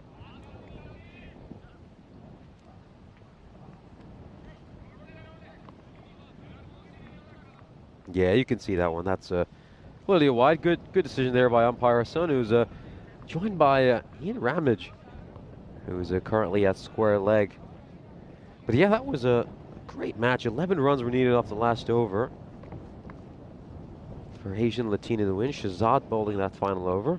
This one takes an edge, and it goes away for 4. Not really much Charanjit Singh can do about that. That's just unlucky. Puts out a good line and length, and, well, only there was a slip fielder in place. It's not a bad idea to have one, at least for the power play, in my opinion. You know, we've seen quite a few edges go through there, so maybe just keep a slip, a fly slip. You never know, especially in a game like this where I guess there's a lot less pressure in a bronze final than there is a semi-final or a final, so take some risks, play some attacking cricket. And that one's going to go away for 4 as well.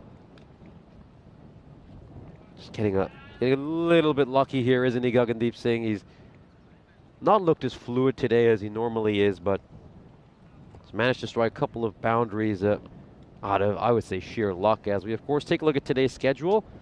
Roma Bangla Morning Sun pulled off a I would say, a mini upset by beating Royal Roma in the first semi-final, even though both teams had an identical record. I think Royal Roma have just looked a little bit better, and then Roma CC pulled off a wonderful chase against Asian Latina. It was a pretty nervy finish, but Roma Cricket Club held their nerve a lot better than Asian Latina. We're currently witnessing the bronze final, and then right after this we'll have the big final of the CCS in Italy.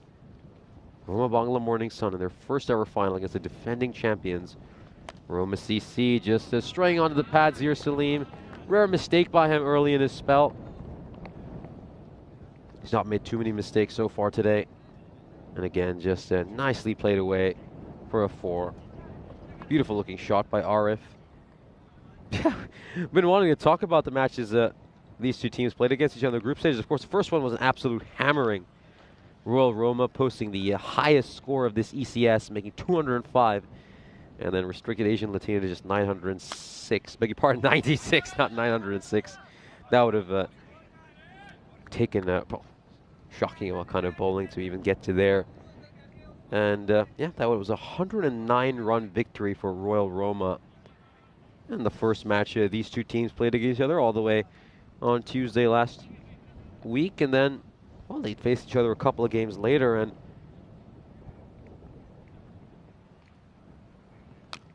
oh, inside edge onto his pads. And of course, they would face each other a couple of games later on Tuesday.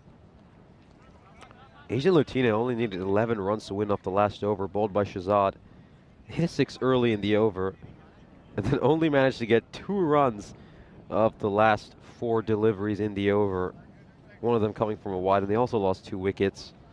And in the end, they fell short by just 1 run in a game that was firmly within their grasp at one stage. So yeah, maybe we're hoping for something just as entertaining as that second match rather than the first game. This is going to be a very tight contest, I would say. Asian Latina, definitely a better side than the one we saw in week 1. And I would say, if anything, heading into this match with a slightly better form than Royal Roma. Of course, both of them are obviously coming off losses to even be playing in this game, but I think Asian Latina have played really, really good cricket since the middle of last week. They went on an incredible winning streak, whereas I think Royal Roma, some cracks have been exposed, a few issues with their team. I think their shot selection, a little bit too obsessed with trying to batter every ball towards cow corner, maybe not playing good cricketing shots all the time. And goes for a big heave, Gagandeep Singh, and there's no fielder there. Just going to be 1 run. And I think that's kind of what RBMS exposed this morning. You know, they would just bowl a pretty wide line, and each time you just see Royal Roma batsmen just trying to whack balls that were a good few feet outside the off stump towards mid-wicket. And eventually they just couldn't connect on most of these. That's a great ball by Salim, but it's been given out by umpire Ian Ramage. So let's have a look at this. This is going to be a tight call. Is it pitching outside leg? No, it isn't. Great decision by the umpire. And that one's probably going on to crash onto the leg stump.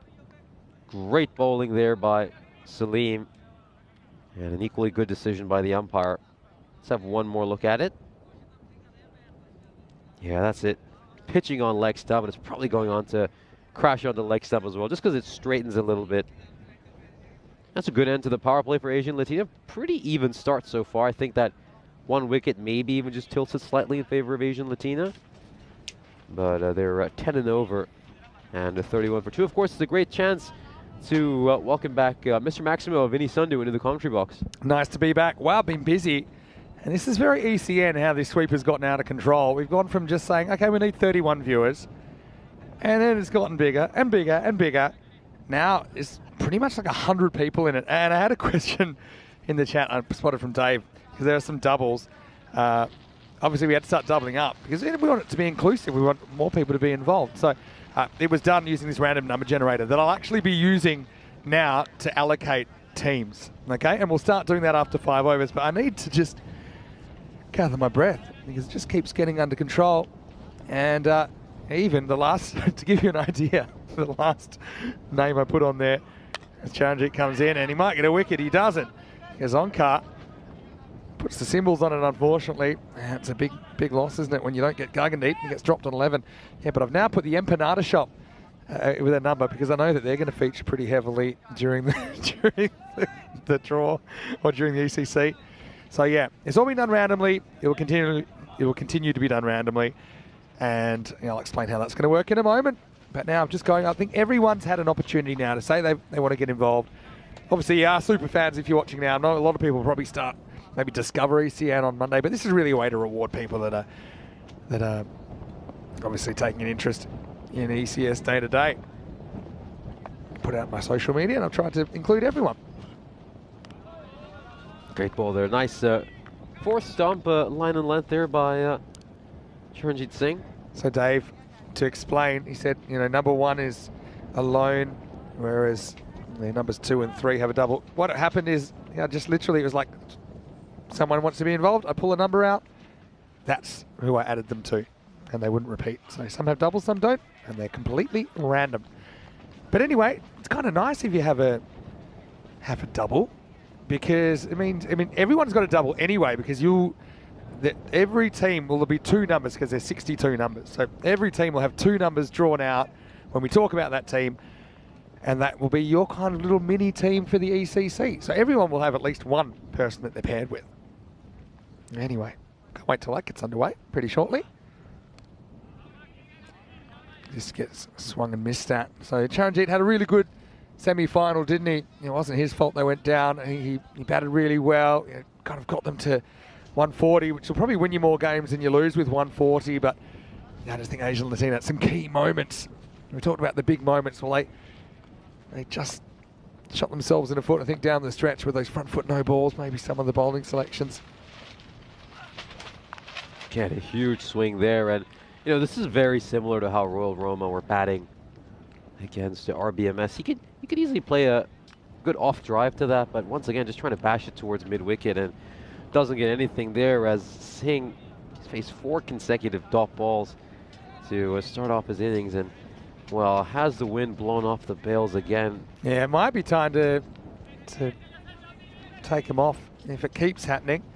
But yeah, I mean, there was some thought that we might have a thunderstorm. There's like a severe weather warning between now and 2 p.m. tomorrow.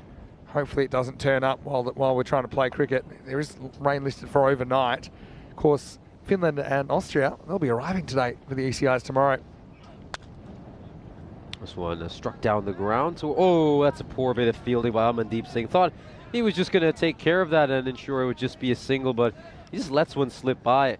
Again, Amandeep Singh had a very mixed day in the field. He dropped that crucial catch in the penultimate over in the final match, and then makes an error over there as well. That kind of bails out Royal Roma after just making 1 run off the first 5 deliveries. Singh gets really lucky, I think, if he was on a 1 of 5 keeping strike heading into the next over. That would have been really good for Asian Latina. So again, big break there for Royal Roma, who are 36 for 2 at the end of 4.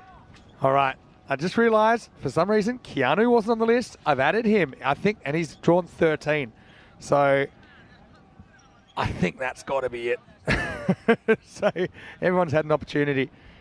So yeah, Keanu, a big supporter of European cricket. And so end of this over. I'm going to start drawing, and we'll see how far we get. Might take more than 1 game, but anyway. Right here, 36 for 2. Something for everyone in the power play as Dinza gets ready to bowl over number 5. False start there for Dinza. Gonna go back to the mark again. Yeah, projected right now 90. Touch too low, really, if you're Royal Roma. And again, this has just been an odd day for them. They don't look like the same power hitting side we saw early in this series, as that one takes an edge and it goes away for a 4. So a little bit of luck here for Royal Roma. Obviously the misfield at the end of the final over, and then that top edge. All right. I think I'm actually done now. Oh yeah, we've got about 100 people now involved. So guys, I'm quite excited. So let me just explain. So we're going to start with Group A. So Group A, and we're going to draw the teams in order that they're listed on the graphic. So it'll go Spain, Isle of Man, France, Czechia, Greece. That's what I'm going to do first after this over. Oh, goes for the big swing. It's all the way up in the air. It's going to go away for 6, so it's another lucky edge. Of course, he uses a tree trunk for a bat, doesn't he, Singh? And if he just throws his bat at it, you'd probably know it's going to go all the way for 6. I was taught play straight growing up, but maybe the real value is straight behind. That's what happens when you bowl a short ball. It can happen, and you can see these guys, they know each other really, really well. And he's saying, yeah, well, shouldn't have bowled short. And so it disappeared. Right, Stevens in. Okay, I think we're out. Kai's saying, what's the first prize? Maybe €1,000. No, easy. Let's just remember this is something we've chosen to do on our own, and we haven't cleared it with anyone. But I did include Dan Weston's parents in it, Ken and Lisa, because I know that they'll be big supporters. All right, so now we're 3 balls away. All right, and we are done. We're all ready to go. Oh, this one is, again, it's played off the pads. Not the best delivery there by Dinsa and Singh. He got lucky with a 4 earlier due to a misfield. This one, no luck this time. Plays it in very awkward fashion. He sort of hops while he's playing it. Not at all in control of that shot. But again, the captain just promoting himself up the order to have a little bit of fun.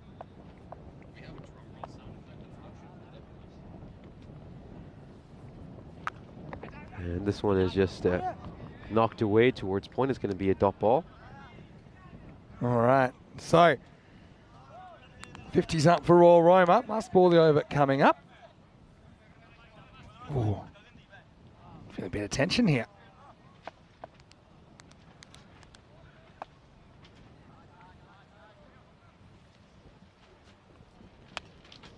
Yeah, this is, ooh, this one struck the umpire at square leg. And it's hit him on the foot. Well, ooh, I think he's taking a blow to his shin. Well, even the umpires are foot fielding now. Oh, that's a proper shin boner. He tried to get it out of the way. It was probably saved 3 runs. 8. We could probably use an interruption there. End of the over. And the score is 52 for 2. All right, guys, it's time. Drum roll. Should we do a drum roll? Okay, so here's how it's going to work. I've got my random number generator, and you'll be able to hear it or see it. What's going to happen is everyone has a number 1 to 62, and we're going to draw out 2 numbers at a time in order of Group A. So Spain is first. So if you're drawn in the first 2 numbers, you have Spain as your team. Remember, it is a random draw. Next 2 we'll get Isle of Man. Next 2 France. Next 2 Czechia. Next 2 Greece. Okay, I'm just starting. You ready? Here we go. This is number 1, and it is 20. 20 and 39. 20 and 39. So Jeff Maguire and JJ Nowdy, they're 20. And 39 is Ian Lockwood. And Danny Hudacek, I added him as well. All right, so 20 and 39, they are Spain. All right, here comes Isle of Man. Are you ready? 35. 35 16. and 16. All right, 35 and 16, Isle of Man. Here comes France. 45. 45 52. and 52. Don't worry, these are all listed. Next is Czechia. As we get back to the action, and it's going to start with a wicket. Onkar Singh, where have you been all my life? He comes on and he takes a wicket very first ball. Oh, we were stunned that he didn't bowl in the second semi-final. But he comes on here, very first ball. He gets a wicket. Let's just take another look at this. Yeah, just plays all around that one, across the line. He never looked particularly comfortable, Rajwinder Singh. And he has to depart having made a run of ball 9. A lot of those runs a little bit lucky as well. All right, so we got 52. It was 45 and 52 for France. Here comes Czechia. 51. 51 40. and 40. Okay, last one of Group A. It's Greece, and the 2 numbers for Greece are 50. 50 19. and 19. Okay, for Greece. I'm going to note those down, and we can talk about that over the next over. As well, shows you technology. There's nothing it can't do. So we're 1/6 of the way there, essentially. Yeah, for those of you, of course, who have been listening along at home and have received your team, did you get the team you wanted, or did you miss out on the team in Group A that you really wanted for the draw? Of course, if you get Spain, Isle of Man, or France, or a lot of the teams in that group, again, it's a very strong group. You know, you've probably got a terrific chance of going on to win it all. So 20 and 39 are Spain. Just repeating those numbers again. I feel like I'm doing the lottery now. And then we've got Isle of Man, 35 and 16. Right. Then we had France.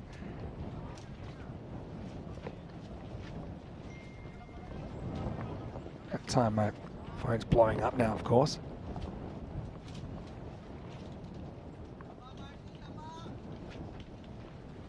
Just continuing with the live play. That one is pitched up, fuller delivery, and it's going to be played away. Mohsin, another player who didn't really cover himself with glory with his performance this morning. 45 and 52 France. 51 and 40 was Czechia. My brain hurts, but we're getting there. And 50 and 19 was Greece.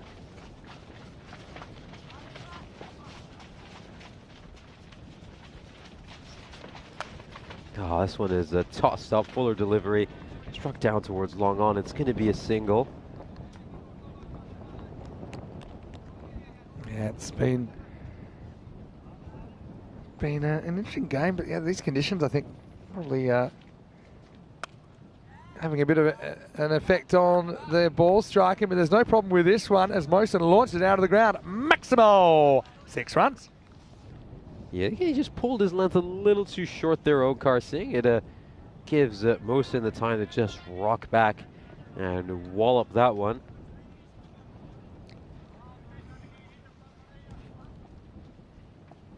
All right, planning to draw Group B at the end of the over. There's a big swing and a miss. I won't do them all on camera. You get the idea, and I know the voice is a bit annoying, but now you understand how it works, right? This, you can be my witness. I'm doing everything properly. Last ball for Onkar. Hard to believe he didn't get a bowl in that semi-final. His over goes for 8, and the score is 60 for 3 after 6. Okay, Group B. So we're doing Jersey, Guernsey, Belgium, Croatia, and Bulgaria in that order, okay? So here's Jersey. I'll do it one at a time. Jersey is 38 and 10, all right? So Jersey, 38 and 10. So Pravin F getting Jersey, and also number 10 is Rob Thompson and Marnus getting Jersey in Group B. I'll do Guernsey while I'm at it. Just often together. Guernsey, 57 and 15. Okay. 57 and 15.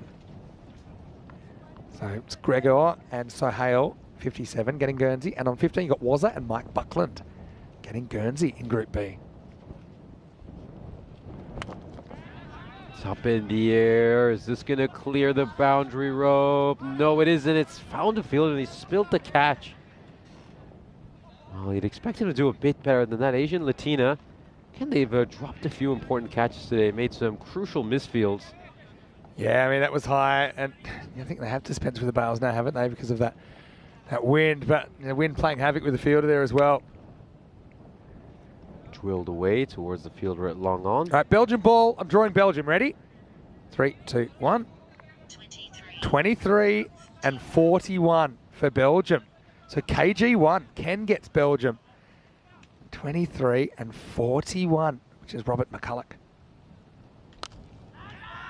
And it struck away towards long off again. Goes to the same fielder, but Dinsa takes it on the second attempt. Wasn't completely convincing over there as well. He gets a bit lucky. And the second time's the charm for him, or maybe even third time if you want to consider the 2 attempts that he took over there. There's a bit of catch or be hit about this, wasn't there? So, yeah, it just pops up a little bit, and Dinsa does the rest. And no big innings, unfortunately, for the much-hyped Gagandeep Singh on this finals day. For the second time today, he gets out by popping up a catch to the fielder at long off. He'll be hoping for the big innings or 2 on the weekend as he's played his way into the national squad. But, yeah, just his timing eluded him, didn't it, late in this tournament. All right, next one's Croatia.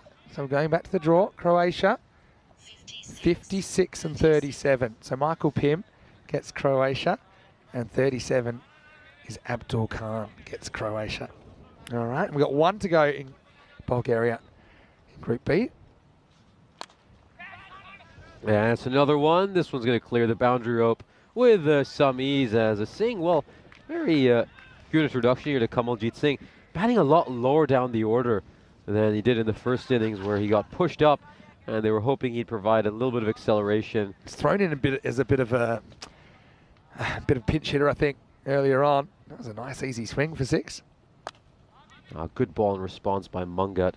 Another one who was not bowled at all in the second semi-final. Very economical bowler usually, Mungat, but we didn't see him in the semi-final either. And maybe, just maybe, we're seeing Asian Latina rectify some of the errors from that semi-final. And this one's also going to go the distance. It's another huge hit as Mohsin finds the middle of the bat at last, and a strong end to the over. Mungat's over is just spoilt in that final ball. 15 runs off the over, an expensive one, although he does get the wicket. Takes some, maybe slightly over pitch there as it disappears. 75 for 4. Got one team to finish up Group B, and that's Bulgaria. Bulgaria is number 33 and 17. So Chris Schinkel and Iggy Mitchell are 33, and 17 is Josh Sayers in America, getting Bulgaria. Here's Onkar coming back for the 8th. Onkar just flighting one up, and it's going to go away to the boundary rope. Well played here again by Kamaljit Singh. Probably wishes he did more of this in the semi-final. Takes a few steps down the wicket, meets it on the half volley, and plays it very, very sweetly. All right, so we've done Group B. I think we can try and do Group C, and then we're halfway essentially. And then maybe we'll leave the rest for the second innings. Okay, so these next two are big because these are Italy. Oh, I get a little overthrow here, bit cheeky. So if you get Italy here, you can have a good look at them over the weekend. Of course, they'll be playing Group C at the start of week 2. So the Italian numbers in the sweep will come up with after this ball from Onkar, which is launched. Well, Nish, this one is going to be caught, and I think it's a legal catch. It is. He might have collided with his fielder, but it was unintentional, and I thought it was going to disappear. I suppose it did, into the hands of the fielder. Dramatic catch. And it's perfectly legal as well, at least on the initial look. Can't Salim. I mean, there's no evidence that he jumps from the rope either. Let's just have a look. Yeah, it takes off inside. Wow, it's a dramatic catch. Robs him of 6 and comes up with a wicket. And so, I don't think anyone was expecting that. Kamaljit's going to have to go for 13. It's 81 for 5. What a catch. Kamaljit would be considering himself really unlucky over there. He was batting very nicely early in his innings, and then he's dismissed by a near wonder catch. All right, here we go. I'm going to do Group C now. This is Italy. Numbers are 36 and 49. Okay, Somnath Som is 36, and 49 is Saif Ansari and Nat D. There, that's Italy done. Okay, while I'm here, and while we get a dot ball, I'm going to do Denmark. We're in Group C as well. 55 and 4. All right. Oh, big swing there by Saif as well. And he was just contemplating whether it's a run off the bye, but obviously no run over there. Decided against it. Quite easy now with no bails. Just stick the stumps back up and play on. Now every time the ball strikes the stumps, it's considered breaking the wicket, whether or not it's been hit on that delivery previously or not. This will just be a single. So we had Denver Thurston getting Denmark, as well as the Empanada Shop, and Tripp and Selvakumar Murugasamy also getting Denmark. That's number 4. Sweden are next. As we get to the end of the 8th over, the score 82 for 5. Maybe we can finish off Group C here. So this is Sweden, and we've got number 61 and 62. All right. So Louis Bruce is 61, and Sam Bright is 62. Coincidentally, that's how random numbers work. Sometimes that can't be random, they're next to each other, but sometimes that happens. And now Serbia on debut and Estonia on debut. They're the next 2. That'll finish Group C. So we'll do Serbia first.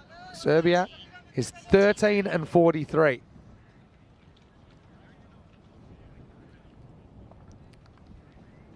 As we get ready for the 9th, it all happens in the 9th. Here's Sukbir.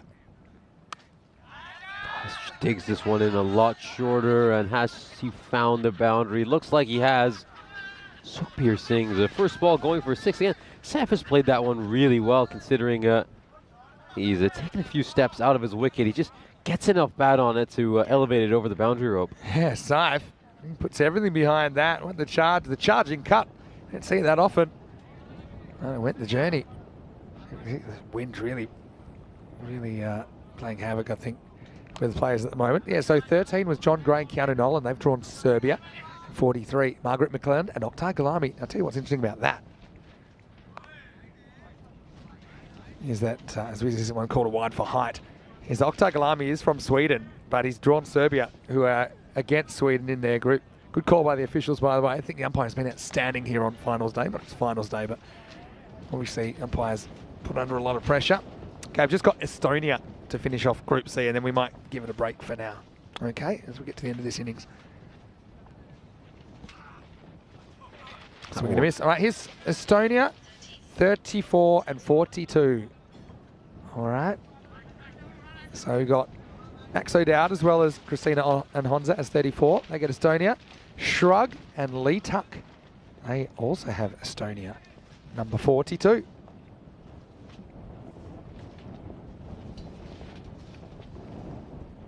Here's Sukbir. Oh, inside edge went onto his pads. All right, now I said I'd leave it, but I reckon we can do one more group and then we can do a big build-up to the second innings, because then that means England will be first on the rack.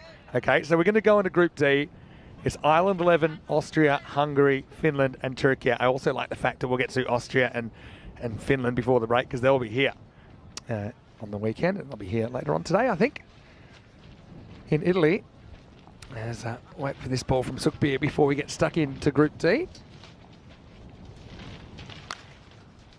This one is elevated well over long off. That is an enormous hit by Mohsin. Big six, thing going a little bit too short again. And a good afternoon to you as well, John. I think you came just in time to listen to the team you drew, just taking a peek at some of the names. Where have we got these numbers? Yeah, John, who did he get? He just got Serbia, that's right. So John, you've drawn Serbia in the sweep. And we're going to do one more group before the break. Oh, is that one taking an edge? Yup, it just takes an edge through to the keeper. Good ball there by Singh. Second time he's bowled at this over, the old leg cutter. Yeah, it's basically a fast leggy, isn't it? And you can tell Mohsin, he got done by that one. About an easier keeper catch as the 11, hope for. And so Royal Roma loses 6 wicket. Is 96 for 6. All right, so we do one more group and then we'll bench it and we'll come back in the second innings with groups E and F. And of course, whoever's left, they'll get the Netherlands 11, the defending champions. All right, so this is for Ireland 11, the next two numbers.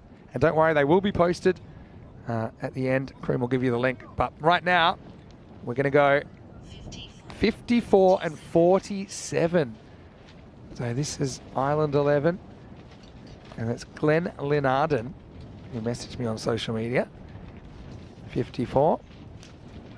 Oh, another inside edge that's going to go away for 4. Just trickles over the boundary rope as Saeed gets a very lucky start to his innings. Yeah. Sometimes it's better to be lucky than good. That'll do. 4 runs as we reach the 100 mark at the end of the ninth over, 100 for 6. Liam Zammit was 47. Watching from Australia, who also responded to my social media post, and he's drawn Ireland 11, Glenn and Liam. All right, so next we have Austria. Austria are on tomorrow. You ready? Austria numbers are 11 and 12. Okay, drawn together as well.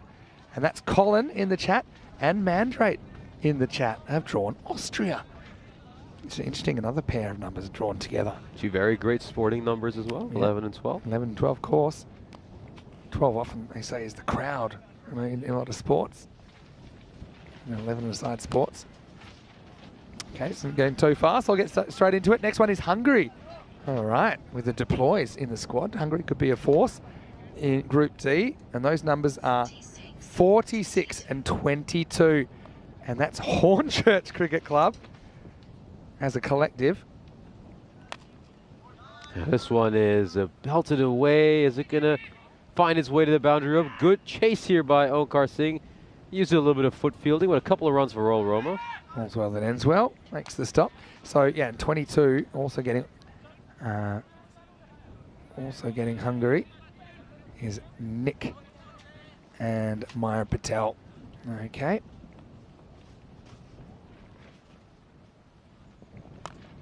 Oh, again, inside edge, another one onto his pads here, Saeed. So we just got Finland and Turkey, and then we'll call it for the first innings. This is Finland, who will be here on the weekend. You get to have a good look at them.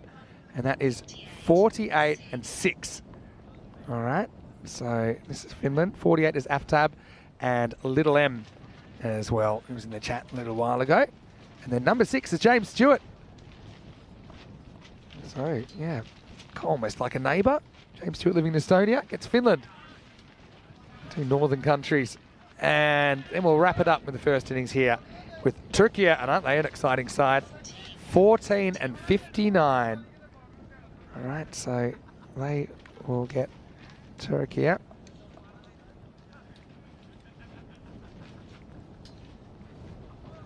Takes some pace off the ball again. Good couple of slower balls here by Dinsa. And that's Chris Smith as well as Tom Weston for number 14 and Gail Williams for 59. So, okay, I'll send that to Kroom and he can put that up, the progress report, okay? That's where we'll be at the innings break. I don't know what's going on here. He's saying, hey, they hit the stumps. To wait a long time to get this decision. In fact, yeah, he's gone. He's saying, yeah, hit the stumps. Let's see what happens here. So, slow ball. Oh, yeah, it's bowled him. Yeah, so, yeah.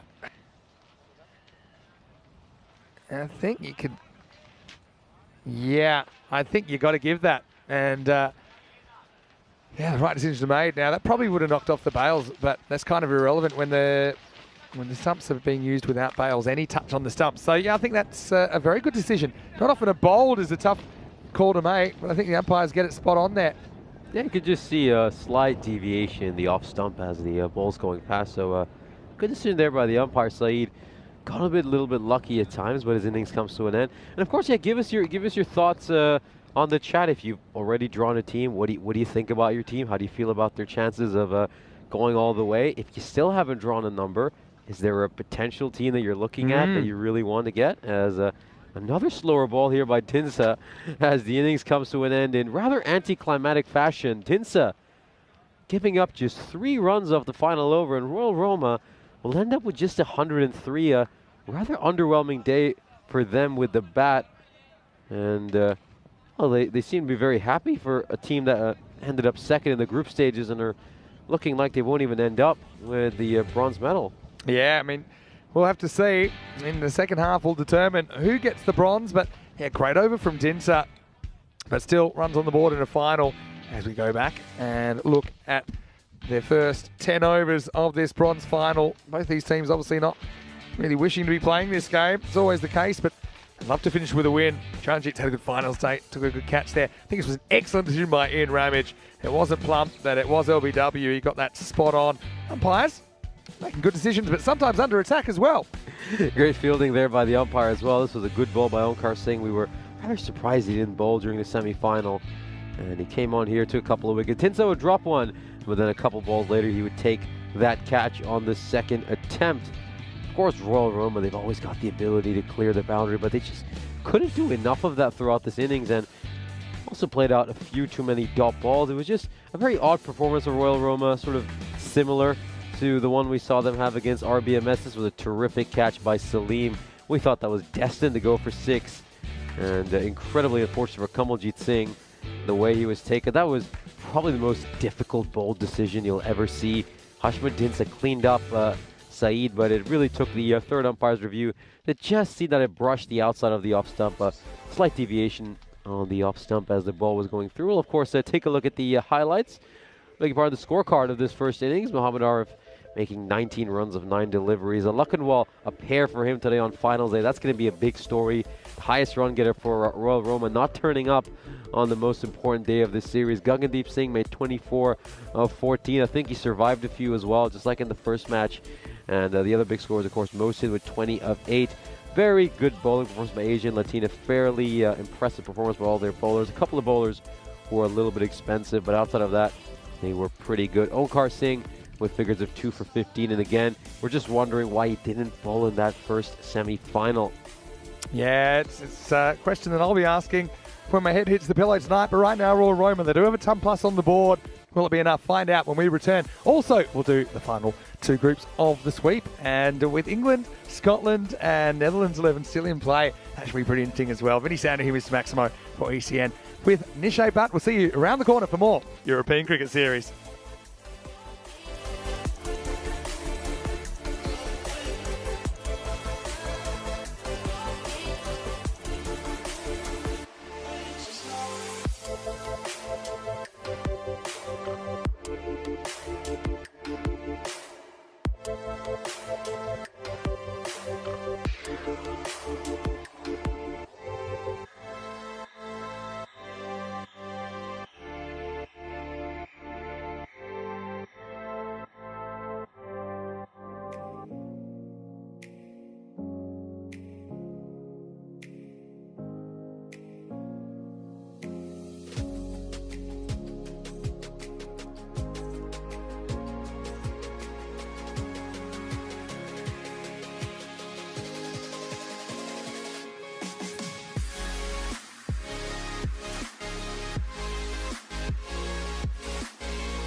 This European Cricket Network event is proudly brought to you by HCL Software and Bizaway. Welcome back for the second innings of our bronze final. Royal Roma posted 103 runs on the board in the first innings. They've just been a little bit off with the bat on this crucial finals day. They could be in danger of finishing in fourth place despite being second in the group stages. Of course, Asian Latina, full credit to them. They bowled well, they fielded well in that first innings, and they've not got the chance to knock off a side who finished second. Of course, the big story in that first innings was our sweep. We've still got a couple more groups to go, and of course, the coveted Netherlands 11 in this inning. Should be a lot of fun drawing some numbers. Just looking at some of the response in our chat, of course, John Gray getting Serbia. The Balkan Bombers, they'll be a very interesting side, and dark horses potentially. I love Helix's optimism. I'm sure he knows that if his number isn't drawn, he's going to end up with the Netherlands 11, and well, who wouldn't want the defending champs? Julian Dawson saying that he finds the sweep more dramatic than even the game itself, and certainly it's, well, I'm on the edge of my seat and just taking a peek every now and then to just see which names are associated with which teams. As we see a big team cheer there by Royal Roma. They're going to need a big performance in the second innings. And, well, Asian Latina, of course, both the batsmen come out for them. I think they'll be very pleased if they can get third place in this tournament, especially considering the huge losing streak they started off with. Of course, they weren't too far away from the final.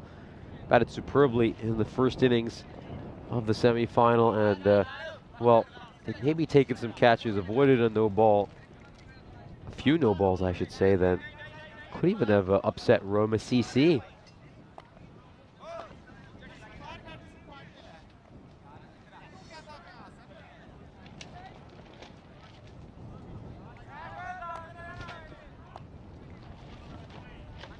Tim Reedman commenting on how good this draw is. Certainly it has been very interesting just to see who ends up with which team. And of course, yeah, as I said at the end of the previous innings, just if you've been drawn, you know, just give us your thoughts on what you think about your team's chances, any particular players you're looking out for as this inning starts off with a wide.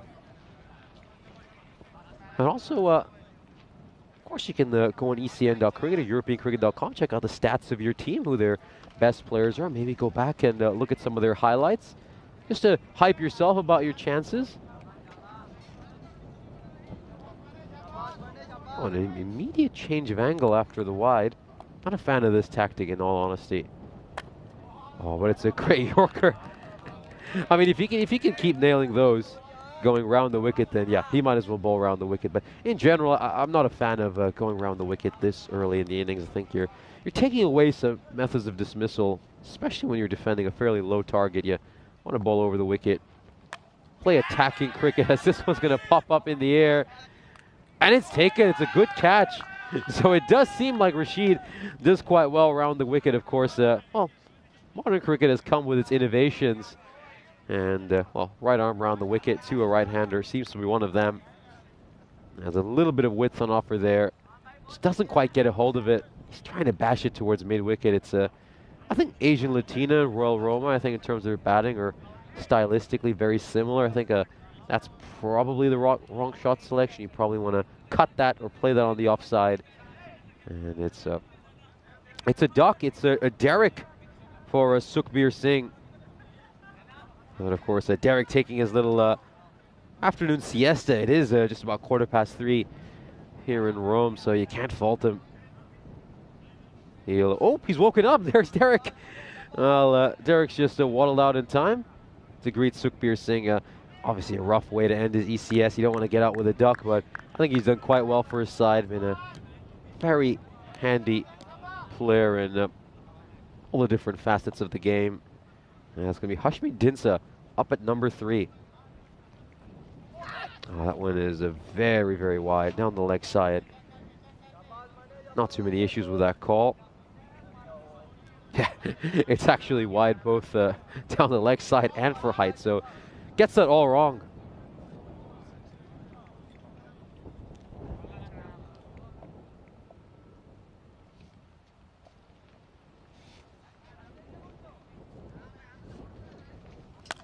Oh, he gets a hold of this one. There's a chance for Gagandeep Singh, and he takes it very well. Very good there by Gagandeep Singh. He just hung back as far back as he could, waiting for the ball to come to him, and takes that catch. We had the perfect view of that in the commentary box. It was very cool as well, taking that catch. A couple of early wickets here for Asian Latina, and, well, you thought this chase would have favored them. It's a slightly below par score by Royal Roma, but Asian Latina off to a very rough start. They lose a couple of wickets early, so immediate pressure on the batting side. And, you know, they've been in 2 games so far this year. They've had 2 good first innings, in all honesty, but can they string this one together and get a strong second innings?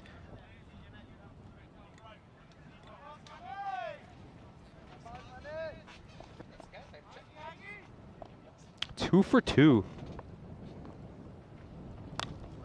And just nudged away towards mid-wicket. That's going to be a single. And it's, well, Amandeep Singh, the captain's been at the non-strikers and watching a complete calamity. And joining me in the commentary box is Mr. Maximo Vinny Sunday. What a rough start for Asian Latina. Yeah, 103 might stand up. You never know your luck. And you know, Asian Latina, I suppose they haven't had the chance to have Amandeep on strike now, who leads the side here. But, yeah, what an over by Rashid. Still 2 to come. Oh, that's a very poor full toss. Rashid's only got a couple of balls wrong this over. That's one of them. It's easy pickings for Amandeep Singh. He's not going to get too many easier boundaries than that. Yeah, beautiful looking shot. Just timed, wasn't it? So these two, big player. Just feel like one big partnership probably takes the game away from Royal Roma, but so far they've nipped 2 in the bud. Okay, so at the end of this over, we'll have a quick look at the golden ball counter. Then it's time for a big draw because England 11, previous winners, they're next up in the sweep draw. This one is played away towards third man for single, and the over comes to an end. Asian Latina 8 for 2, and it's now time to move on to, of course, talking about the golden ball. Just 328 matches since we last had a golden ball on the European Cricket Network, and now could have it here. Let's have a look at our sweep. All right, okay, so Dave B, I know now he's going to get someone in the 2 weeks that he's going to be there because he's coming actually. So I know that Dave B's number 3. It'd be funny if this is, but anyway, the next 2 numbers, they are England. Are ready? 29 and 8. 29 and 8. Okay, and we'll draw the rest of Group E and then Group F. So 29 and 8. I just had a quick look at who number 8 is. Go on. He didn't want his number to get called, but I think he'll be pretty happy that he did end up with this team. Helix is number 8, and number 29 is Michael Daub and Shauna Henry. Okay, so England 11, good chance. A lot of people tipping them for the whole thing. But anyway, thanks for getting involved. And I just love this. Very ECN how the community's come together. Started out as quite a small idea. Now we've got kind of over 100 people involved. They're going to take a special interest. Maybe they've got a second team. Maybe they're neutral. And this is kind of the first team they'll be going for. But it's just creating a bit more buzz and certainly a point of interest. So, yeah, what do we have? 29 and 8 getting England 11. So, sorry, Dave. I know you wanted England 11. Didn't happen for you. That's fate. All right, while we're here, we'll do, during this over, we'll do Cyprus, Switzerland, Romania, and Malta. So again, it's in order of how it's listed. There's Khalil, there's a hat-trick in series. Won't get a wicket here. So you ready? So the next 2 are going to be Cyprus. It's number 3. There you go, Dave. And 31. Oh, you were so close, weren't you? So, so that means, I suppose Dave, he's naturally going for England, but now he's got a second team. He's got Cyprus. So does Neville Russ. And 31 is John Tucker and Mark Hullett. Well, we could root for the same team throughout the ECC, Dave. He's going to have, you know, kind of like England shirt, Cyprus hat or something perhaps. And of course, Cyprus, team close to your heart, Nish. Yeah. This is up and over the top. That's going to be for Charanjit. I suppose he's kind of brought up his 50. He made 49 not out earlier. Turned out to be a losing cause. That's a nice little uppercut, up and over the top. I'm waiting for Dave's reaction in the chat. He was 1 spot away from getting 11, which was his dream. But now I suppose you've got 2 horses in the race in Group E, Dave. I'm waiting for Helix's reaction as well. This one is just played away towards cover. Obviously, Helix was clearly one of the Netherlands 11, but I don't think he's going to be that disappointed with England. Yeah, it'll be funny if it goes to a Netherlands-England final, which was a rematch of last year. Okay, next up, we've got Switzerland. By the way, Switzerland, not a bad team to get. They've been playing some really good cricket. As the rain has just started, we thought we might have dodged this, but hopefully it passes. It'll just give us more time for the draw, I guess. Oh, this is very nicely stroked away. Good shot here by the skipper, Amandeep Singh. Of course, he was so disappointed after that loss in the semi-final when he put down a huge catch. And we had a perfect view of him at long on. You could just see his face. He looked absolutely devastated. He just turned red after dropping that catch. So he'll be keen to make amends in this innings. It wasn't as easy as it looked either with the wind as it was. But yeah, here comes the rain. Hopefully it's not too heavy to force everyone off. We're not quite at a legal match yet. But that will be the end of the second over. The score is 19 for 2.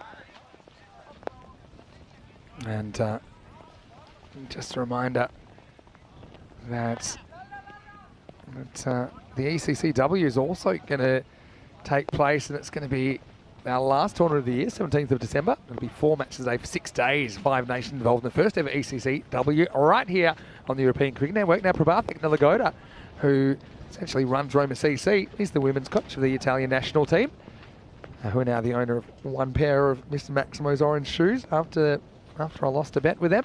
But they'll feature as one of the 5 teams. That should be a really wonderful celebration of cricket and the season that was 2023. And if they win the series, I believe they've also been promised to pick one of your jackets. Yeah, thanks for reminding me about that. I was trying to sweep that under the carpet. But Nish, you obviously pay attention. Probably good for a commentator. All right, so now this is Switzerland. Here's your numbers. Switzerland are 58 and 2. All right, so 58 is Navneet and Marianne. And 2, well, there you go. It's Kroom and Julian Dawson. And Kroom, of course, watching from England as well. So he's joined a team in a group that are against his national country. But, again, win-win for you, Kroom. What do you think? And Julian also sharing number 2. This one is played away towards mid-wicket. Yeah, we're going to have a lot of English fans rooting against England at this stage. So I'm going to try and finish Romania and Malta, which finishes Group E during this over. Rain's just sprinkling at the moment. Hopefully it's just a passing minor shower. Good shot, straight to the fielder. Okay, Romania next. Ramesh Satheesan, the captain, is often in the chat. 7 and 44. So it's Wayne and Sujit Yadav, who are number 7. And then 44 is Phil G and Ederico from the Philippines. All right. And now that just leaves us with Malta. And the 2 numbers for Malta are 28 and 53. So Matt Aravides watching from Australia, and 53 is John Woodward. Woody will get Malta. At least he doesn't get something against Spain, which is where he lives. That's a Yorker length delivery. Is just looking at that surname, Arividis, are you of Greek heritage by any chance, Matt? Are you a little bit disappointed you missed out on Greece or Cyprus? True. Yeah, I suppose he probably would be going for Greece in Group A, and it gives him another team to go for. I kind of like this, but I also find it quite interesting that a lot of English people have been drawn against England in Group E. Oh, it goes a little bit too short here, and he's going to be punished for that one, Rashid. Nicely played there by the captain, Amandeep. Goes all the way for 6 and into the little archaeological site in the parking lot. Yeah, that'll do. And yeah, last year that was a huge hole. Now it's a filled-up hole. Amandeep, he's a very likeable cricketer. I've got to say big thank you to Asian Latina. They're very kind, and they presented me a little bit of a gift. A couple of bottles of genuine Italian wine, which I'll enjoy. A big thank you to all the Asian Latina guys. It's great to see them back in the European Cricket Series. Last ball of the 3rd. Oh, it's a good Yorker length delivery. I know it's a direct hit. Is there a chance here? I think he's just made it back on time there, Singh, but it's worth taking another look at. Yeah, it's close. And there's no bail, so literally as soon as the ball hits the stumps, it counts as the stumps going down. Let's have a look on the replay. I feel like he was in. just in. And that's the way to run your bat in. End of the third over, end of the power play. 28 for 2. Pretty interesting game here. Okay. So now let me just see who still hasn't got a team. Now, Nico Fernando, who was number 1, he doesn't have one yet. Kitty Hundley doesn't have one yet.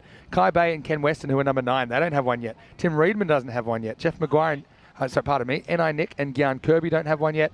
Simon, the medic from Germany, as well as Maya Golam Mustafa, Lily Panda, Liam Day in New Zealand don't. Sam Downs, Lisa Weston don't. Stephen Kelk and Shyam don't. And Sam Maxampato watching from Australia, as well as Martin Partridge.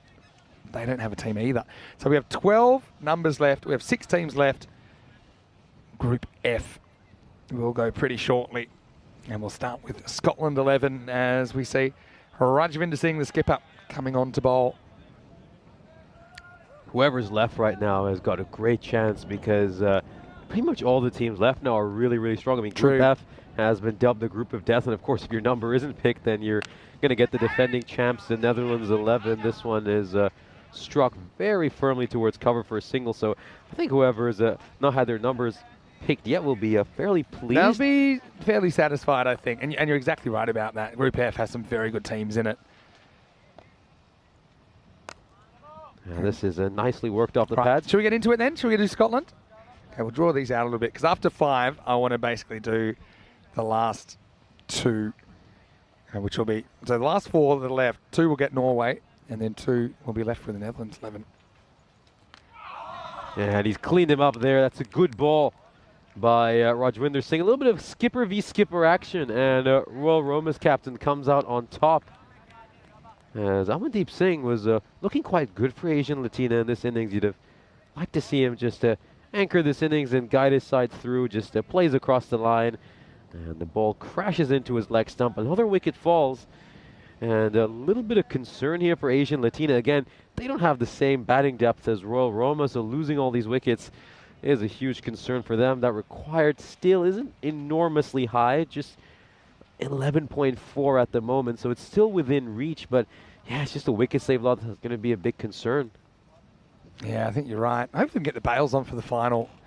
There is a bit of a weather warning until lunchtime tomorrow, so expecting a storm. Hopefully it comes overnight. This pitch will be well covered, the ground drains well, but you don't really need it coming within playing hours, do we? It's Rajvinder coming up with that wicket. One captain getting the other as Onkar Singh gets to go, and he's actually showing quite a lot of power. As Ishan is watching from Malta, well, he's asking about the numbers on Facebook, and it's to do with just allocating random teams to some ECN super fans and some chatters. As Ishan, because you'll be playing for Malta, I've left you out of it. I did have some of the players, Harpal from Luxembourg as well. I did say, look, you guys are playing. Well, you guys concentrate on that. Concentrate on getting your team through. I thought I don't want them to pick another team in their group they're playing against. So this one slides through. Okay, next 2 numbers of Scotland. Ready, steady, let's go. 18, Tim Reedman gets Scotland. 21, Ni Nick and Gyan Kirby get Scotland. This is hit to the leg side and should be handled. It is, so there we go. Scotland 11. Tim Reedman will be going for them. But don't know if young Gyan has any Scottish heritage, so that might be quite interesting. No, I don't know. And Ni Nick, of course, now quite funny, he's in Northern Ireland, but he's going to go for Scotland. So nearby, but not quite. The Ireland 11 for you, Ni Nick. As we have a look, and for some reason, the worm seems to have just packed it in. Maybe some dust got in the supercomputer there, but not giving us a lot. All right, so 4 overs down, and it's going to be Islam Ul-Haq to bowl over number 5. Yeah, so Germany's next. I mean, Germany have been in good form as well. Quite exciting, this. A bit of organisation required, but still. And of course, we just had Malta come up, didn't we? And Matt Naravidi's got Malta. And who else got Malta? Find on my sheet. John Woodward. Oh, nice shot. Uppercut from Onkar. Intelligent cricketer. And this is a really good shot. Had to kind of ride the bounce. He almost has 2 feet off the ground when he hits this. Yeah, very, very nicely played by Onkar Singh. Of course, going to need to step up big with the bat here. His highest score of this series did come against Royal Roma when he made a 31. Outside of that, though, it's not really been in the runs a lot for his team. Just a 92 runs so far this series. All right, I'm doing it. Germany, ready? By the way, Maya from Germany still in the mix. Simon from Germany still in the mix. They're 24 and 25. Okay, and we go 25. So Maya's drawn Germany, along with Gula Mustafa, who's sharing number 25 with her. Well, how about that? Maya. Oh, how about that as well? Although, found the fielder, and Mohammed Mohsen takes the catch. So Onkar just tries to flat bat this down the ground. Islam with the breakthrough. Mohsen's just a little bit of an underrated cricketer, I think. He normally does what's asked of him. And that time, he's in the way and takes the catch fairly effortlessly. It's 35 for 4. Yeah, you got to say to Onkar Singh, it's obviously the last time we'll see him over our fortnight in Italy, and it's been very impressive to watch this young man, the way he has grown, provided us a lot of entertainment, particularly with his leg spin bowling. Couldn't quite do it with the bat over there, but he's had a good campaign, and hope to see him a lot more in future ECSs. Yeah, for sure. All right, well, if this is 24, that'll be hilarious, because Maya's German, she got Germany, and here's the second number for Germany, 5. It's Kitty Hundley going for Germany. So a couple of the ladies in the chat being given Germany.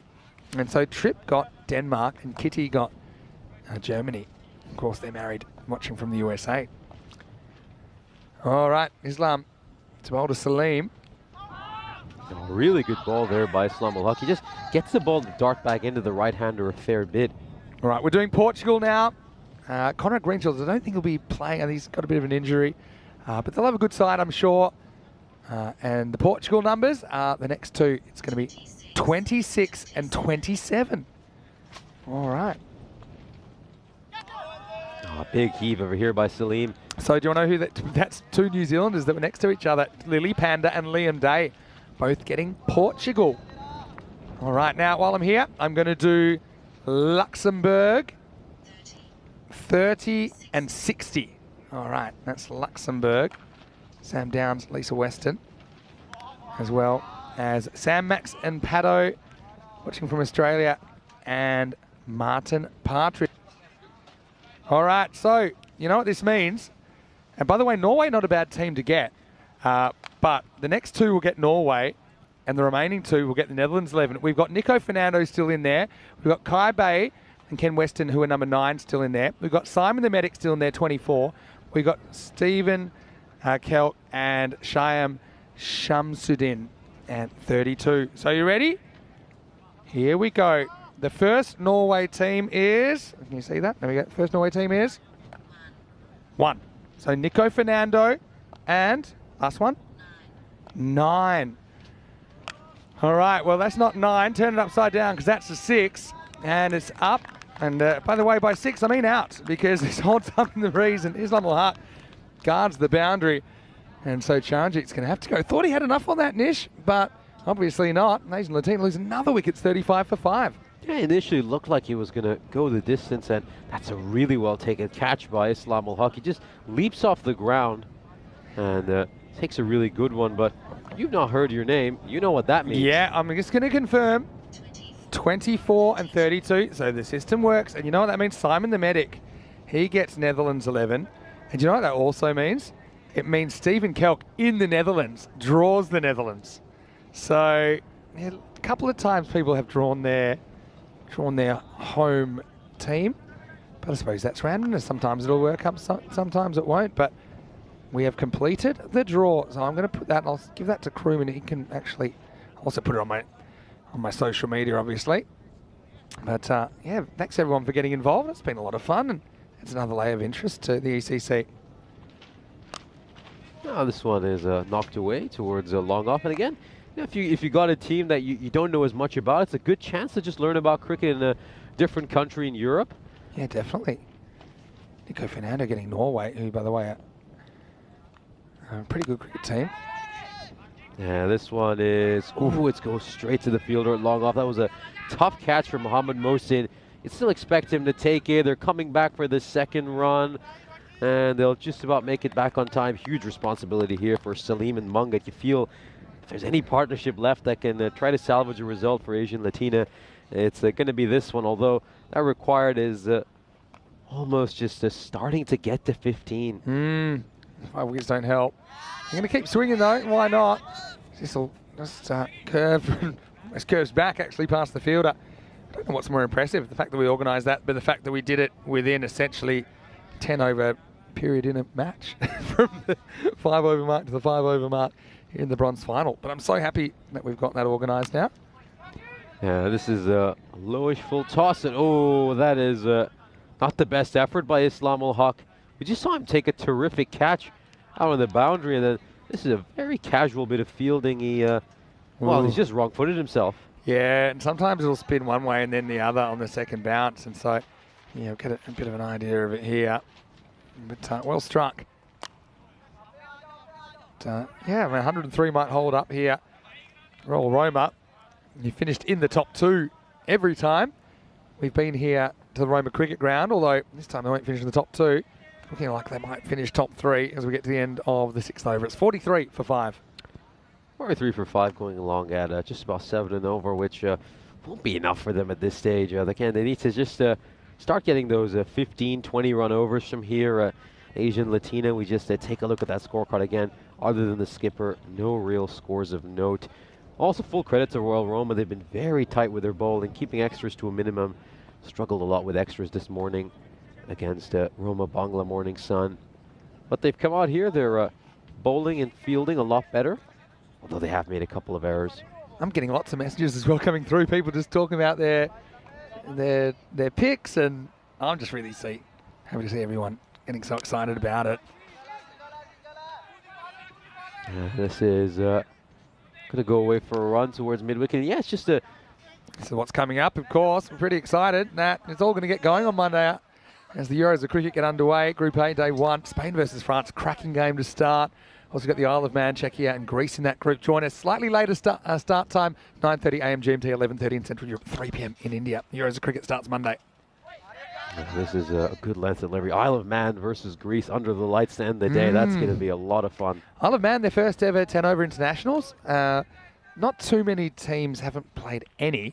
Isle of Man's one that sticks out. Jersey and Guernsey likewise. Probably Serbia, I think, as well.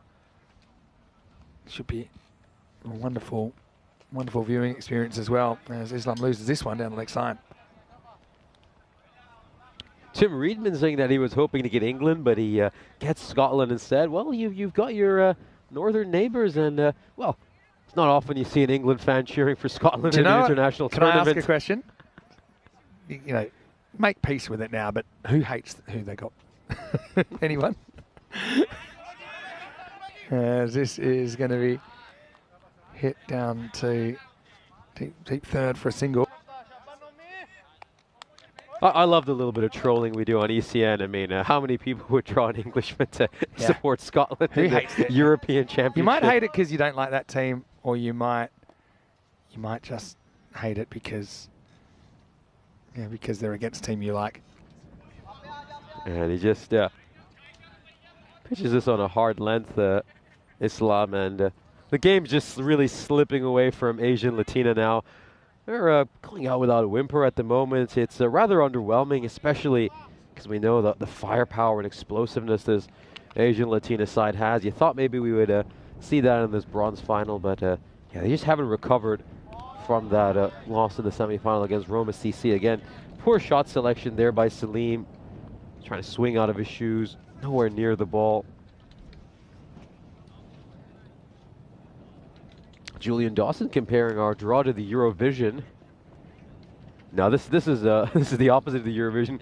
We don't let you vote for the team you like. As this one is struck behind square leg for a 4. Nicely played there by Salim. Just got a bit too straight, Islam ul Haq, and he gets punished for that one. Yeah, so I guess we're all gearing up then for the finals, not too far away. And we're going to see Roma Bangla Morning Sun, who are going to take on Roma CC. That is this game right now. So I'm not sure if we got the lineups yet, but yeah.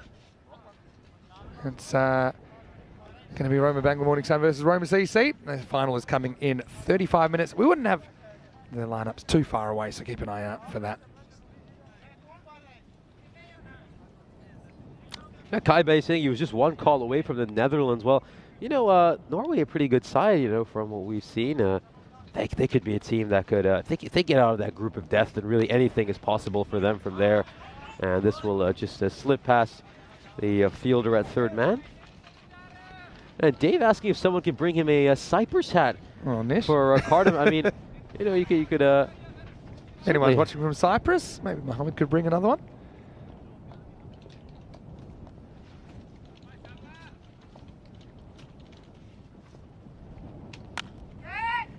And this one is struck away, and it's going to go underneath the fielder.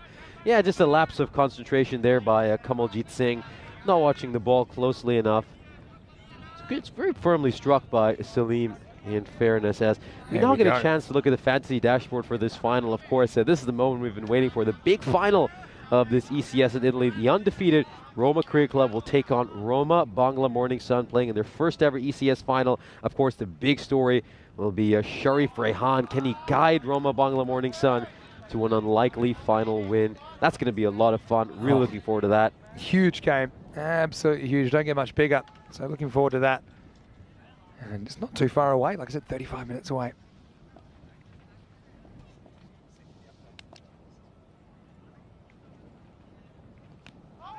And that one just going down the leg side. Maybe Salim could have just stepped towards the inside, taken a couple of steps towards the off stump and just let that go down for a wide. But yeah, now it's a minor miracle needed here for Asian Latina.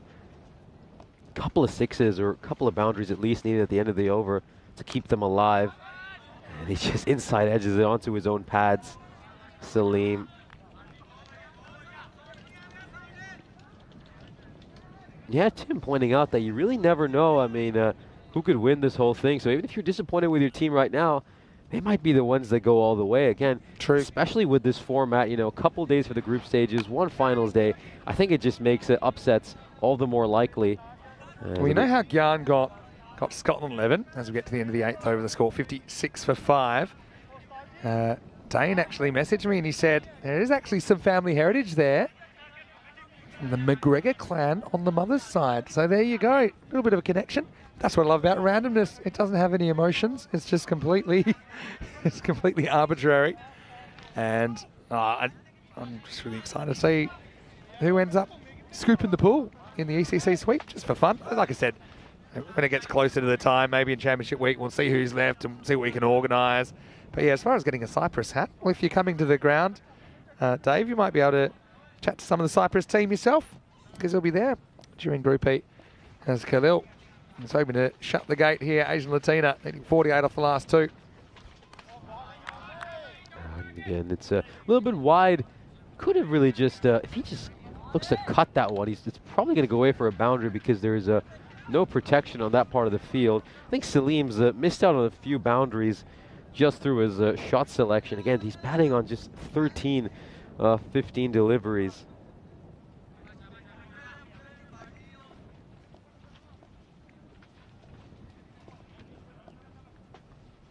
Khalil got a whippy action, doesn't he? And played away. Is this going to go for 4? It certainly will. And they're going to need a boundary pretty much every ball from here, Asian Latina. So certainly the right mindset there. Yeah, a few more needed now. As Corey would say, probably more likely that the world will stop spinning and start spinning the other way. But it's still been a good effort from Asian Latina to reach the top 4. Remember the start they had, and they were right in that semi-final as well. Really pushed Roma CC. And this one, does it just touch the red line along the way? Not according to the umpire. This is one that I feel might have just touched the line. But I suppose, look, you know what it is? Actually, it's pretty good umpiring. You know what? He had a toe outside off stump by about a stump, so even though it grabs a bit of the line, I think probably a good decision from Ian Ramage. Very experienced umpire. Next one will be 4. And Salim will just carve it away. Consolation runs coming in the night for Asian Latina. 40 needed of 8 now, so a 6 of pretty much every ball for Asian Latina to even have a chance. But yeah, just to keep the reaction coming in on the chat. Tell us how you feel about your team. Dave, I suppose a bit unlucky not to get England, but also lucky you get a team that you'll be able to see close up, Dave. And this one's going to be another dot ball. So we're just starting to reach the stage now where it's pretty much reaching the point of impossibility for Asian Latina to take this. I think Julian, he'll be there for the last 2 weeks as well. Am I right there, Julian? So you'll get to see Switzerland against England as well. Switzerland is your pick. Good swing. It's no contact from Salim as he'll remain on 21. And over to go on this one. It's going to be 64 for 5 as we head into the last. So 6 legal deliveries should do the trick here for Royal Roma, as of course we take a look at the bowling figures. Noman Khalil, as of course just bowled the previous over, 0 for 19 were his figures. The pick of the bowlers, of course, Rajwinder Singh, bowled terrifically well, the captain, picking up 2 wickets, going at an economy rate of 5.5. So maybe we'll just see a new bowler bowl this over.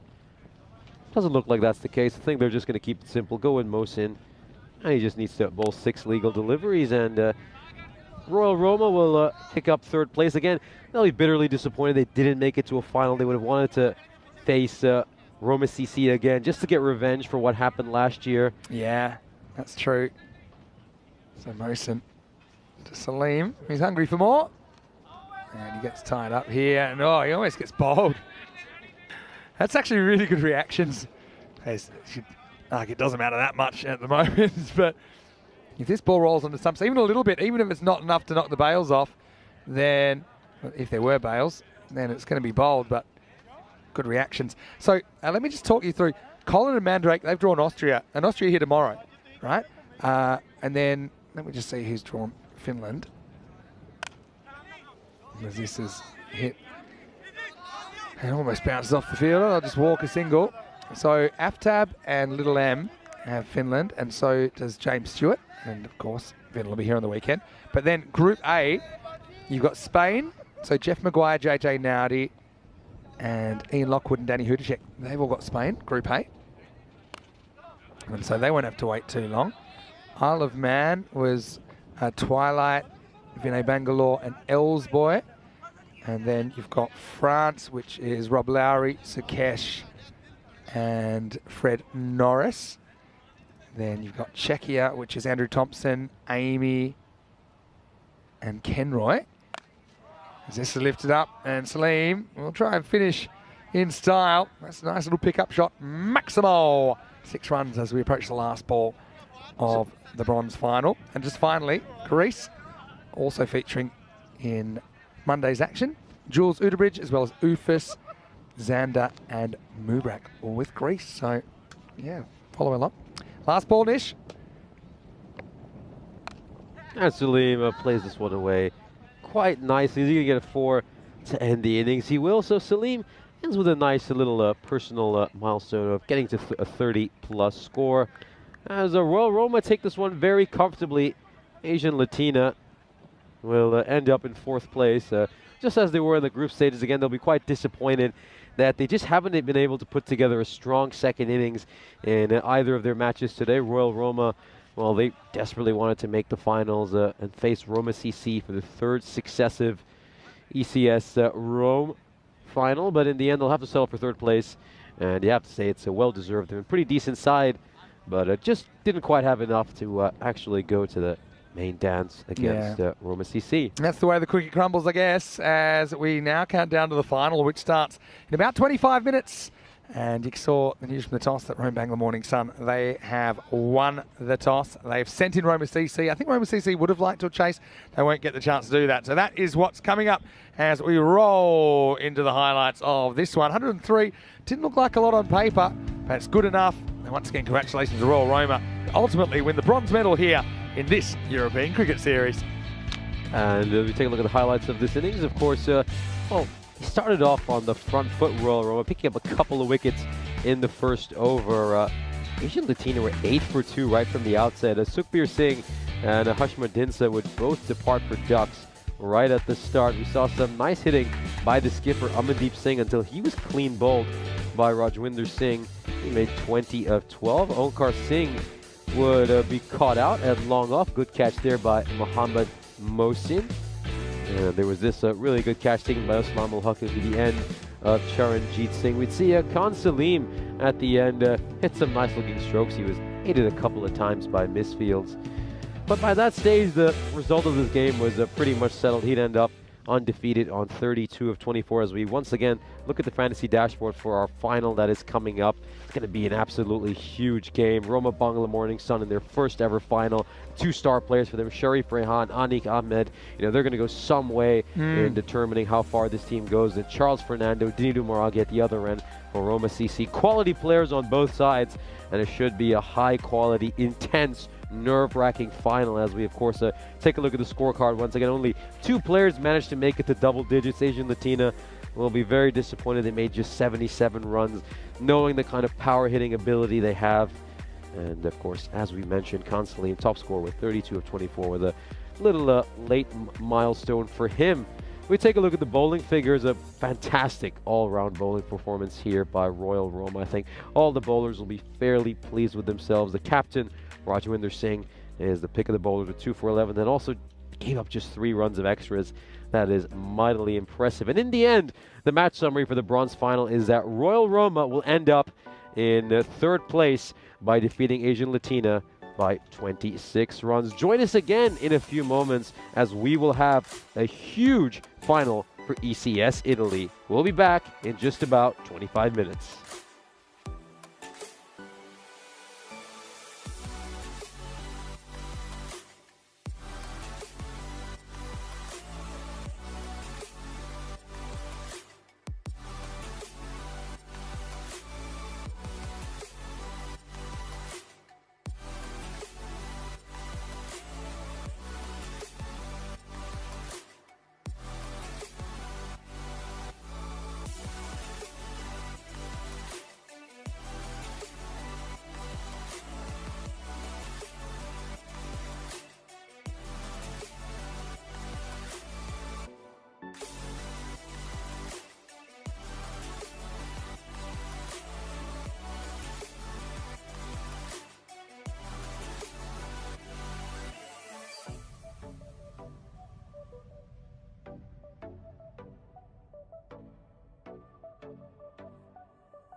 8 teams started this journey, but only the top 2 remain now. Roma Bangla Morning Sun, what a tournament for them. They've smashed records in this tournament. They can be a bit hot and cold though. They make their first final this afternoon. Roma CC, the defending champions, the champions of Italy last year. They went to the big dance in Spain, but now they're here to defend their title. Get ready, match 60 on the way. This is the European Cricket Series Italy-Rome final, and it starts right now.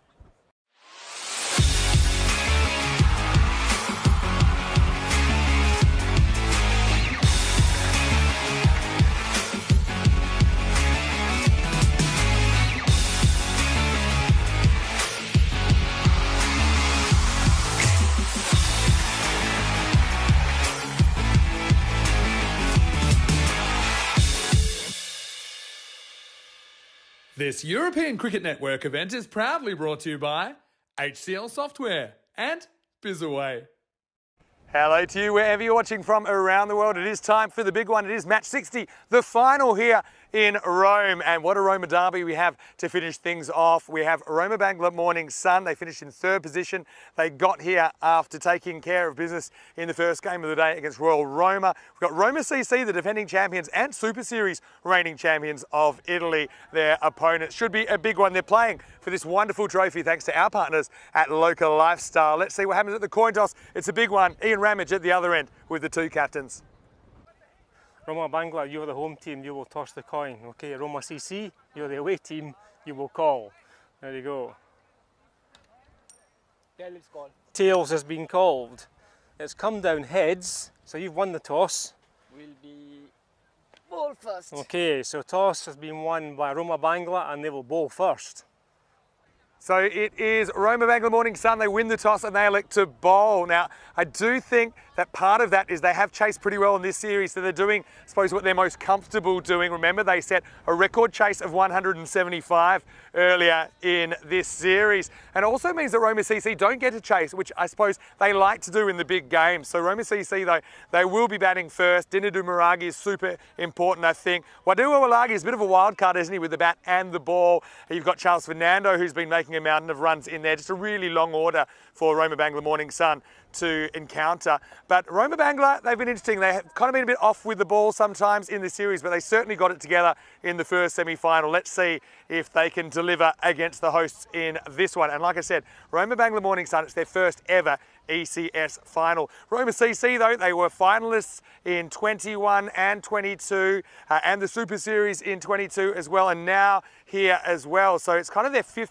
ECN final, if you include the final in the ECL of their group earlier this year. And look, they're a very proud club. I just think it's going to be a great game. Can't wait to see who walks away with this. And of course, after this game, we'll have a little bit of a break overnight, but back with 2 days of internationals right here from Rome as well in the morning. Nishay Butt, it's been a great journey. It's been great to share it with you. Let's get ready for match number 60, the final. And it's Roma Bangla Morning Sun winning the toss, sending in Roma CC. Let's get ready for the first ball. Well, talk about getting hyped for a final. That was a brilliant intro, and we're ready. We're excited. It's Roma Bangla Morning Sun and Roma Cricket Club battling it out for a chance to be Rome European Cricket Series champions. As we'll take a look at the fantasy dashboard, of course, Roma Bangla Morning Sun 10-5 against Roma Cricket Club. We're looking to make history by going undefeated this entire series. Of course, the key players are Sharif Rehan and Anik Ahmed for RBMS, and for Roma, it's Dinidou Marage and Charles Fernando. I think whoever plays best versus those 2 duo are going to go on to win it all. We then take a look at the bat versus ball wall, and of course, Roma Cricket Club fancied as 7-run favorites. And of course, look at the amount of runs these 2 sides are averaging so far. I think we're in for a high-scoring, thrilling, tight finish. It's going to be a whole lot of fun.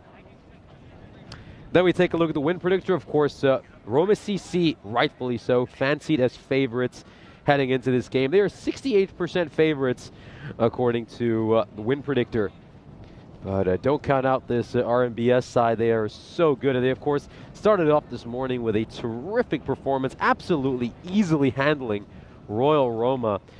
And they were electric in the field. They were great with the ball in hand. And you just wonder whether they've saved their best day for the most important day of this series. Of course, they're playing in their first ever final.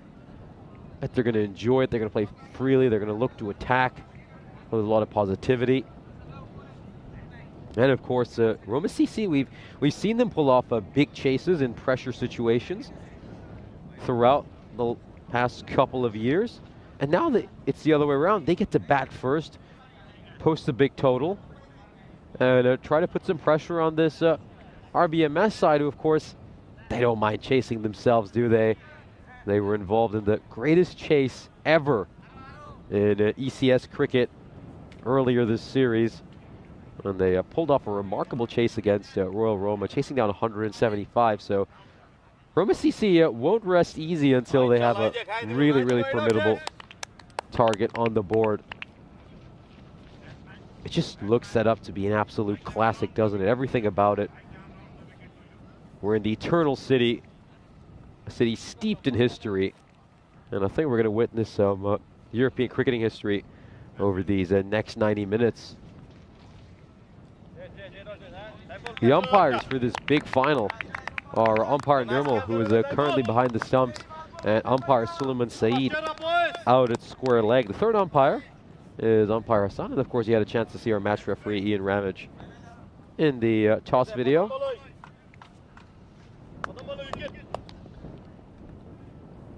Everyone's ready, the players are ready, the umpires are ready.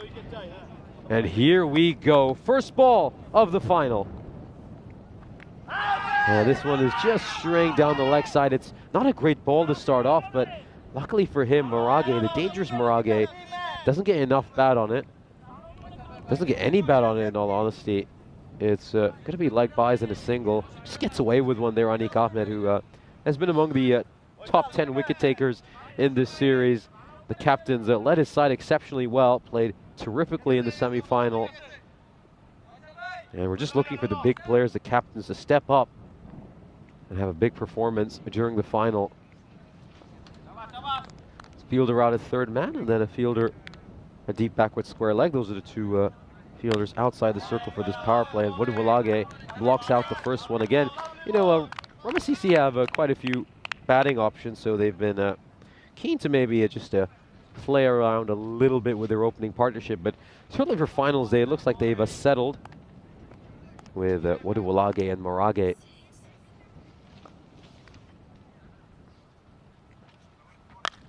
This one is played wonderfully. It just goes over the fielder, and it's gone for a boundary. There was a half a chance for Shoel Chowdhury. Maybe if there was a taller fielder there, it could even have been a catching opportunity. Wodewalage, though, doesn't just live to fight another day, also gets a boundary. But yeah, it's been a good series for him so far, averaging 30, a strike rate of 200. That's why he's earned the promotion up the order.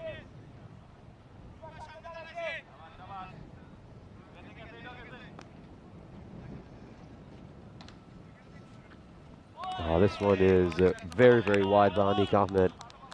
I think he knows he just went a touch too straight in the previous ball, so tries to correct his length and ends up overcompensating.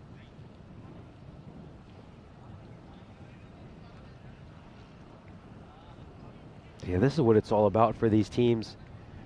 You know, you've had a grueling couple of weeks, and it now comes down just 60 balls per inning to decide who's going to be the champion, as this one is absolutely battered away by Wodewalage. It goes a bit too short there, Ahmed.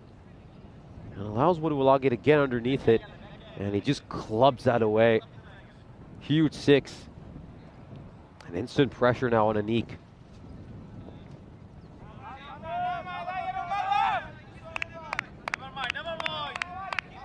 Yeah, just calls him, never mind, never mind. 2 more balls to come. I think this is just going to be one of those games where you're going to see a lot of acceleration from both sides, and then it's going to be about who can pick up wickets in opportune moments. As once again, Wodewalage goes for that ram shot behind the wicketkeeper, tries to scoop it up, but it fails to come off this time. Last time he was almost perfect with it. Hit a gorgeous shot against Asian Latina.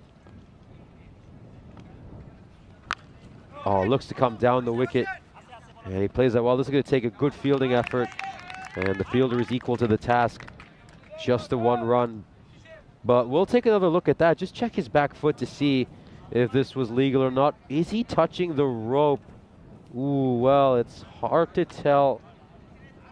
Let's keep going forward. Yeah, he may have. He just may have. Let's just see. I think this is the crucial angle. Back. Ooh, can we really tell from here? It's hard to tell. It's inconclusive.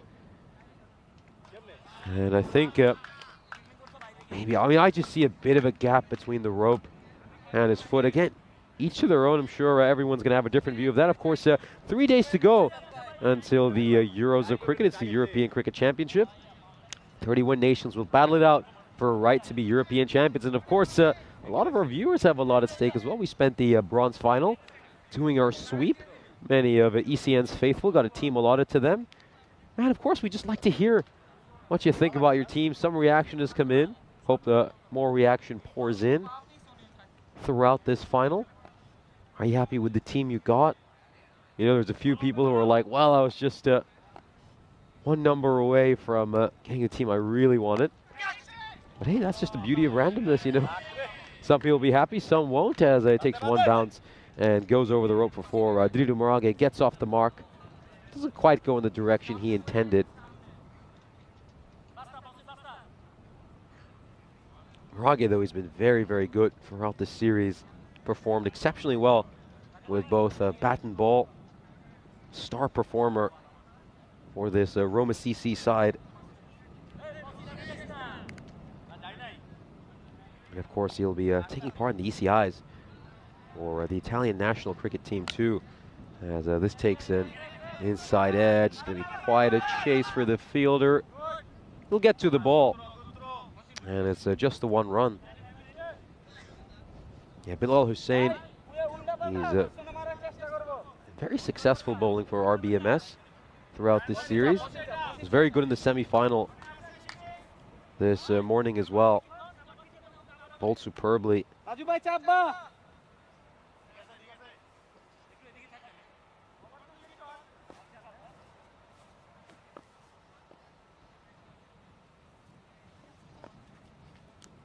Oh, it's a great ball. Was there an edge there? There might have been. I think there was just a little click, and the keeper's reaction will indicate that. Again, he shouldn't be kicking the ball away that way. And oh, there might have been an edge.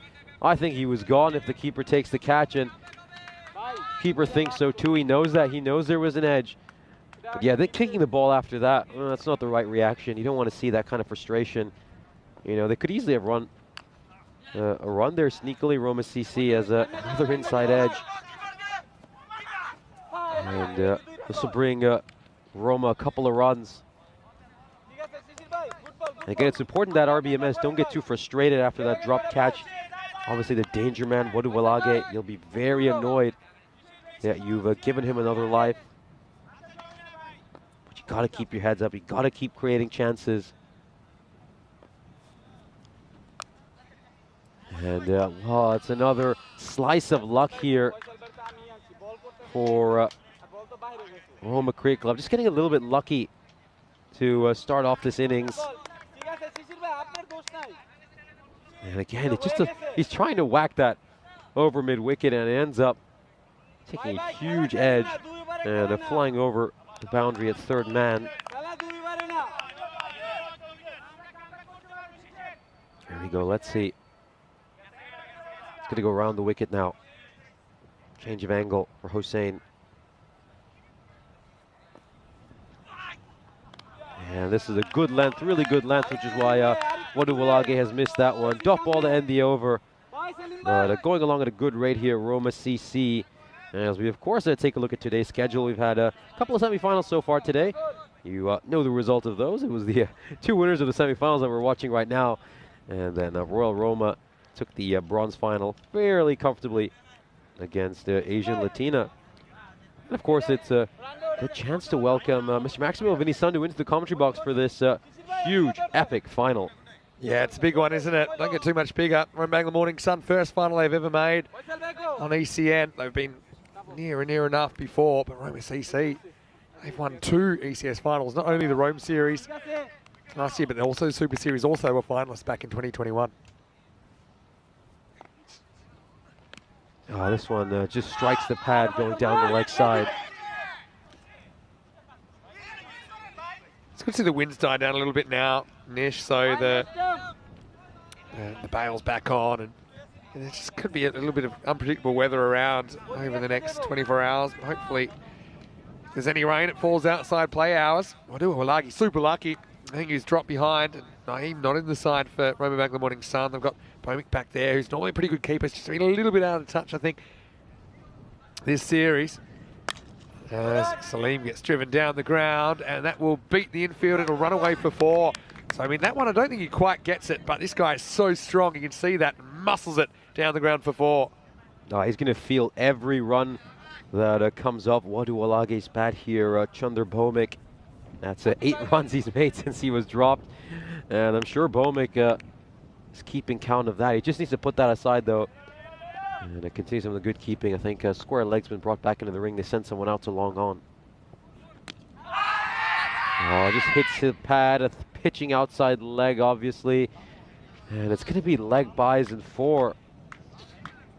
It's a big swing, isn't it? But you're exactly right about that. Nish saw it perfectly. It was down leg, pitched outside leg, the leg stump. But yeah, it cost them 4 runs because it does go to the fence. Yeah, they just need to keep their cool here at Roma Bangla Morning Sun. They've had a rough start to this final.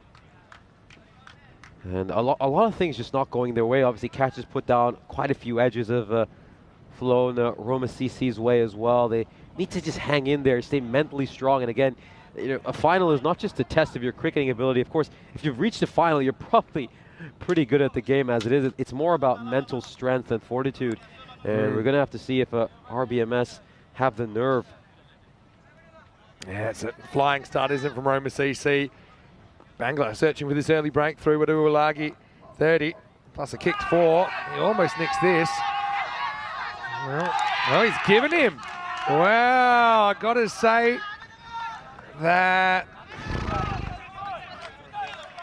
I had a little glance sideways and maybe gets a bit of help, but I don't know if the other umpire's in a position to really make this call. I mean, it's close to the edge. Maybe the umpire was drawn, he just wanted confirmation. But Waduwalage is going to have to go. Again, the umpires, to give them credit, they're a lot closer to the action than we are. But it just seemed like even the fielders weren't completely convinced. The umpire was, though, and that's what matters. And the score now, 38 for 1. I mean, looks there like there's a big gap between bat and ball, but that's front on, and yeah, it's hard. There could have been a little noise. It's not something really the video can be conclusive about, but you've got to just have the instinct there. Waduwalage, a little bit unlucky to be given out caught behind. Yeah, tough break there for Roma Cricket Club. But again, it's what RBMS needed. Not much has gone their way early in this innings. Waduwalage making 16 runs after being dropped by the keeper. Chunder Bomic will feel great that he was the one that got to take that catch. Long on, and a very fine deep third man out for the danger man, Fernando.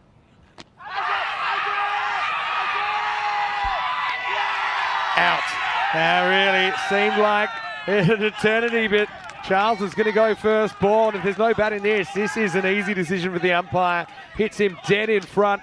Roma CC lose 2 in 2. And just like that, Salim's on a hat-trick. It's 38 for 2. We've seen 3 hat-tricks so far this series. Are we going to see one in the final? You can just see it straightens ever so slightly. And that's what means it's a plum for Fernando. Fernando has been incredible throughout this series. He's been making runs for fun, averaging well over 50. But here he's going to get a golden derrick in the most important game of the series. That's just how cricket is sometimes. We've seen some very good players getting ducks on finals day as well. Luckenwell collecting a pair here on Friday finals day. And, oh, well, their first one, still trying to come to terms with that one, I think. Not the only one, but the second one, there was no doubt at all. We've had 3 hat-tricks to this point in Rome.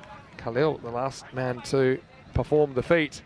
Could Salim do it here? What a game-changing over this is. And it's going to be Prithuvi Samarage who's coming out left-hander to face the hat-trick ball and the last ball of the power play.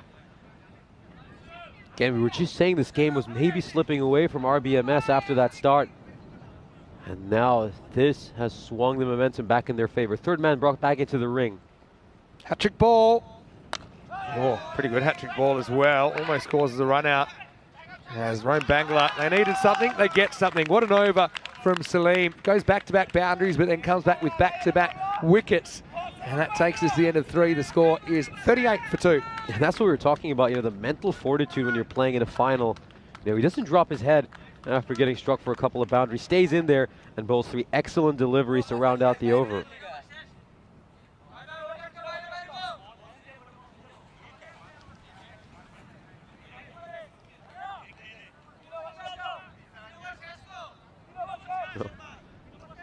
Marage, though, he's still there. He's only faced 4 balls so far.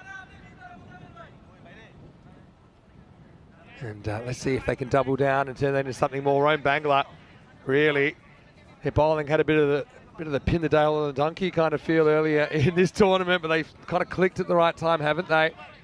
And this final takes a twist. I feel like there's a few more before we'll be done and handing over the trophy. Here's Bilal in the 4th, and this is up in the air. Well, deep third's coming around, and he'll drop the catch. Well, that was an opportunity. If ever I saw one, they've had a couple that have gone their way. This is Hero, who's normally a good fielder. Made good ground to get there, but just dropped it at the critical moment. We saw Hira take a great catch running backwards 3 days ago, but he puts down a fairly simple one in the final again. That's the 2nd catch they've dropped already this inning, so they're creating chances of plenty.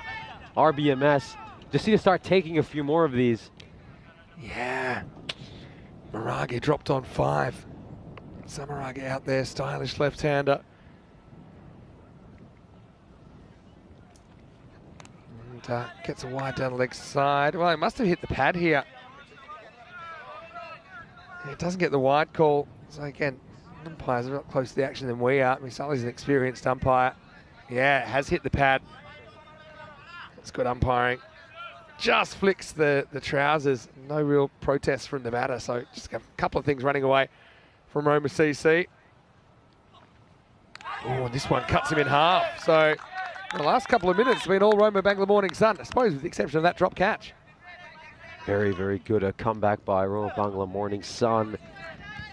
Samarage played quite well in the semi-final. Played some beautiful shots over the offside. Gorgeous looking left-hander. And Samarage, it's come down to these two again. They've had some good partnerships together throughout the series. Samarage at least able to get some bat on this.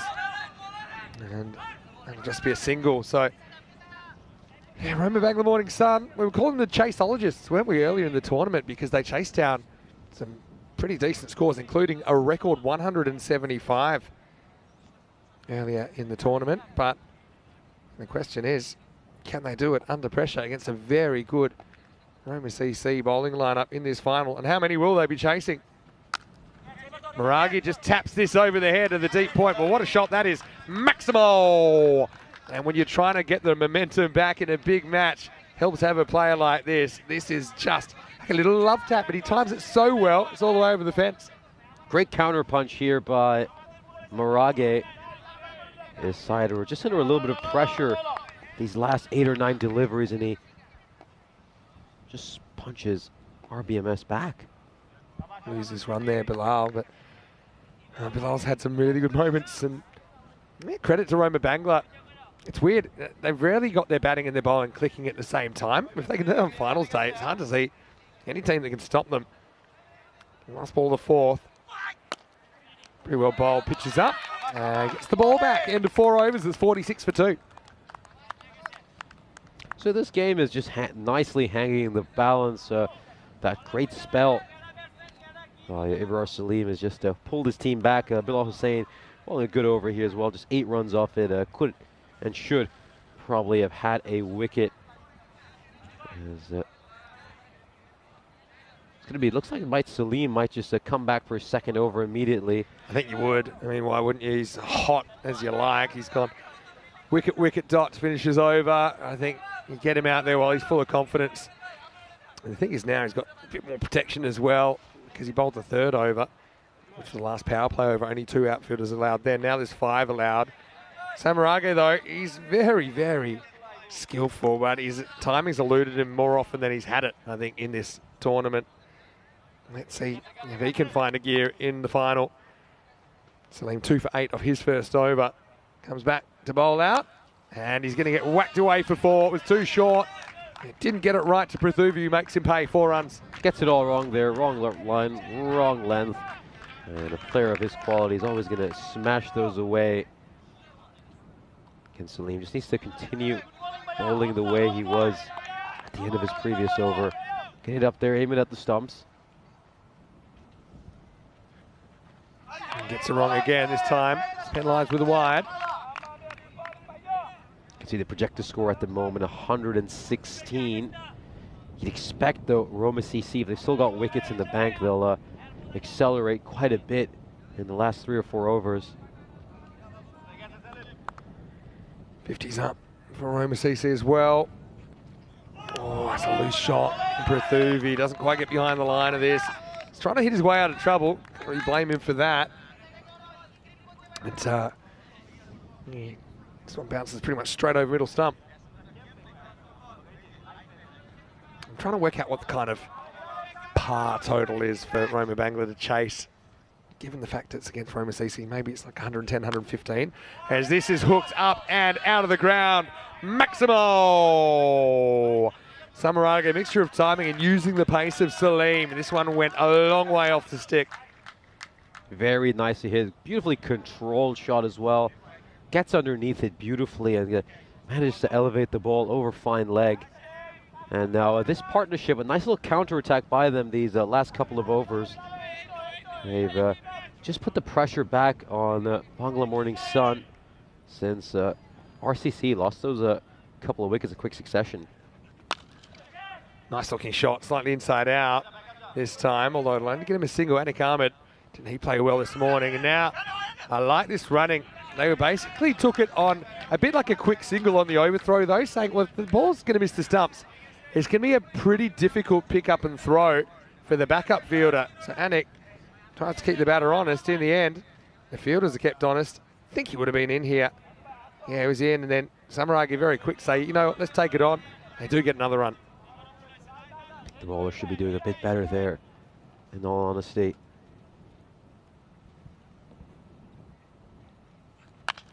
Oh, it doesn't quite get this. Should be gone. Raihan doesn't drop too many. Doesn't drop this one. An unlucky 13 for Samaragi as Salim breaks through with a 3rd wicket in the final. Roma CC hit another speed hump at 59 for 3. Raihan, not a fan of stretching, but he has no problem taking catches, just stays on the spot, allows the ball to come to him, and takes it very comfortably. Again, he was looking to play that inside-out cover drive. He loves to, but he could only wake it up and present a simple catch to Raihan. The formidable batsman takes an all-important catch here. And again, this is what we were talking about. You know, it's that you know that RCC are going to hit boundaries. Just that, can you keep getting wickets at regular intervals? And so far, thanks to Salim, RBMS are hanging in this game, and it's finally poised. Yeah, I suppose, yeah, Sharif, not a huge fan of a warm-up, but some people are born warm. And Sharif might be one of those. Just had to skate back a little bit, tracked it back, and Samaraga, again, his timing escapes him at the critical moment.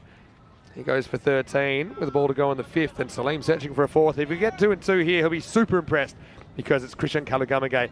Very, very talented middle order bat to come out.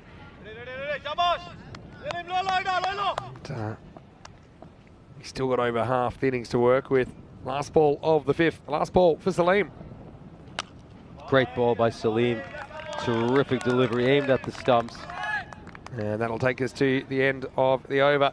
And the score is 59 for 3. Once again, I want to welcome you into the commentary queue. Vinny Sandu here, Mr. Maximo, alongside Nishay Bhatt. And I just want to say, put it here, buddy. You've done a great job. I know it's our first time working together in week 2. Hopefully you've enjoyed the experience. And of course, we're always excited to have a European Cricket Series final. I know it's not your first, but it is your first outside Cyprus, right? No, absolutely. It's been a great pleasure working alongside you. I've really enjoyed this past week. The cricket's also been terrific, so it's certainly been a memorable experience. Yeah, and so we're making memories all the time. Also, of course, in the bronze final, we did the full draw for our ECC sweep, which is an idea we had probably about this time last night. And so many people getting involved. I think over 100 people involved now, some of our most loyal viewers and people that take a big interest in ECN. So a bit of fun there as well. And of course, the ECC starts on Monday. I've posted the final draw to my Facebook Mr. Maximo. Anyway, this is a beautiful shot from Moraga to start the new over as he eases it away over the offside. Maximo. And here it's kind of luck of the draw, I guess. But Moraga's only faced 7 balls in the first half of this innings. That's a warning shot that he's still there and he's hungry for more runs. As long as Moraga is there, RCC still have a chance to post something really, really strong on the board. So again, aggression is going to be the only option for RBMS, especially when you're going up against one of the deepest batting lineups in Italy. Full, slightly slow ball, I think, that time. Most of them rolled his fingers on it. Anek may have given away another overthrow here. This time they decide against it. It's, yeah, it's not a bad first half at all for Roma CC, despite a couple of troubles, you might call it, but 59 off the first half, probably par for the course, maybe a handful under in the final with the 2 top teams in the tournament going head to head. Sometimes get high scoring finals, sometimes low scoring finals. I just think Rome finals days are always highly unpredictable. Moson's an important player as well. He'll give you an honest 2 overs with the ball and he's likely to bat 3 for Roma Bangla Morning Sun. This is going to be a very important matchup. As you said, Mosin against Moraga. Both of them quite important all-rounders for their side. Oh, nicks a full toss into the turf and Moraga, he'd like that one back, I think. Well, he's got too many options. I think he was trying to work out where to hit it. Forgot to play down the right line. He's taking about a wicket in innings so far, Mosin, in this series. Had a pretty, very healthy strike rate as well, getting a wicket every 9 balls. He's not the quickest, but yeah, he generally puts the ball where he wants it, Ahmed Mohsin. Now this might be an exception as it's short, wide, there's no protection out there. Flies away and goes all the way. Seis Carreras, Maximo, 6 more to Moraga. Just slashes at this one. It's a bit too wide. He gets underneath that one very well there, Moraga. Again, it's a safe shot with no fielder out there. He just can't afford to bowl that wide with the sort of field setting he has. He needs to bowl a stump-to-stump line. So getting that one badly wrong, Mosin. Went for quite a few runs earlier today as well. I don't think he bowled particularly well. Well, he gets a bit more of this, and it's still on the way up as it passes the rope. Maximo! Moraga mode activated as he makes the most of the 6, gets the strike, and does something with it. It's 79 for 3 after 6. Motors on to 30 plus here, Moraga. This one is over pitched by Mosin, and it gets the treatment right in the slot. It's the kind of length that, you know, certainly at the ECC we'll probably see disappear for 6 more often than not. And the batters with good techniques, driving, keeping their shape, lifting it up and over. Fernando went for a golden here, but Moraga and Wadawilagi, the 2 openers passing 30. Wadawilagi still a bit of conjecture about his dismissal, but the umpire made up his mind, and I suppose it doesn't hurt him too much if their other batters can get the job done. Kalagamage, though, he's a stylish stroke maker. He's only faced 2 balls so far. Faces Buyan, and he bangs him down the ground. He goes Buyan as Kalu gets his first Maximo to start the 7th over. Oh, great hit here by Kalu. Again, it's over pitch. You just can't bowl at that length. And Kalagamage, who's been battering it at a strike rate of 202 throughout this series, shows some of his power there as well. Again, he comes lower down the order, yet he's still managed to score 164 runs in his appearances so far this series.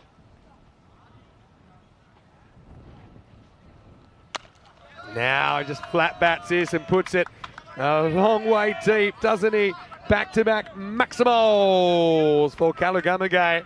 Roma CC, you might get 3 of them, but you better catch them all like Pokemon, otherwise they're going to put on a big score in a big game. Oh, alarm bells ringing right now for RBMS. No, somebody other than Salim needs to come up with a wicket over here. Maybe even the captain needs to consider just inserting himself back into the lineup again. He's been amongst the top 10 wicket takers this series. I know he had an expensive first over, but he does have a history of taking quite a few wickets. I think it's time to bring him back. Kalu gets full toss, he tests out the fielder. Has to deal with a slightly awkward bounce out there. That's Mansour Mujamal, who comes in, I think for the first time in this series, in this final. James Stewart saying, Nish, it's been a great pleasure to listen to you. Let's hope it's not too long until we have you back in the cube. A job well done. Yeah, well said, James, and I agree 100%. Buyan comes in, he gets hit hard, and once again, that is going to clear the field up. Maximo, Marage to 37. But yeah, James, I think echoes their sentiments. A lot of our viewers have really enjoyed having you back in the cube. Oh, it's been an absolute pleasure, of course. A big thank you to the European Cricket Network for giving me this opportunity. And thank you to the fans as well, for, especially during the solo days, for being there alongside me and helping me get through the days. It was great conversing with you all. And we really have the absolute best community in the world here on the European Cricket Network. Has this one a bit too much width over there. It's slashed away for 4 by Marage. And keep in mind, he was dropped when he was on 5. And that's going to come back to hurt. I think it is, especially when a guy's made so many runs in the series. Marage, I'm excited to see him in a blue shirt this weekend for Italy, and of course in Group C of the ECC, start of week 2. He's warming up now. He's faced 7 in the last 2 overs. He only faced 7 in the first 5. And now he's going to put another one out of the park. Maximo Buyan on the verge of going supersonic, as that one goes for 29 runs. The 100 comes up during the over as well. 108 for 3 after 7. This could be a very exciting chase in the second innings, because as we know, RBMS are just about capable of chasing anything. And Roma CC look like they're going to give them a pretty formidable total. Of course, we'll take a look at some of tomorrow's fixtures, as it'll be the start of the ECI with Italy, Finland, and Austria involved. The very first match will be Italy against Finland, so it'll be good to see a side we haven't seen for a long while in the European Cricket Network, Finland, and then Austria, of course, making a short trip down south to Italy. So lots of great matches on offer over there. It's a great opportunity, I think, for Finland in particular, who haven't played a lot. I think it might actually be their first 10-over international that they play, and it's going to be a great experience for them. Of course, they've been drawn in the same group as Austria as well. So join us same time. There's 5 matches tomorrow. There's 4 on Sunday, as that European Cricket International takes place over this weekend in Rome. 7:15 a.m. GMT, which is 9:15 in Central Europe. It's 12:45 in India. Okay, so they're going to turn to Monster Mojamal in over 8. Come in for the final. Let's see what he can do. Oh, almost gets wicket first ball, but it's going to be the 50 partnership. Not really a controlled stroke by Kalagamage, but effective nonetheless, as he French cuts this one for 4. When it rains, it pours. Inside edge here. They just need a little bit of good fortune, RBMS, but they can't seem to find any at the moment. Just seems like luck's favoring Roma CC as well. Everything going their way right now. It seems that way. Much out. Still, wasn't a bad ball first up. This one is a fraction short, lifted up and out of here. Maximo, so 4 and 6 to pick up 6 as Roma CC pick up the pace.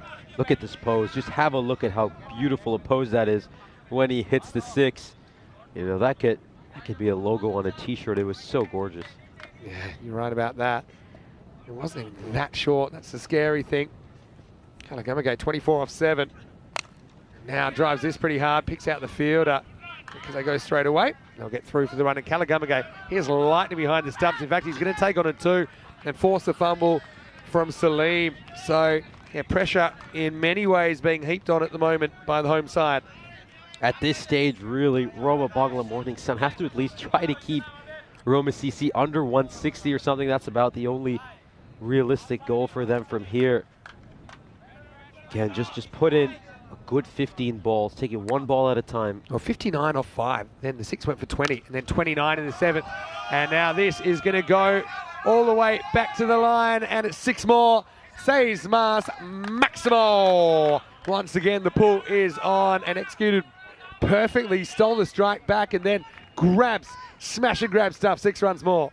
And this is just the incredible thing about this Roma CC side. Kalagamage probably hasn't had enough batting opportunities throughout this series, but he steps up in the biggest game of all. Bit of ball that time from Mojamal. Oh, he gets pinged with a wide, I've got to say it. My instinct was it was probably all right. Oh, yeah. Harsh one. But when things are rolling against you, they're rolling against you. I've got to say the umpires, they've been excellent at wides throughout this tournament. But, that one went against the bowler. Now full toss, drilled. Another magical over. Mojamel, well, the writing was on the wall when the little inside edge went for 4 first ball, and this innings is now out of control. Low full toss, and again, those are never easy to play. Kologamage, such brilliant technique, so finely balanced. He plays the right shot to that, gets it straight down the ground. I think they missed a trick not bringing Anik back sooner here. Cat's out of the bag. There's another shot. This time I don't think it'll go all the way, not quite the timing. First one in a while. It hasn't been out of the screws. So miss hits first and last ball, but in between, bit of carnage. 8 overs down, the score 134 for 3, and another magical over, 26 coming off that one. So now, since the halfway point, we've had overs, I should say, of 20, 29 and 26. So what a start to the second half of this innings. Incredible start, and of course, the reward for Anik Ahmed, who's going to bowl the penultimate over, is that he gets to face a red-hot Christian Kologamage. Again, these 12 balls are going to be very important. They just need to find a way to somehow keep this below 165 again. Yeah, they the fact you're even saying that, you know, if that's your goal now, it's a sign that things have gone very, very wrong. They did manage to chase 175 against Royal Roma, so... Here's Anik coming back. He almost gets to wicket first up with the fumble of the keeper. They take it on, and Maragi will get home. So, yeah, they did chase 175, that is true. But they, to be fair, they did bat well, but there was a lot of help there in the form of extras as well. I just don't see Roma CC giving you that many. And Roma CC, in one of the games yesterday, Roma CC didn't even concede a single extra. It was a clean innings, which you don't see very often in the European Cricket Series. Andy in the chat saying how quickly things change. It's 10 over cricket at its best, yeah, no doubt. Because they seem to be in control, didn't they? 46 for 2 after 4 overs. Restricting the team pretty well back then, but that's ancient history now. Now a little whip away, and it beats the fielder as well. So Roman CC motoring towards something very, very big. Yeah, if you want to talk, first 4 overs went for 46. The next 4 overs went for 88. If that doesn't tell the story, nothing does. This is quite a hammering. And again, you could maybe look back at certain decisions as well. Was it right to bowl Mojamel, who's barely bowled throughout this series, and he went for 26 runs? Hasn't played since last year. And this is going to come out of the ground as well. So that one's going to knock into the cars. Oh, yeah, that's actually pretty close to a no ball as well. And yeah, it's been seen. So things going from bad to worse. Anik just gets a bit too wide, touches the line. And 7 up with a free hit to come. I'm sure the umpire will say to Anik, listen, it's for the sideline. You're going to have to bring your foot back in a little bit. So things have gone right off the rails now for Rowan Bangla.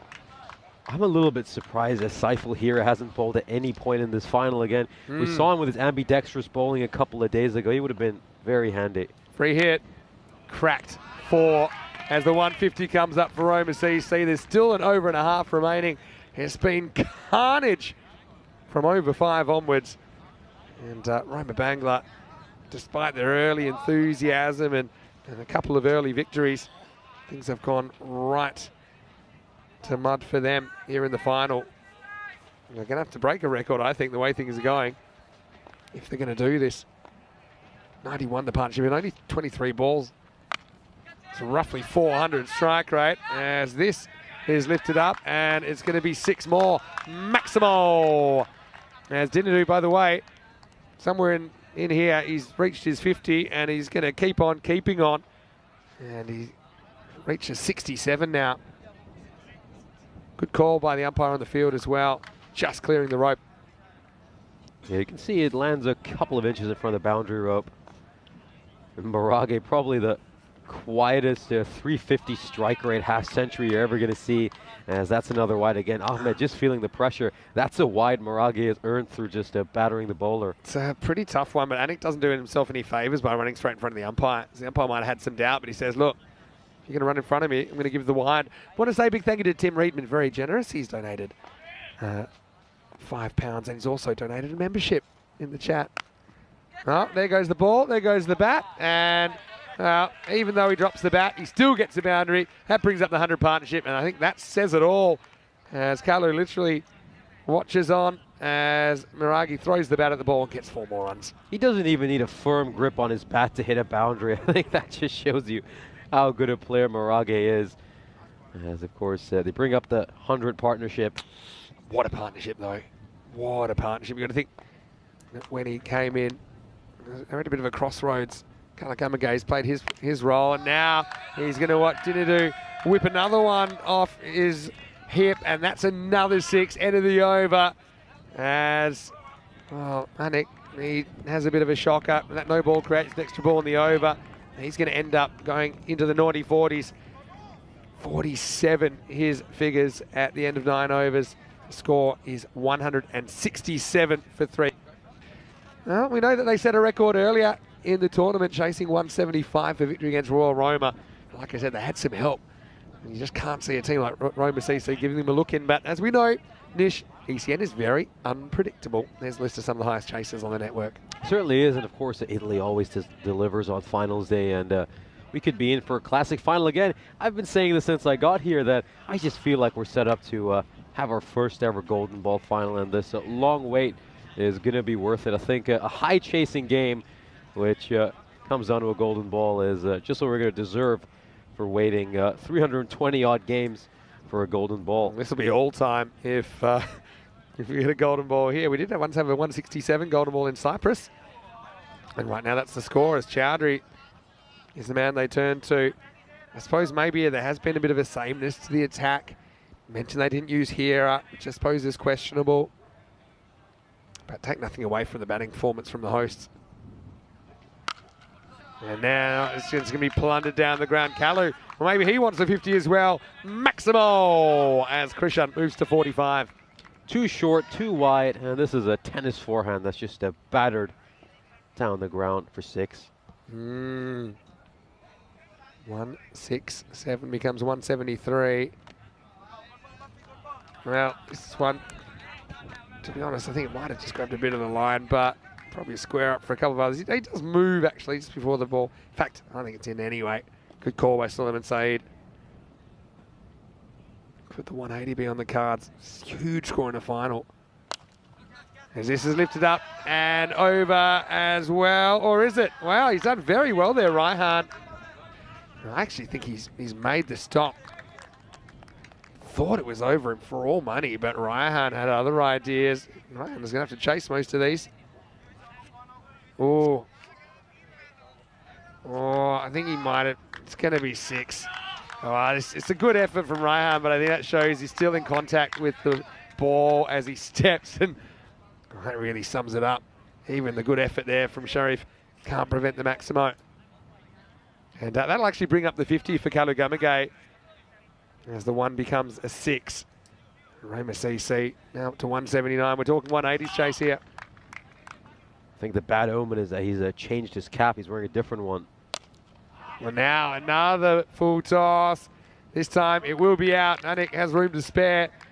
But you can see from that direction that they've just struggled in the last few overs. Reaction from Anik said it all, but what a good innings that is. Kalu does get his 50 in the end. Finishes with a cameo of 51 off 17, so strike at 300. He was a massive part of this innings, turning around. The score now 179 for 4. That partnership making 120 runs with just 31 deliveries. It's pretty much been a knockout punch to RBMS. And 1 ball to go, and we're going to see... It's Rahat, I think, coming out. And he'll try and lift them up into the 180s. Any score will do that. Didn't do Moraga, though. Looks like he'll finish on walking stick. 77 off just 21 balls. Maybe only faced 7 in the first half. And now he is going to watch as Rahat brings up the 180. So it's quite amazing. Dinadu only faces 21 balls in the innings. Imagine if he'd faced, half. He was on target for 100 and maybe a big 100. But Yeah, Marna's called it. He said 65 off the 14 balls that Marage faces in the second half of that innings. And that's quite incredible striking. It's kind of like 4.5 a ball. And Roman CC, for all intents and purposes, they've batted Rome Bangla out of this game. Having said that, should be interesting to see how the Banglers go about it. They might as well swing the bat. And they've got some players capable at scoring that kind of a rate. But can they do it under pressure? It's Waduwalagi. I mean, we go back to the highlights, and you see there was a time when you felt that Rome Bangla were ahead in this innings. Yes, Ibrahim Salim managed to get 2 wickets and 2 balls, and he really just swung the momentum back in favor of RBMS. Once we got that 3rd wicket partnership, really things started to go away. That was a well-taken catch by Sharif Rehan. It would be the end of Prithvi Samarage, but then Kalugamage, Waduwalage were absolutely superb. Of course, Waduwalage, the opener, made 30 of 21, but Marage and Kalugamage, I should say, were incredible, making 120 of 31 deliveries. You take a look at some of these strokes. That one, perfect pose, just beautiful, clean hitting. How about that one? He throws the bat literally at the ball. The thing is, Roma CC, they've been put under pressure many, many times, and they know their game plan. Marage, it only happened once, but yeah, we'll show it a few times because it's so unusual. That Kalugamage ended up bringing up his 50 off a ball that was caught, but Raham just stepped over the line. In the end, he would go with the ball remaining, but Roma CC, they've really done the damage here. 180 off the 10 overs, and several good contributors. Marage with 77, but yeah, he didn't have a lot of strike, but I suppose he had players around him that were doing the job. Waduwalagi with 30 before he was the judge caught behind. Fernando goes for a duck, but if you're going to make a duck, make it a quick one. Give other players a chance to perform, and that's exactly what they did. Samaragi with 13, and then Kalugamage, he was involved in the key partnership with Maragi, which saw them get moving through the middle of the innings. 7 Maximos in his 50. Some pretty ugly figures there. 3 for 21 though, Salim. I think he fought really, really hard, and he certainly put his team in the frame, but apart from that, Chowdhury with a wicket in the last, but the horse was bolted by then. And plenty of very expensive figures in there as well. A quick turnaround here. Quick break, and 181 will be the target. Rome Bangla will have to beat their own record if they're to steal the trophy here at the Roma Cricket Ground. Vinny Sandu, Mr. Maximo with Nishay Butt. We'll see you after this with the second half of the final in this European Cricket Series.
This European Cricket Network event is proudly brought to you by HCL Software and Bizaway.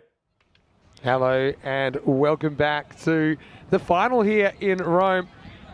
Great to get you back with us.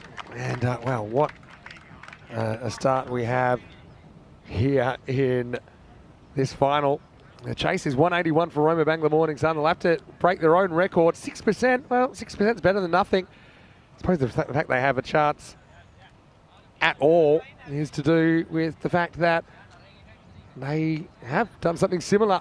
They've got some very good players in their lineup. Vinny Sander here, Mr. Maximo for ECN. Nishay Butt with me. And, well, Nish, it's quite the mountain to climb, but one step at a time. 18 and over. They already start past the point of no return. And the other thing we know, Roma CC, they are fired up. They want to defend their trophy. And their opening bowlers are going to be bringing some heat in the power play. Absolutely, and you know, Rehan usually takes a bit of time settling into his innings. That's not going to be the case here. He's going to have to start going from the get-go. We've seen them chase down 175. They've got to go 5 runs better. I think one maybe sort of a note of hope would be that they chase down 175 with about 7 balls to spare, if I recall correctly. So, you know, 180 on their day with a lot of help from Roma CC might be on the cards, but if they can get anywhere near this target, we're going to be in for a thrilling final.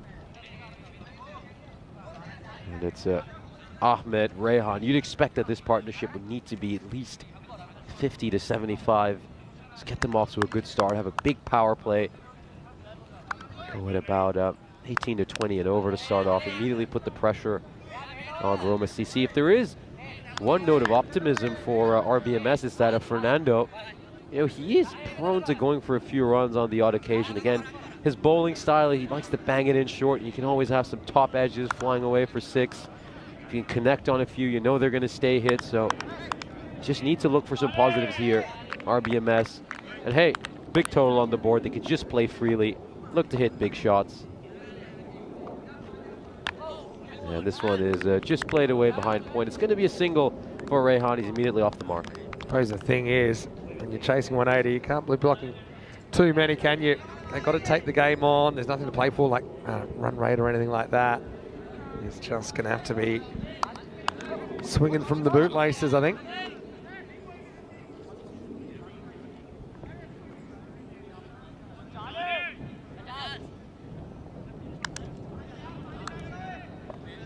Anik Ahmed again, great opening partnership. Both of these two are among the top run getters of this series.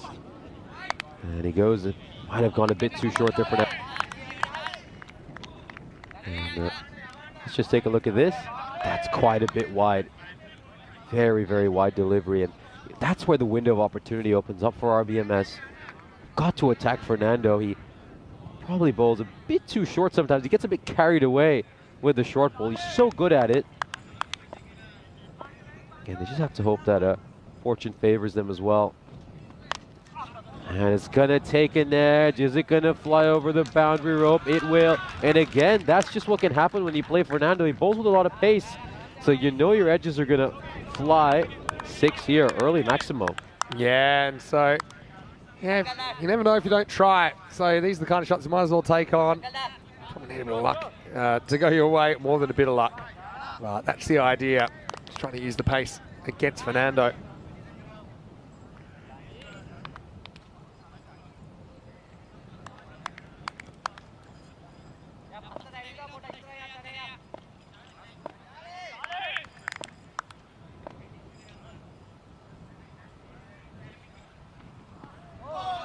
Oh, it's a dot ball again. It's just in and around the off stump. He's fishing a little bit, Ahmed. You can't really afford to play those kind of strokes. You've got to play decisive shots. I think just poking your bat out, poking and prodding, there's no time or room for that right now.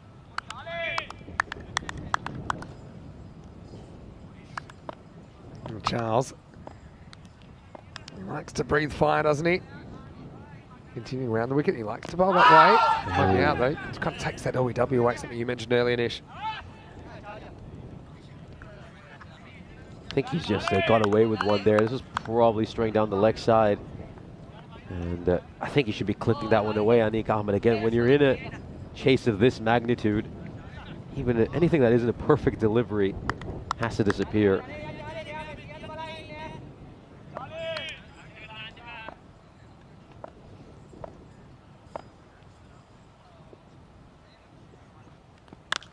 A bit too much width on offer there, and Rehan will just carve it away behind point. Just uses the pace of the bowler, and he strikes it away for a 4. 13 off this over so far. Again, one more big hit here, and they'll be going along at the rate they need.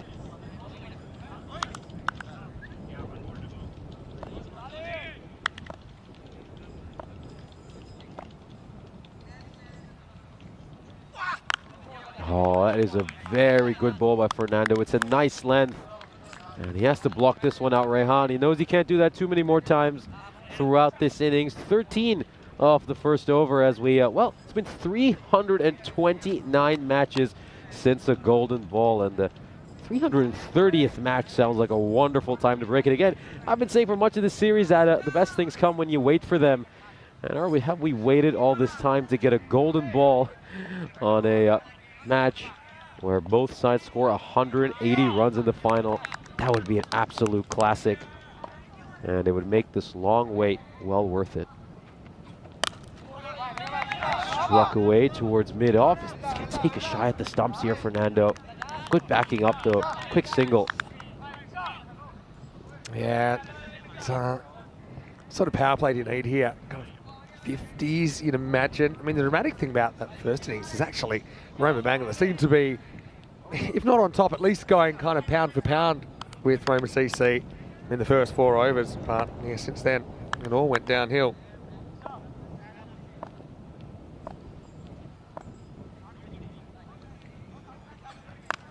Oh, this one's popped up in the air. What sort of a shot was that? And this is going to be an easy catch. Rehan with some really poor shot selection. What was he thinking over there? And the biggest match of the series, when they needed a mammoth performance from Rehan, he's played a shot that he's instantly going to regret. He's trying to turn it around the leg side. Not the right shot selection. You've seen him play some good-looking shots behind point, and he pops up an easy catch. A disappointing way for a terrific campaign for Rehan to end. He will end up as the top run getter this ECS regardless. But a huge early wicket for RCC. He's a cutter as well, isn't he, Rehan? And that was probably there to play, but yeah, you must have a lot of things going through your head when you've got this situation. He's thinking, okay, I'm going to look for this. If I nick it, maybe it'll fly over the keeper for 6. But he is the first wicket to fall. It's 14 for 1. Here is Shoal Chowdhury, of course, he was one of the key heroes during that remarkable chase RBMS pulled off. Made a terrific quick fire 71. They need a similar performance from him here. And this is a wide by Kulugamage. Yeah, Sully. He's an umpire that's very, very experienced at ECN, but I've got to say that Nirmal and really all the umpires we've seen have done a wonderful job during this series. Tim Reedman in the chat also donating £5. Very nice of you to do that, Tim. As this ball flies past Chowdhury's outside edge. Kulugamage, he's been a real revelation. He started the series bowling spin, and he's got back to pace, which he bowled a couple of years ago. He's got some genuine pace about him. Just asking him about his availability, he said, look, it's been a big season. I've just elected to take a bit of time off from cricket, so that's why he wasn't available for ECC selection. But the way he's bowling, if there's an injury or something like that, I'd certainly be on the phone to him trying to change his mind. I suppose it gives someone else an opportunity. And actually, I would say it's exactly like for like, but his Roma CC teammate, Dinadu Maragi, makes an appearance for Italy in the first time in quite a while. And yeah, Krishan, just such a talented player. Chowdhury, though, he's going to have a go here. Let's see if he can get off the mark at the third attempt. Oh, this is nicked, and he might have got a bit of his shoulder on the way through, but it's going to go through the fence, and it's going to be 4 runs. It was also rather close to a back foot no ball. Yeah, it really was.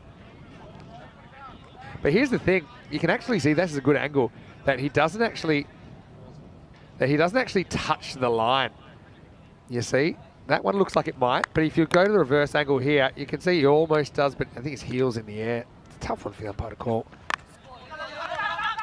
This one is just played behind the square leg, and again, he's just pushing it a bit there. Kalugamage going bowling very, very wide of the crease. But it's a good start here for Roma CC. Again, RBMS digging themselves in a bit of a hole early, as we, of course, see the big action coming up this Monday in the ECC, the Euros of cricket. Of course, the biggest festival in European cricket. It starts off with some stellar matches. The opening game, Spain versus France. That is going to be such a mouth-watering clash. Isle of Man against Czechia follows that up. Then we've got Greece against Spain, a big Mediterranean rivalry. Czechia then take on France, and then under the lights, Isle of Man against Greece. That is going to be a lot of fun. So again, a mouth-watering first day, a lot of great fixtures. And it's going to be a real privilege to watch them all. A little bit of a later start. Starts at 11:30 Central European time. Yeah, slightly later. So slightly different time zone, but essentially 11 hours from start to finish there. So hopefully you can catch some of the day, and you can always catch up on the highlights and player match videos as well, even all the live action if you want to watch back. This one coming back quite a bit as Apuhami coming in to bowl this third over. He bowled a superb first over in the power play against Asian Latina as well. Had a slightly expensive second over. Otherwise, he's very good in the power play. Just bowls top of the off stump. Very simple bowler. He's got some good pace and bounce as well. And a great little stat here by Ernest Loose Bus Change. Raihan ends the tournament just 13 runs and 6 runs behind Priyan Pushparajan and Vidor Yadav. As this one is just wide, as the highest run scorers in an ECS tournament this year. Yeah, good pickup over there. I think, yeah, all three of them had stellar ECS tournaments.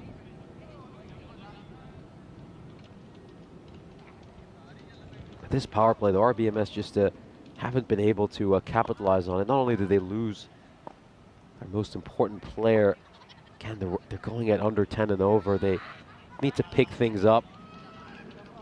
Need to try to have a magical third over here.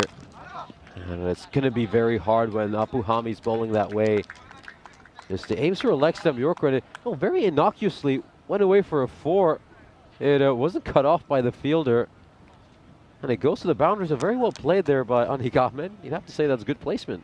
Yeah, it's a good shot. And he's had a good series, hasn't he, Anik Ahmed? He's a guy we did actually see playing fiddly at the ECC last year. Just reminding us of how good a player he is.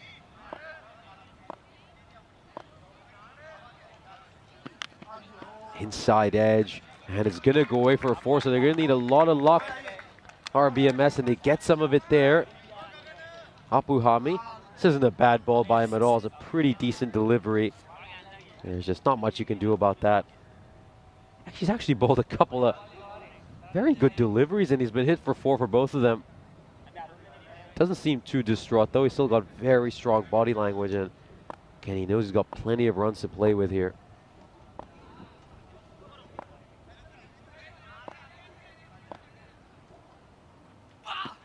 Oh, great ball. Great ball. You could just hear the as he just hits into the pitch that little bit harder. You could just see it take off the surface, and had some good carry through to the keeper.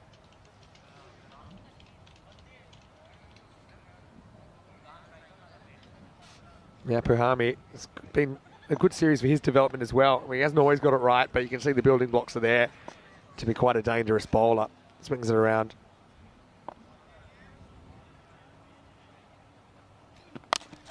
That's hit pretty well. And is it going to go all the way? Maybe, maybe not. Oh, that would have been such a good catch to Kalugamage. The way things are going for him in this game, that might have stuck. He gave himself a chance, just couldn't quite hold on. Yeah, they're going to need some help from RCC in the field. That was never going to be an easy catch. But again, RBMS dropped a number of catches in that first innings. Of course, the most costly of them being when they dropped Marage on just 5. So they're going to need a lot of help to get to this target of 181 as well. Hoping for some generosity from RCC, who have been very miserly throughout this series. Another great ball here by Apuhami, just top bowling by him. Great line and length throughout that over. They've been on the money here, RCC. No complacency after posting that incredible target. Into the over, 29 for 1. And yeah, well, have a look at that second half. And they scored 121 in the second half. You might go, okay, is that a record? Well, get a load of this. 136 is the record by Badalona Shaheen when they put up 229. But you saw from the start, Bangla in the contest, but now I think it's all academic that the trophy is going to stay at Roma CC.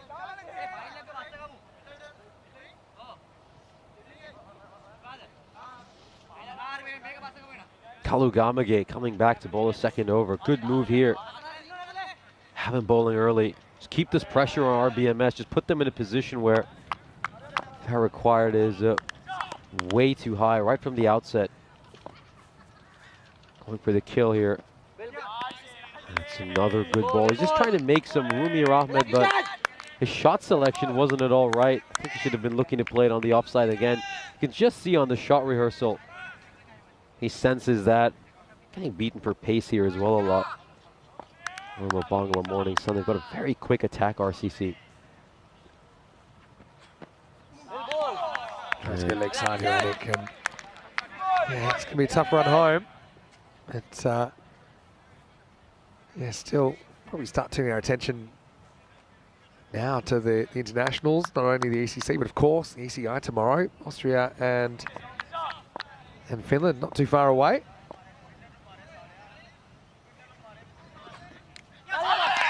And Yeah, that's gone. Rilla is miles behind the wickets there. We had plenty of time to look at it. Anik's going to nick off for 17. It's 29 for 2. yeah, you could just hear that sound as it went past the bat. Well taken catch, and RCC, yeah, they've just come out and snuffed out this RBMS chase really, really quickly. Very professional performance by them so far. And doesn't look like lightning is going to strike twice for Bangla Morning Sun early. It's, well, the sun's setting rather fast.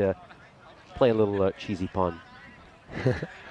Well, most of them will get another opportunity to show us what he can do with the bat. Now it is kind of, I suppose, playing for personal pride. And Rome Bangla can be very proud of how they've gone in this tournament to beat out 6 other teams, to make their first ever ECS final. Okay, hasn't gone the way they wanted, but they've played some very good cricket along the way. I suppose, in the end, this result reflects the consistency of Roma CC and the depth in their squad. They're going to do this by quite a big margin.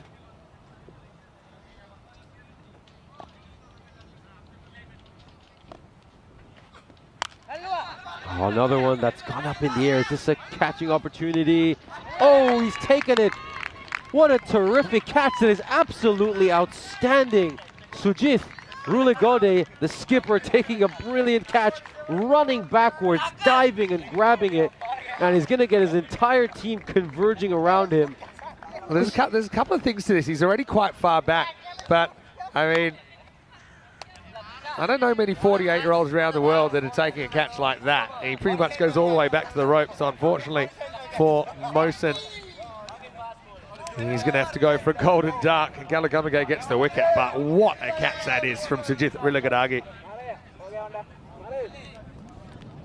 And the bowler now on a hat trick. Well, are we going to get a final hat trick? Of course, we had a bowler on a hat trick in the first innings as well, when Ibrar Salim got a couple of wickets in the third over. As we once again just take a look at the hat tricks we've had this year. Rome's been pretty generous to us when it comes to hat tricks. We've had 3 so far this series. Are we going to get a 4th in the final? That was such a good catch to watch as well. Not often you see the keeper having issues with the boundary line. 48 years of age. Brilliant running catch. And well, Kalu, he's done it all, hasn't he? Can he get an ECN hat trick? And jammed out. It'll just be a run as Rajib is left with that situation, which he negotiates. Just a single.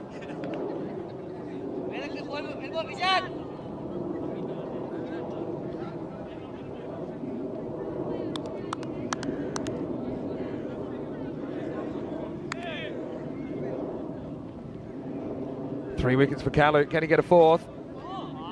Well, this is going to fly. Again, it's just a habit with his pace bowling. I think he just has to watch he doesn't jump too wide. This is another one that's pretty close. Maybe the heels raised, so he's all right, but yeah, probably no need to get that close to the line. I think that's what Sullivan is saying as well. In the end, it's a wide, I think, for height, but Kalu gets one more chance in the fourth. And, well, he almost gets it. Samuel Kun, who, by the way, has a broken wrist that he's decided not to treat until the end of this tournament. So it shows you how much it means to him. He'll pick up a gold medal for his involvement with this champion team. 4 overs down now. It's 32 for 3. And what does it say when a side has batted just 4 overs and the required already requires them to strike a boundary on every single ball? Real testament to how well Roma CC have played the first 14 overs of this final. Just take a look at that graph right now. It's certainly going in the wrong direction, and at this rate, that worm will probably be approaching the Earth's core. And they're just going to continue with Apuhami here. I really like this tactic by RCC. They want to snuff any RBMS hope out early. They're bowling their best bowlers out. Ooh, this one is close, and it's going to be given. And Apuhami, well deserved for him. He bowled really well in that first over. Was actually quite unlucky to give up 10 runs. Poor Chowdhury, he's worn this. Looked out to me, to be honest. It's only the height, I think, which is a potential issue. But Chowdhury might need to be stretched off here. And yeah, we'll probably check it out in the replay thanks to Spring Productions. But it did nip back, didn't it? So he gets a long way in front of the stumps. For me, it's out. It's just climbed over the pad, though. Maybe we'll be able to see from side on if there's any chance it's going to climb over. But I mean, Chowdhury's not the tallest guy either. He's going to be assisted off the field. He's done some good things in the series though. Very versatile cricketer, can bat, can bowl, can even wicket keep if necessary. But here in the final, he's going to have to go for 5. LBW 2-3 to Apuhami. The score 32 for 4. Fortunately, not able to produce the heroics in this chase. Shoel Chowdhury, and now, well, entire top 4 has been sent back for Bangla Morning Sun. That's all their best batsmen, so yeah, you just feel like the next 5.5 overs are pretty much going to be RCC's victory party. They can just sit back, relax, and enjoy the remainder of this innings and reflect on what a wonderful series it's been for them. Apuhami enjoying himself out there. Gets driven this time. And 2 feet used in the fielding from Dindaru Maragi, but that's fine. Just a single. What an exciting series, though. We haven't had our golden ball, though. Perhaps the weekend will bring it. Maybe we are going to head into the ECC with, if the golden ball count, 300 plus, spiraling towards 400.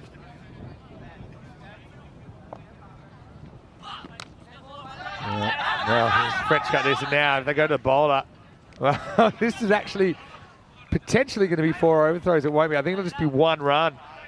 Put this on your wagon wheel. I think Fielder probably had time to throw it to somebody closer, like anybody closer. In the end, he goes for glory, given the game situation. Charles saying, hey, anyone? Like someone in basketball that has someone wide open but tries to shoot from half court anyway. But that's just going to be a single in the end. Maybe someone must have got a touch on that, I think, that was trying to back it up, and that's why it didn't go for 4. Oh, Rilla, he'll only get a finger on this. It's going to be 5 wide. So Apuhami, yes, we've seen the best and the worst of him, really, even in this over. It's just the occasional one gets away from him. That's something he's going to have to try and work on if he's going to become a next level bowler. You can see he's just aiming for that leg stump Yorker. It's something he loves bowling, but he misses it by quite a bit. And that's why you get the 4 wides.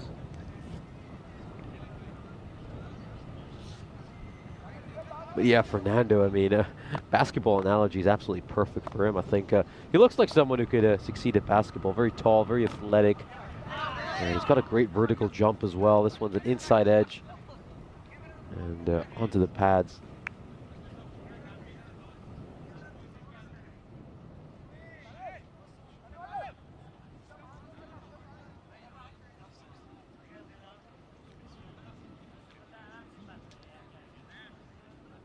Good spell so far by Apuhami. I've been very impressed with him throughout this series. I He's got a beautiful technique, nice run up. This one is smashed away straight to a fielder. And another wicket falls here. Salim, who bowled well in the first innings, was on a hat-trick, picked up 3 wickets. Unfortunately, can't quite replicate that performance with the bat. He departs for just 1 run. We'll just take another look at that. Yeah, it's a cross-batted stroke, and again, this is a good focus on that catch. He's just watching it closely. And half the Roma Bangla Morning Sun team has been sent back to the dugout, and the bare minimum, they'll just want to avoid the humiliation of getting bowled out in the final. That'd be pretty embarrassing, but it could be a good chance just to reflect on the campaigns that both these sides have had. Roma CC, the defending champs. We'll just take a look at this. They're looking set to go back-to-back. That one's going to just trickle away for a 4. It's going to be leg by, so it's not going to be credited to the batsman, but you have to say, right after becoming defending champs, I mean, they were 3rd, went through a gauntlet of knockout matches to win it last year. As of course, we take a look at the squads for this year's ECI. Of course, there's some familiar names there in the Italian team, some names you've got a chance to watch over these last couple of weeks. Of course, Finland and Austria, they're going to be very excited to come over here. I'm sure they've been watching a lot of this cricket very intently, just trying to make some notes on several players. Yeah, for sure. I'm super excited for that series over the weekend. Bit of a preview of Group C and Group D. Teams will see, in fact, all of those teams will play in week 2. Italy in Group C and Finland and Austria in Group D of the ECC. So what a perfect time for them to have it out. I've got a question for you, Nish. I'm going to throw it open to the chat as well. Who's your MVP for this tournament? I know you caught most of week 1, bits and pieces. And of course, you joined us on Sunday for the first time in the box. But who sticks out for you? And I'll put that to the group as well. I would need to think about that, but it would definitely have... the first 2 names that come to my mind are Fernando and Marage, just because they've contributed with both the bat and the ball. I mean, Rehan, obviously the top run getter by a fair bit, but you often like to have your MVP from the winning team as well. However, Rehan doesn't have the same contribution with the ball, so I think someone like Marage and Fernando, who's just been so good all round, I think they're some of the first names you think of. Could be a late bolt of MVP as Denim Senavaratne comes on. 10 wickets in the series, and he gets a little edge here. It's probably going to run away. Lucky he's so slow it won't actually go for 4, or will it? Not quite, as Rahat pulls it back with the foot. I'll throw Anik Ahmed in the mix as well. Seeing we've got Roma Bangla Morning Sun on the field here. I think he's been excellent with the bat and with the ball. I think there's no problem there. And then you've got kind of Gagandeep Singh and Lakanwal, who obviously they impressed a lot in the early stages of the tournament. I suppose the fact that they couldn't quite make it happen in the latter stage of the tournament probably puts them out of the running. Remember, Akasayan had a very good tournament for the Gladiators. You throw him in there as well in the mix. Onkar Singh, to be honest, had a very, very good tournament for Asian Latina as well. And he was certainly a rising star for them. But yeah, I mean, it could be any of those names, could be another. Let us know what you think.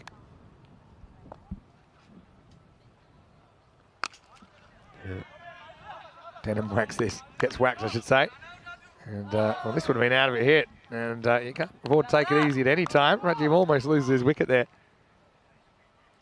So I think Marage, though, playing well in the final as well. I think any performance late in the tournament, particularly during the knockout stage, just counts double.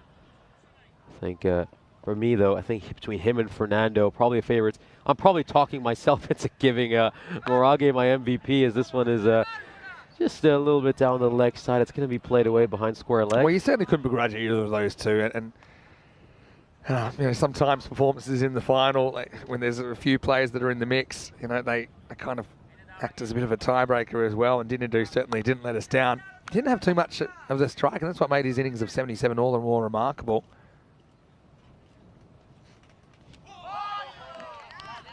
Sujith waits for the foot to be raised, never comes.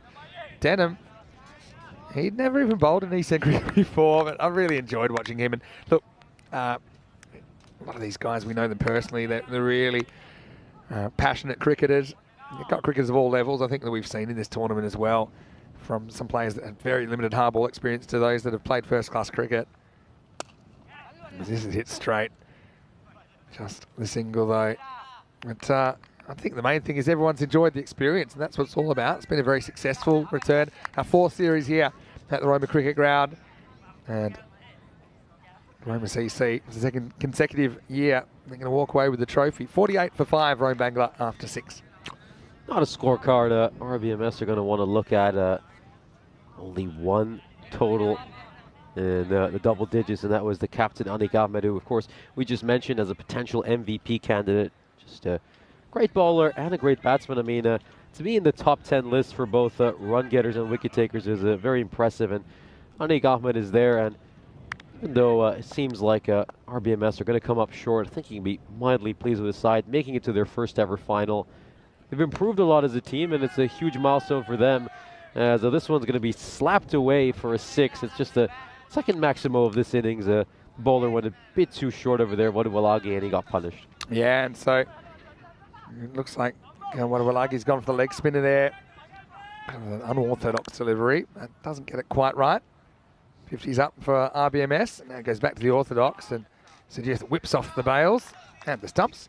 I think he's safely home. Hey, don't forget as well that this is their 16th win of the series, so they've had a perfect series. And it also means Roma CC have tied for second in all-time streaks now, because Catalunya Tigers won 19 in a row in the ECS.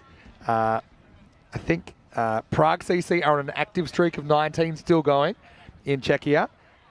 And only Albi Zalmi 20 in a row, which came to an end on finals day in Stockholm earlier this year.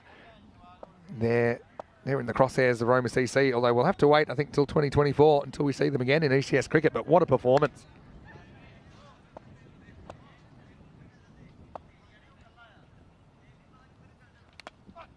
Now this will get knocked over as Wadawalagi hits the target, and the score is 54 for 6.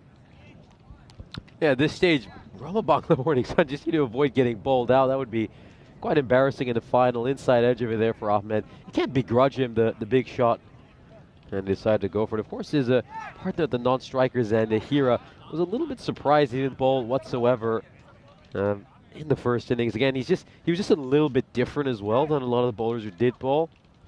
I know he's an ambidextrous bowler as well, so just changing it up by bringing someone like him in could have halted RCC's momentum at one point.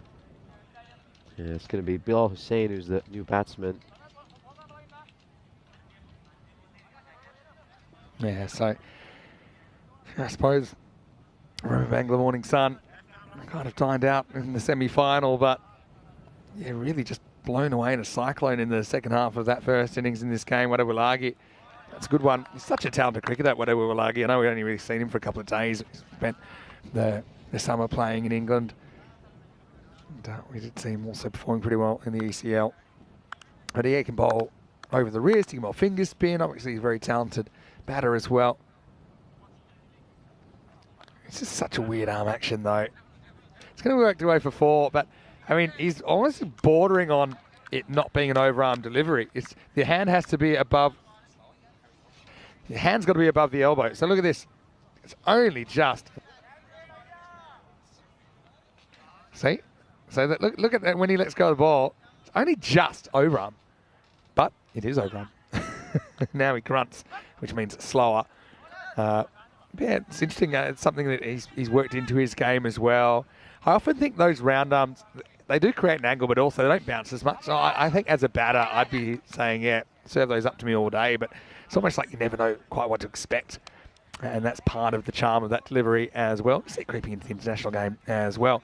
Right now, the score after 7 is 59 for 6. Coming up tomorrow, we talked about it already, but Italy have a big day. And I suppose one thing is home teams with the 4 matches in the one day, often they struggle a bit for fatigue on day one. But you've got to realise there's only 3 or 4 guys from this series that are playing in that, because most of their squad comes from the north. So I think there's a few people that are raring to get going in the Azzurri shirt. Finland and Austria make up that tri-series starting tomorrow. Same time, 5 matches on the way as Denham gets a second over. And this is going to go through everyone. In fact, bounces over middle stump. Don't know how he hasn't managed to get a wicket over there. That just looked destined to me to be a classic Seneviratne clean bowl. We saw him get a 4 for just pitching the ball up at the stumps. And he got 3 clean bowls and 1 LBW, so Just seemed like that was going to be the case over there as well, but somehow it managed to bounce over the stumps. Driven down the ground. It'll top it off, I think, for Roma CC if Denham can get another wicket in the series. He's, I'm going to say joke bowler. He's a part-timer, casual bowler. He's had some opportunities, had some success in this series. Also, you rarely see him batting in the top 6, although he is a good striker, has an ECN 50 to his name. But he may get one here as Samarakun will take the catch and Denham does it again. And here is going to go for 2.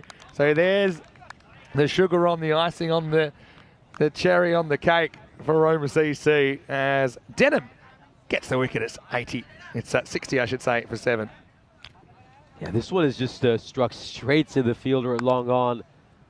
And Seneviratne using a fielder for once to get a wicket. Normally he doesn't need anyone. He just clean bowls the opposition up. And of course, there's a celebration. You can tell they really appreciate that. Very popular figure in the team and around the ground. Yeah, you could see Denham smile from the moon then as he picked up what I think is his 11th wicket in the series.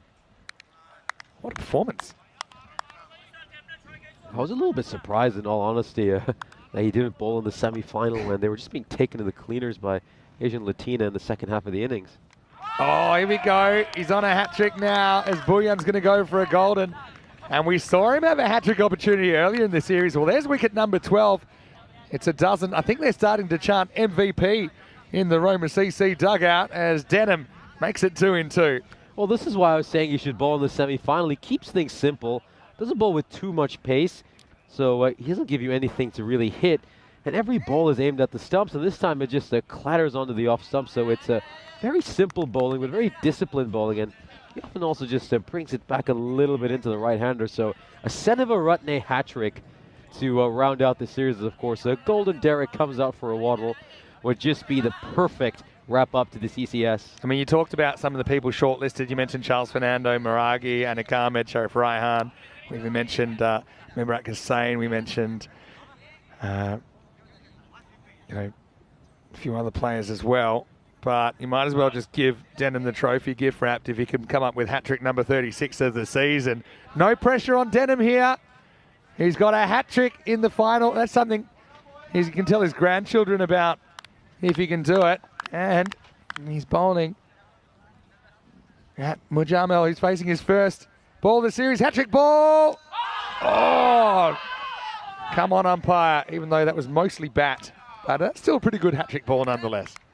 Again, it's just what Seneviratne does. He just pitches it in the right areas. I'm not even sure there was any pad there, but he can appeal for whatever he likes. We don't have any problem with that. Yeah, so Seneviratne 2 for 6. Padding the stats nicely. Denham often drives us around here. He's got the leg, gully and everything. I don't think I'd be standing there. Anyway, here's the last ball of the 8th. Oh, I think he's nicked that as well. Otherwise, it's pretty adjacent. Maybe just sneaking down. But Mujamel survives the Denham Thunderbolts. And that's the end of the over. The score is 60 for 8. 2 overs to go here in the final. That one, if there was no bat there, it was rather close. Well, yeah, obviously no real comparison between these two sides. I mean, the gap between them looking a bit like a river delta at this stage. Yeah, I mean, that one was interesting. It might have even been going over. We saw some balls narrowly missing the bails, and we know there's a lot of bounce in this pitch. That's going to be interesting to see Italy, Austria, and Denmark. Austria, they got some real quick bowlers. So do, not Denmark, pardon me, Finland. So yeah, watch out for some of their paces, and I think they'll really enjoy these conditions. It's just the bounciest pitch in Europe, I think. All right, 2 to go. All happens in the 9th, and Karupu, it's his turn. Lucky number 49, or even number 9. And this is high, and it should be out. Samarakun is going to have to do it himself. No, Samaragi says, I'll have it.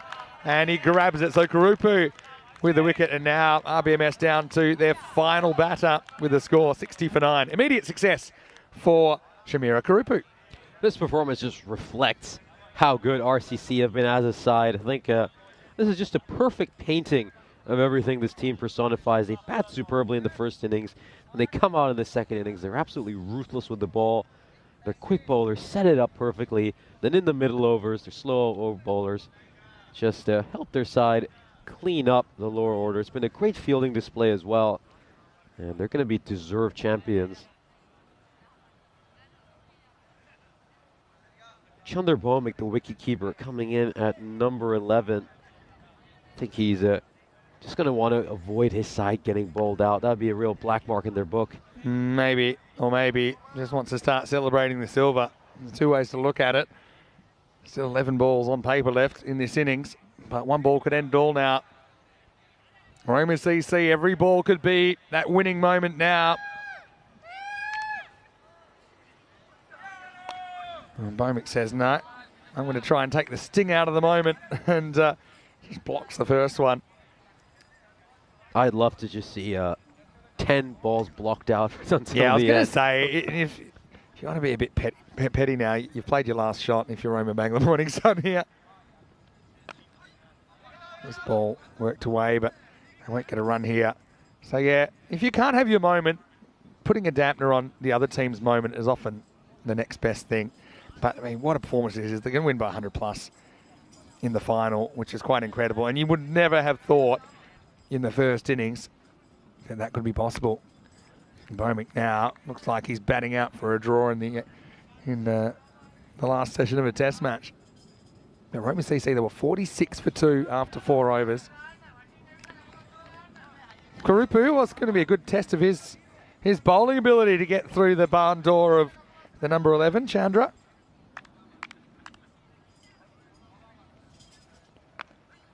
And he's just going the old one-handed turnaround shots at the moment. Fielded one-handedly by Akash. Wonder who gets the last over here. Who's your most unlikely bowler? Probably Samarakun, who's got a broken wrist. But, failing that, it could be anybody. Well, there we go. Well, I think Chandra might be bothered actually by a hand. That's why he's only using the left hand at the moment. So that's the end of the 9th over, and there's 1 over or less left in this tournament. It's 60 for 9. Well, let's see if Mojamal just approaches the final over in similar fashion again. Just play everything one-handed that over. Maybe just has an issue with his right wrist. Of course, the trophy ceremony will be coming up right after this, where Roma CC will be crowned champions of ECS Italy, alongside the fact that we'll give out the MVP trophy, the silver medal, and the bronze medal. So a chance to celebrate this wonderful fortnight we've had in Rome. Yeah, it has been a great time, hasn't it? And so we go to the last. I want to say a big thank you to everyone. Okay, it's the end of the series. It's not really too much time before we start again, of course, with the ECIs. And what is Samarakun that gets the bowl. And you can see his left wrist there. It's taped up. He's actually got some bone floating around in there. He was pretty much told to go straight to hospital. He said, look, I will. It's got to finish the series first. And he's tough as old boots. Thashara. Oh, this takes off. Well, hello. Well, maybe Kalu's got a bit of competition, as this one really reared up on Mujamel. Well, maybe a little bit of late tournament scouting going on here for RCC. Maybe they've uncovered another gem. They won't get a run here, so one of the slower finishes to a final we've ever seen, but you got to give credit to Roma CC where it's due.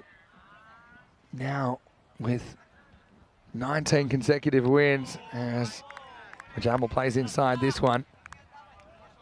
And, you know, they're a team that they've got high standards, and they've certainly met them in these 2 weeks. As Mujamel goes 7 dot balls in a row. These two between them have played 2 maidens. Samarakun, though, will get to deliver the last ball after 60 matches in this series. This will do it. And that's it. Roma CC make it 19 in a row, one behind the all-time ECS winning streak record. They make it their 3rd consecutive ECS title as well, doing a number on Roma Bangla Morning Sun in the final. I want to say congratulations to all of them involved in their club. I know that Prabhath and Lorena, they'll be thrilled with that result. Sajith Rillagadagi there, captained and kept forward the side in this tournament, led very, very well. A team of stars, but also they're an all-star team, aren't they? And they take a lot of pride in their performance. They end up winning the final by 120 runs for Roma CC, setting the standard here in the nation's capital. Great performance by this. One of the finest championship teams you will ever see. They were ruthless, they were critical, incredible in every facet of the game. Batting, bowling, fielding, just A-star in every single one of those categories. As of course, we take a look at tomorrow's fixture list. We've got a great slate of games tomorrow. Of course, open up with a doubleheader for the Italian national team. They'll be playing both of the tourists, Finland and Austria. Great chance to get a look at some of those teams. Of course, Finland and Austria will be in the same group during the ECC, so it's a chance for them to just feel each other out. That's going to be brilliant. And 5 matches tomorrow, 4 on Sunday. I know I'll be here at least for the first part of that series, Nish. I know you're going to take over, and I'll be keeping a keen eye on it. Got to say, the teams, there's a lot of mutual respect between these players as well. They've played each other quite often. They both, I wouldn't say share the ground, but, you know, the Rome Bangla side played a lot of cricket here at the Roma Cricket Ground, so they're well known. And they'll be disappointed with how they went, but yeah, I've got to say, you know, they deserved their spot in the top 2 teams. As we go back, and 181, it was always going to take some chasing. And they certainly had the right approach early, but I suppose they lost some of those key players. Not just that, but the fact that they weren't able to kind of get that magical over away early just meant it was all academic as Roma CC steamrolled the second half of this innings. RCC were just incredible in those first few overs as we see this brilliant catch by Relive, and that would be an LBW.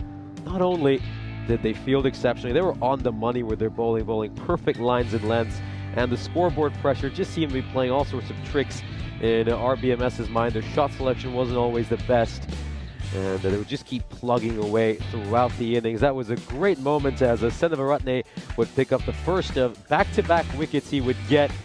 This was one where he cleaned up the batsman. That would be the end of Buyan, who'd be on a hat-trick, bowled a pretty good hat-trick ball. And this is another one there that was popped up in the air, very well taken by Prithuvi, Samarage. Mojima and Pomik would then kind of play spoiler in the last couple of overs, blocking out 10 straight deliveries. As the Roma CC are deserved champions, they take this one. And hey, stick around with us. We got the trophy ceremony coming up very soon. Yeah. MVP, give us your thoughts in the chat. I mean, we mentioned a few names. You might be able to come up with another name as well. If you are leaving us, then hopefully we can catch you tomorrow for the internationals. And of course, we're not too far away from the ECC as well. So chasing 181 for victory. They end up with 60, and it was always a chance of that happening, wasn't there, with such a big chase. And so it was only really at the end they really put away the shots as Machamal and Bomik combined for 13 balls without any runs. But look, Roma CC, they won the critical stage of the game when it was kind of in the balance. They took it, they ran forward with it under pressure. That's what good teams do. Galagamagay, he was a revelation with the pace bowling, wasn't he, in this series? 3 for 9 for him, 2 for Apahami, who shows a lot of promise with the ball. Senvaratne as well with 2 wickets as he made it a dozen. And well, really, it was an entertaining series. Maybe not the close final that we might have hoped for, but still, you know, certainly a lot of memories taken away from this series in Rome. So I'm just going to say one more time, Nish, I know we're going to leave soon and I'll have to get over for the trophy ceremony. I want to say great job. I really enjoyed your commentary. I suppose I was always wondering, okay, he knows Cyprus pretty well. How's he going to go outside Cyprus? You've done a great job in Romania so far in the Continental Cup, and you've done a great job here covering this second week. So yeah, hopefully we get to see some more of you soon. So stay tuned for more of this guy. And well, in the end, it was a big margin of victory, but you can't deny it. Roma CC, they were the team here in Rome. Oh, absolutely, Roma CC were the team here in Rome, but I've been really lucky this year getting to work alongside both you and Rico in the European Cricket Series. It's just been a fantastic learning experience for me, and of course, I'm only a shadow of the commentator some of you all are. Well, I think that commentary is one of those things, everyone's got their own style. I love the fact you're finding your own style, and I really like your analysis of the game. So, you know, I know you've got a couple of engineering degrees, which may send you another direction, but I'm always happy to have you here on the European Cricket Network when we do need someone in the box, and you've done a fantastic job. So just quickly, I'm going to have to go because the trophy ceremony is coming up, but as a final reminder, if you haven't already liked this video on YouTube, subscribe on YouTube, tell your family, tell your friends. We had a lot of fun with the sweep today as well, don't forget. We had, I think, almost around 100 people involved now, of course, just for fun, like I was saying before. I think it's added a bit more engagement and interest to the ECC, and I know people are connecting all around the world as part of the ECN community. You can go to our website, check out some of the squads and the fixtures for the ECC. And then finally, our social media at European Cricket. And if you do want to check out the sweep, you can find it on my Facebook as well, and my social media at Mr. Maximo. All right, high five, because we're done, but we're not gonna break for too long, because tomorrow we do have the international starting the same time, 5 matches on Saturday, 4 matches on Sunday. We're going to have to get ready now to hand over the silverware, and on behalf of everyone here at the European Cricket Network and the European Cricket family, hope you have a happy and a safe evening. If you are leaving us, we'll see you tomorrow, but for now, here's some of the best bits of finals day here in this ECS Italy Rome.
Hello everybody, wherever you're watching from around the world. I'm Mr. Maximo and welcome to the trophy ceremony of the European Cricket Series Italy here in Rome. It's great to have your company once again, and what a 2 weeks of cricket we've had. It's been awesome to see the local teams here from this area over a 2 week period, all the twists and turns, an 8-team series, 8 teams started the journey, 4 teams made it to finals day. Ultimately, we saw Roma CC and Roma Bangla Morning Sun making the final. And ultimately, of course, we saw how that went with the hosts defending their title. But just before we get going, I want to say a big thank you on behalf of the European Cricket Network to all of our wonderful partners and sponsors. We couldn't do it without you. So to Grizzly Bear Sports, who provide a lot of the cricket balls, and a lot of them a bit banged up after you guys were finished them as well. We saw some really big sixes here in Rome. And I want to say thank you to Grizzly for their support, as well as HCL Software. Of course, we couldn't do this without support of Fancode in India and Dream 11, and to Local Lifestyle as well, who will provide these wonderful trophies and medals. They're very unique mementos of the European Cricket Network events, and we hope that you treasure them for a long time. Also want to say a big thank you to Bizaway, who get us around Europe with the operation getting bigger and bigger. That's no easy task, but they do a wonderful job in just providing that logistical support for us to keep us going. And as you've probably realised from last year, it's just getting bigger and bigger and bigger. We've gone from 4 games a day to 5 games a day in the European Cricket Series. We've gone from 6 days a week to 7 days a week. And just looking at the schedule, I think the next week, cricket without cricket on ECN is never. So look, I'm really looking forward to hopefully seeing you guys again in 2024. And of course, some of you I'll be seeing at the Euros of Cricket, which start next week. And of course, some of you might even be playing tomorrow in the Italian national team. So a lot's been going on, and we invite you to become and remain part of our community. And we are building a community here, not just in Rome, not just in Italy, but across Europe and the world. So we certainly thank you very much. Give yourselves a big round of applause. I'm really, really thankful for your contribution to the European Cricket Network. want to say a big thank you to the Roma Cricket Club, in particular to Prabhath and Lorena, but then also to Leslie, who's a workhorse. He's hiding somewhere right now. I think I know where he is. But to everyone around the ground for organising our lunches, our transport and all these things, even some of the transport of the players I know you're responsible for. You really made us feel welcome. I'm really excited to see this cricket ground develop, and I'm excited seeing the plans of what you're planning next. So I want to say congratulations on a wonderful effort hosting, to the Roma Cricket Club and to all the helpers that made the 2 weeks so special. Let's give them a big round of applause. Thank you very much. Grazie. Also, I've got to mention a group of people which I think did an outstanding job, and it's one area I think is probably the most improved on the European Cricket Network, and that is the officials. So to Ian and to all the umpires here, I know that there's also one or two that can't join us today. I've got to congratulate you on a wonderful series, and a lot of the time you weren't noticed, which in my view says that you're doing a lot right. And I think that when the going went tough today, I couldn't really fault you at all. I think the way you use the technology, obviously it's very fast paced. I want to say congratulations. We want to develop local umpires as well, because we want the domestic cricket, when we're not here, to have the officiating done well and to a good standard, to match the standard of the cricket. So I want to say a big thank you to all the officials and to Ian for your work in making this series such a success. Well done. Finally, I just want to mention the Blue crew, to Marzi, who did such a great job organising the crew. I know they're long days here. Obviously, we really enjoy being involved in cricket, but it's a big commitment, the early mornings, and you guys know probably from playing 2 or 3 matches in a day that it takes a lot out of you, especially in the heat. But to consistently knock out 5 matches, I think you can be very, very proud of yourself. To Corey, who was my commentating partner in week 1, he's preparing for the ECC right now as a Spanish coach. But I've got to say, big well done to Nish as well, who's come in week 2 and done such a great job. Congratulations, Nish. Really love watching you come along in the commentary box, and look forward to hearing more of you. Finally, before we go into the presentation proper, I want to say there's a group of people, they are magicians what they do, and that is Spring Productions, who do our TV work and our TV production. Now these guys, they are working, they're here as early as anyone, they're leaving, they're the last to leave most of the time, and they have really taken the European Cricket Series to the next level. And I think those of you that did play back in 2020, the Wild West, you know, we were finding our way, but the product they're able to put out there now, taking what you do on the field, really putting it into a product which is consumed in over 150 countries. You've got viewers all around the world following the cricket, enjoying the cricket. But I think, obviously, with decision-making and replays and all these things, just those extra little touches, Spring Productions, well done. Big thank you to everyone who's here. And of course, we've got Elsa in the box, and we've had Andrus as well. And, you know, these guys, they've just taken it to the next level. Okay, well now we've got that out of the way, why don't we get into the presentation before the thunderstorm hits. We're going to start, of course, with 3rd place. I should also mention Asian Latina, who fought back from 6 consecutive losses to make the top 4. Unfortunately, they couldn't get a win on finals day. Royal Roma, and they were also disappointed, I think, to lose their semi-final. That's the way it goes. Sometimes Royal Roma have been the team that sneaks up, like in 2021. I remember when you guys didn't beat any of the top 3, but then won the whole trophy. Today, it just wasn't your day, but I'm really excited to see Gagandeep, for example, in the ECIs and the ECC. Congratulations on making this squad. I'd like to invite their captain to come up, Royal Roma, to Rajvinder, if you'd like to come up and collect the bronze medals. The 3rd place goes to Royal Roma.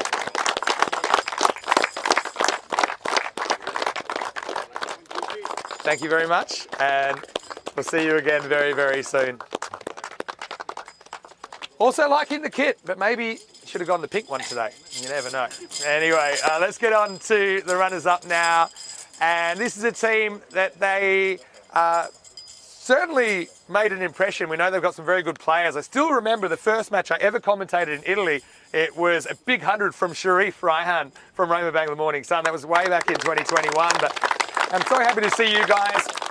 Sometimes it feels like you've got about 100 players on the bench, and I love your enthusiasm. It's great to see the youngsters down here. You're obviously a very tight-knit community. You have a family club kind of a feel. So I know I've been talking to a lot of people around especially a lot of people here with Bangladeshi background. They've been following your progress. A lot of people, including quite a few at our hotel, we're following you on today. I want to say congratulations making your first final. I know the final didn't go the way you wanted, but I love your enthusiasm. I love watching several other players in their development as well. I know Anik and Sharif and Mohsin get a lot of the attention in the top three. I love the keeping of Naeem, for example, during the tournament, and Chandra picking up the gloves today. But I want Bilal as well, for example. Too many to mention, but I want to say to you guys, stay together. You know, you've made it the next level. Maybe next time it'll be your year, but keep enjoying your cricket. That's the main thing. I'd like to invite Anik Ahmed to come up and collect the silver medal. Second place goes to Roma Bangla Morning Sun. Well done, Anik.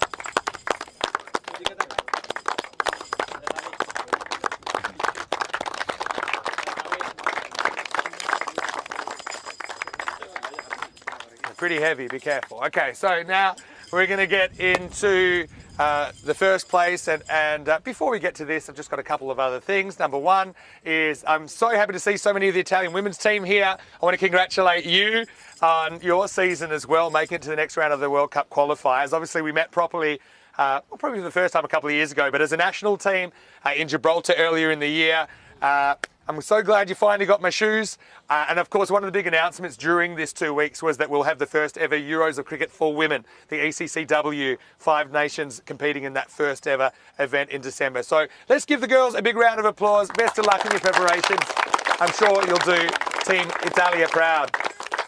Got to get my shoes back.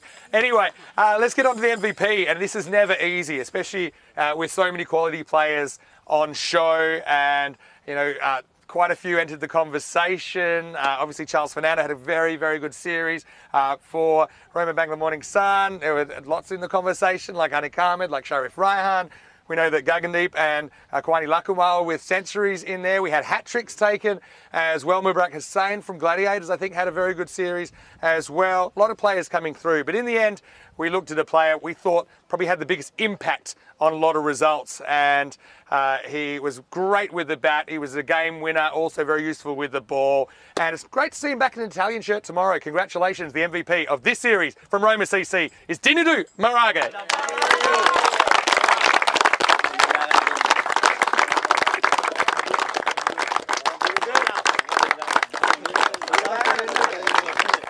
Congratulations, Dinadu. Don't celebrate too hard tonight, Dinadu. I've got my eyes on you. You've got the job to do tomorrow as well.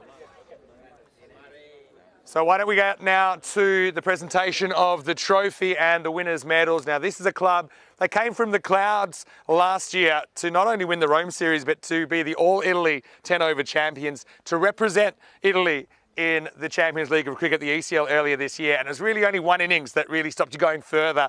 I know that you guys will be hungry to make it back there again. I love that this time you were very much on the radar, but you are not only a team of champions, but I think you're a champion team. And as you know, in team sports, that is the element. So keep enjoying each other's company.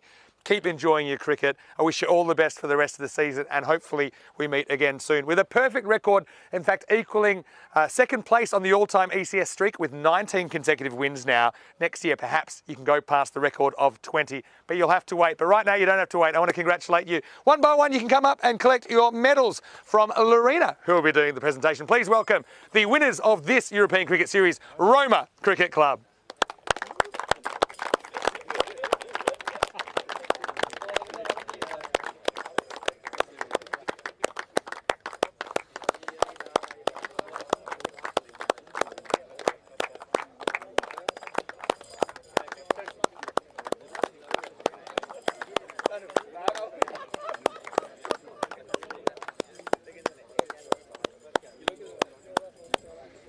So guys, once you've collected your medals, maybe you can just gather at the front here and we'll get ready for the major presentation, which is still to come.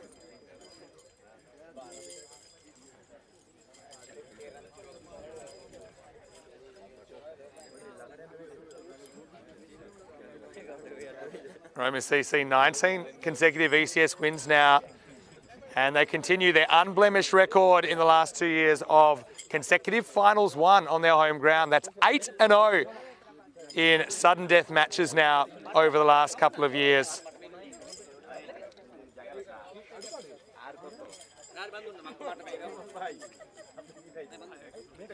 All right, why don't we get you guys in here now? Ladies and gentlemen, we've got Kellen Pereira here from the Federazione Cricket Italia.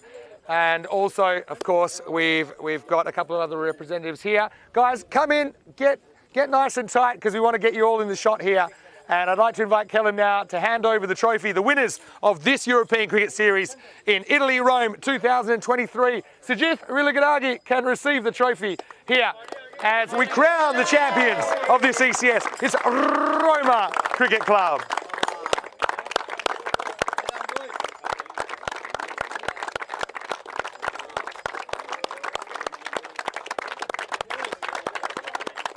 Why don't you go back and as a team you can raise the trophy. Let's hear it one more time for the champions of this European Cricket Series, Roma Cricket Club, as they hoist it into the air. Congratulations. Well, one series finishes, but another not too far away. Internationals over the weekend. Don't forget, we also have the Euros of cricket starting on Monday morning. 109 matches, 31 nations, the biggest we've ever seen on ECN or anywhere else in the world for that matter. So I'll be back tomorrow for those ECIs. But for now, from everyone here at the European Cricket Series and the European Cricket Network, hope you have a happy and a safe evening. I'll see you tomorrow for more action right here on ECN. The Internationals on the way. Hasta mañana.